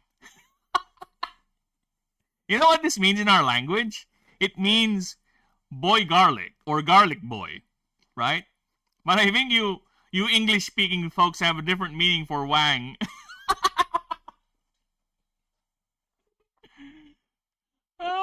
And it does look like a ball, a very white and clean ball, to be honest, with a very tiny dick. Look at that, the tiny dick. Not even, yeah, dude. Not even half. That is over expensive, man. Fucking hell. Take it from the 2 Filipinos in chat. That's not worth it. You're getting scammed. Alright, how am I gonna do his mouth? Oh, Cowboy Bebop. Oh, that reminded me. Cowboy Bebop is also an anime I used to watch. This one's... Okay, if I were to recommend Cowboy Bebop to anyone, okay, if you are looking for a story in an anime, I would just recommend you watch at least 3 episodes of it. Because a lot of what happens in that anime doesn't really impact the main story of it. I forgot which number of episodes is it specifically. But yeah, there's just 3 or 4 episodes that only matters to the plot. if there is something you could call a plot in this anime. But a lot of it is just misadventures of the group.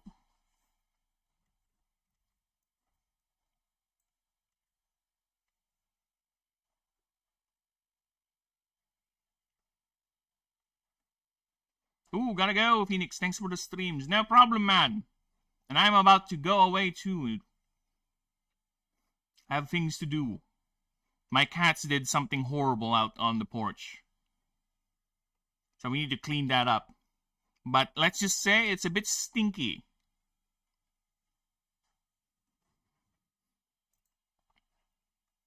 Yes, Pao is a good one. He is one of my mods.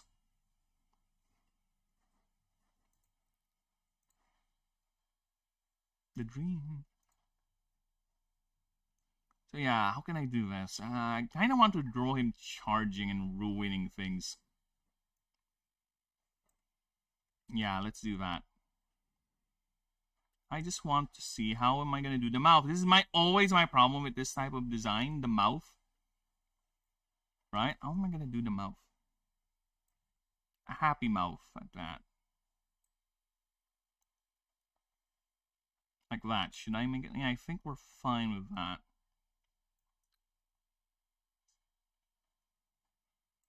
Eesh, mouth. Why are you always a pain to draw?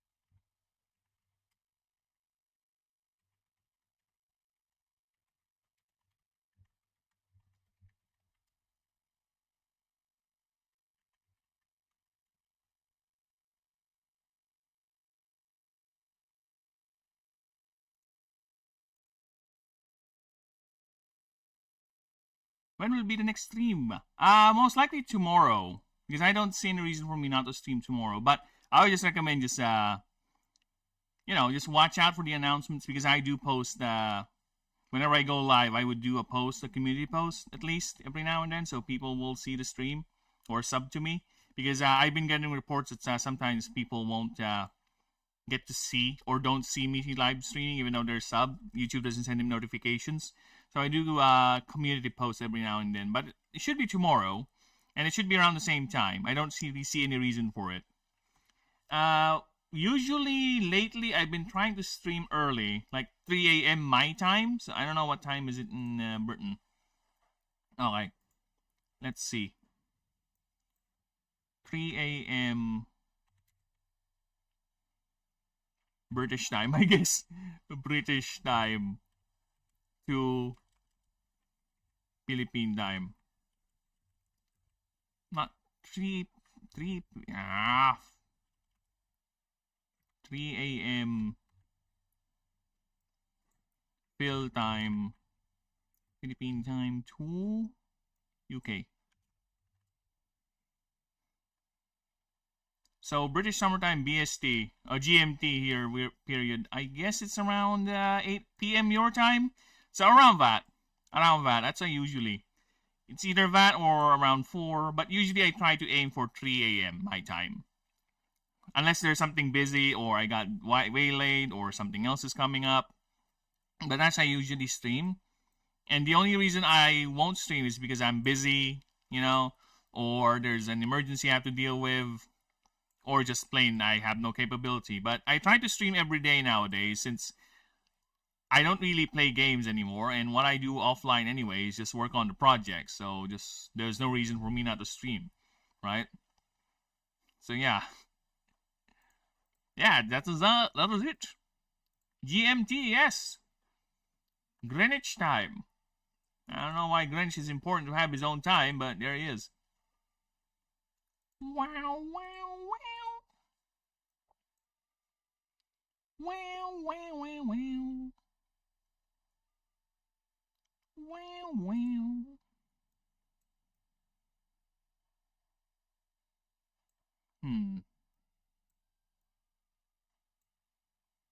I've joined earlier, but I was playing Minecraft server with my friends, but the Minecraft world map was so right. Oh, it's fine. No problems there. Dude, Minecraft is a game that I've never gotten to play, but I can see the appeal of it. The fact that it's so customizable, you can do a lot of things with it. And like, for example, that server, dude, it's fascinating. See, this is what I mean now when it comes to games. You don't need powerful graphics or anything of that fancy stuff to make it appealing to people. You just need to have very good... The skeleton of the game needs to be good. And it needs to at least, you know, get that itch, what people are looking for in the game. The immersion, you know, if people want to play some sort of a social game, the idea of having fun with the games. Wow, wow. Wow, wow, wow, wow. I have joined... Oh, my empire is quite near the Philippines. Well, go ahead and colonize us. Why not? Have fun. I'm sure they'll welcome you. Just don't change the currency to your currency. So that's why... that's when they start rebelling. Because they're losing the advantage of earning through your currency. I'm telling you now. That's how you win the hearts and minds of the Filipino. By letting them earn with the same exchange rate as we do right now. That's how you do it. We're a simple lot. All our currency is gold bars, so we shall see. Well, good luck then. Wow, wow, wow. Wow, wow, wow. Wow, wow, wow. Yeah, I'm just gonna draw his face.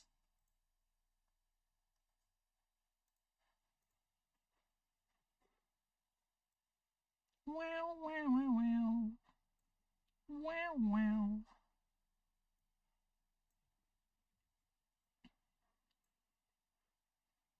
Do you know the Aceh region, the island of Sumatra in Indonesia? That's the capital. I am not familiar with that. But, you know the advantage of our society right now? It is so easy to get information. And it really helped me. Because sometimes I'm looking for a culture, or a word, or something. Right? And I would just fire up Google, and here I am. Look at that. And here it is, Mindanao. Right there. This is the ass end of my country right here. And there was a time where I think the fringe group is still alive, where they want us to claim this part of Borneo because it's actually within the Philippine Economic Zone here.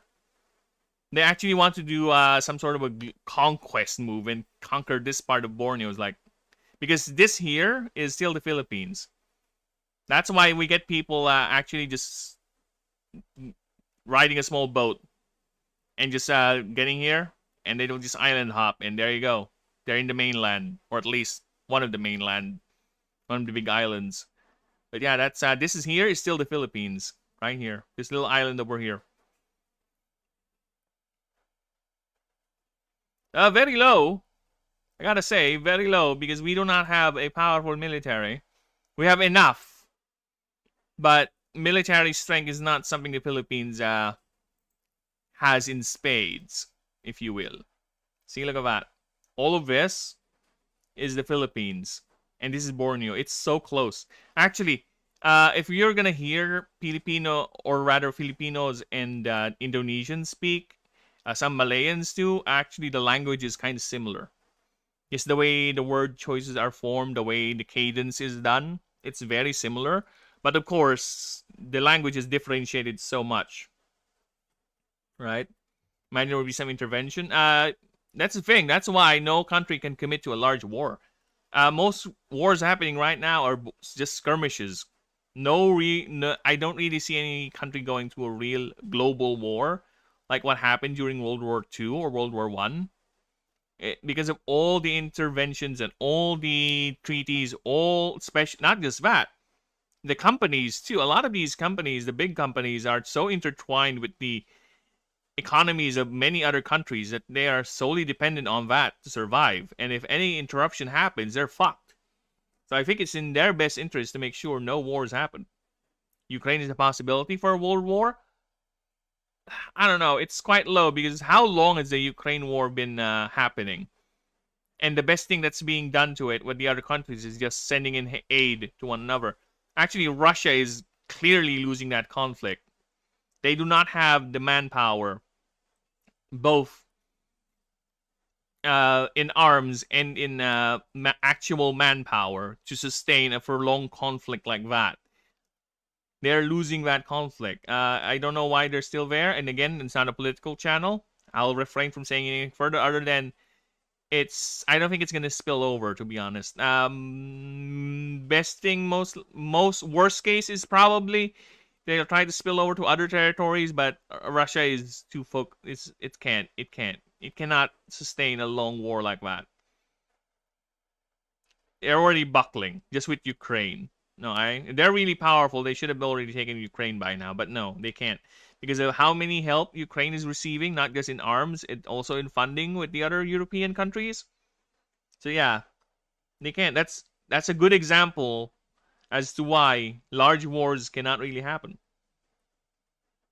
US-Iran will cause big trouble if there's a ground conflict. Yeah, and I don't think they'll commit to any sort of actual ground conflict. There might be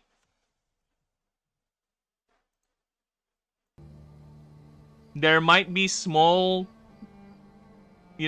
special ops that being done every now and then, because there is a shadow war. There is a shadow war going on. There's countries that the US is sending troops and other countries sending troops to do shit or to fuck each other's shit up. There is that. That is a guarantee that is happening. There's no point in hiding that reality. Right? There's always a shadow war going on. So yeah, but in terms of major military offensive in the boots ground, no. Unless for some reason Trump loses his mind. Right? And that is not outside the realm of possibility, but it's very low. Because Trump is getting to the age where he's also becoming senile. That is the major disadvantage of this whole government system, is that we have senile old men now leading countries. That's why the ancient Greeks see democracy as evil. He's done a lot. He's done that a lot. Yeah.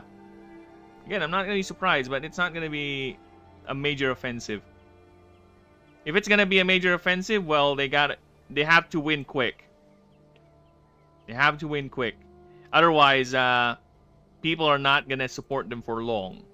They might get support at the beginning, but as the conflict goes on, people are going to say, "What are you doing? Why is it still not done?" Their support for it is going to die down real quick. And besides, America can't be seen as the aggressor right now. Tehran is almost impenetrable. Almost.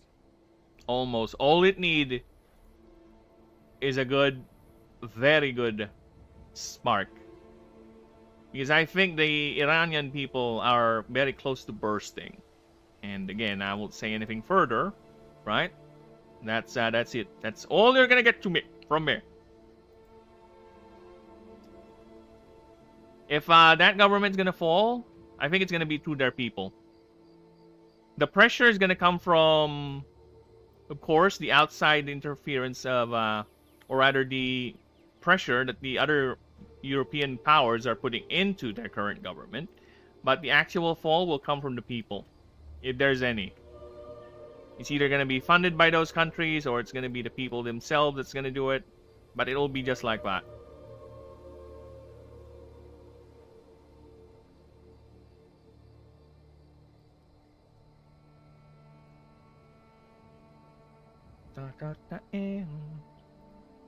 Okay, so how am I gonna do the angle on this one?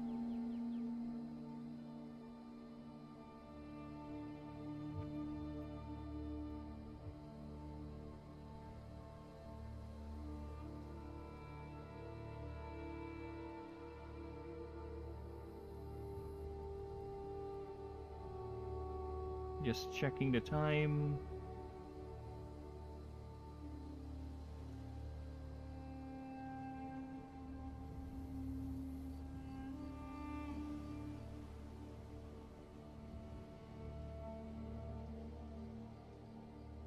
Okay. Oh shit. Alright, I'm just gonna finish this angle for him, then I'm gonna call it a day. I just don't want to leave this unfinished. Have you ever burned out from YouTube, and do you think it's a possibility again? I have. You know, here's the thing about content creation, man. It's very hard. Especially if you want to earn, right? If you want to make a career out of this, it is very hard because you are up against hundreds, if not thousands, of other you out there in the space, right? Trying to see or stand out is the main challenge, right? There's a lot of people out there who are genuinely talented at what they do. It's just that the system itself, they're not playing with the system, they're actively being suppressed. There's a lot of factors, and yes, it gets to you. That's why I don't turn on my viewer count, man. Because looking at my viewer count sometimes makes me feel insecure as to what I'm doing. Right? I don't like it.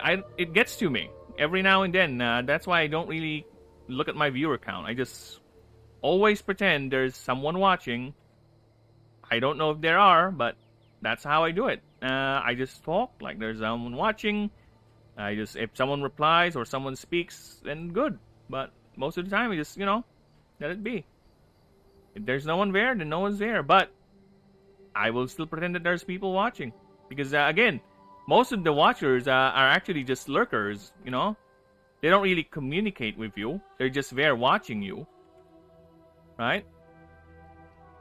They just prefer to have you playing in the background. So that's how I see it. And watching my YouTube metrics every day is just going to make things, it's going to burn you out. That's why a lot of people recommend when you're doing YouTube or any sort of content creation, if you're going to make a career out of it, you need to play the game. You need to, go viral with shorts.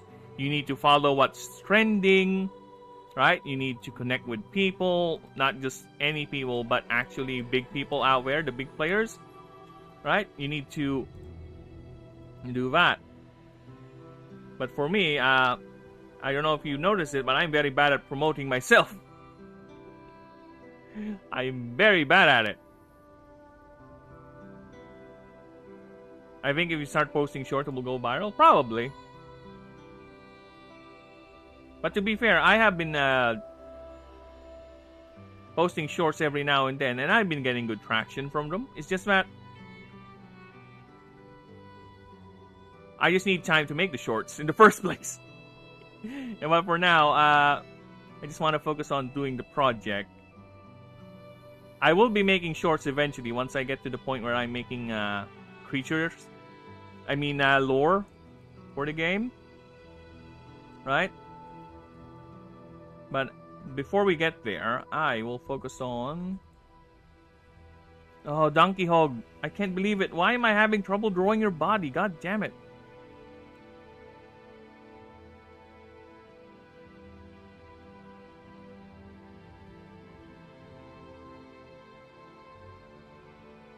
Dude, the body.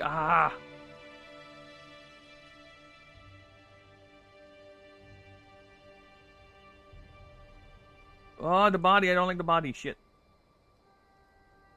Fuck.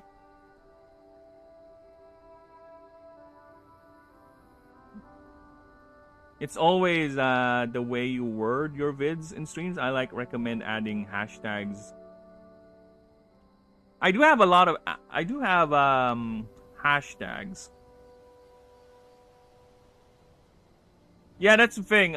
You have to get the title where people actually. That's why a lot of titles you see are clickbaits. You know, a lot of titles would use clickbaits or just exaggerate things with their thumbnails. Like they would do that face, the off face, which helps with the clicks, to be honest. And they would actually do bait people into the first 6 seconds at least of the video has to be uber interesting. Right? Once you get past that, the rest should be okay. If a person who click on your video gets hooked by the first 6 seconds, you should be good. Or at least the first 30 seconds of it. You should be good. Right? But for historical stuff, for factual stuff, it is quite tricky. It is quite tricky. You could... Right? How are you gonna title? Or maybe you can have it like a question or like a hook with the title, like how this world or how this X place shrank, right? How X place was used to be bigger. I don't know, something like that. There has to be a hook. There has to be something like, oh, this sounds curious. Oh, this sounds interesting, right? We have to get that. Which unfortunately, for me, I'm not that good at it too. I'm quite bad at it, to be honest. There's something wrong. There's something wrong with him. I don't like the mouth, to be honest. I think I'm okay with this mouth, but this one, there's something wrong with it. Hate this. I don't know, just get the vibe from the profile picture in your channel. It maybe just sounds like some sort of YouTuber that has some good amount of subs, interaction, engagement. Because views is one thing, but engagement is separate. True.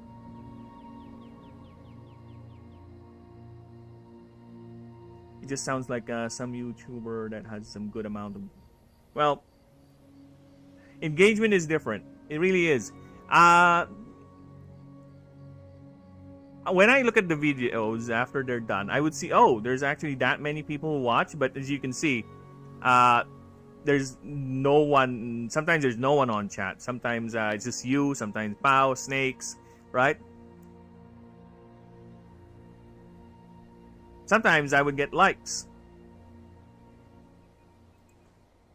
Sometimes I would get likes that is, oh shit, there's a lot of people like this video.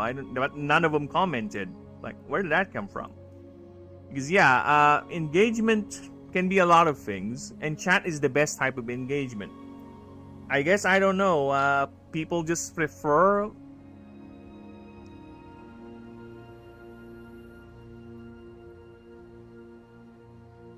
I guess people just prefer to have me play on the background? I don't know.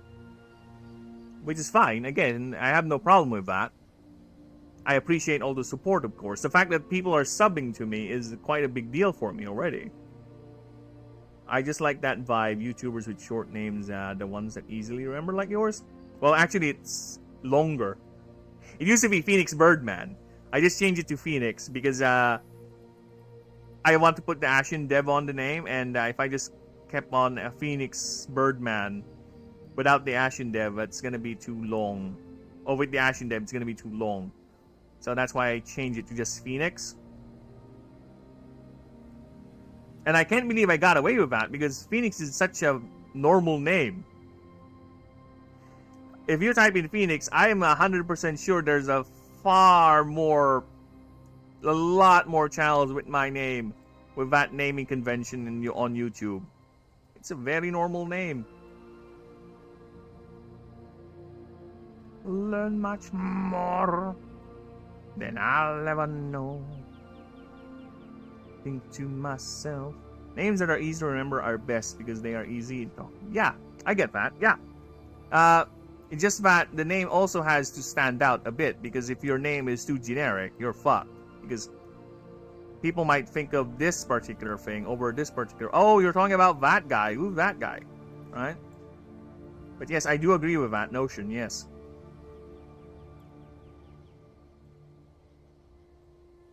But then again, it depends on the content for me. I told you. I told you.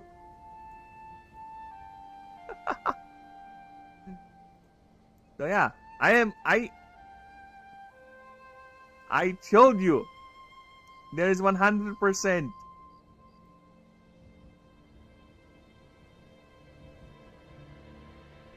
That's why every time I would title, I don't know what to title this episode. I really don't, because I don't know which title is gonna make it stand out. Right? Which title is the one that's gonna make it stand out from the rest? We all know the very. Oh, thank you. I wish I could tell myself that. I'm here struggling how to draw this fucking bastard. The angle is not something. There's something off with the drawing. I hate it.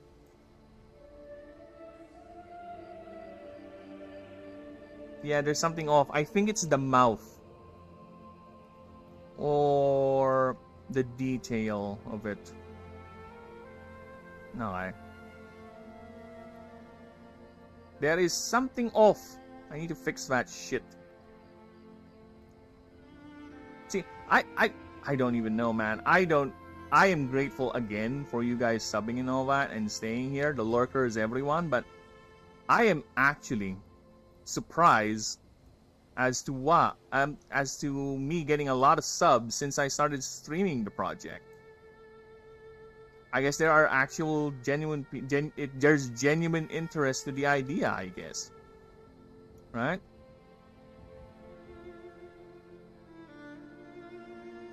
Or is it too long? There is something wrong with this. I can't seem to get this. Yeah, I think it's the mouth. Oh. I think it's the mouth. But either way, yeah, unfortunately, let me just save this.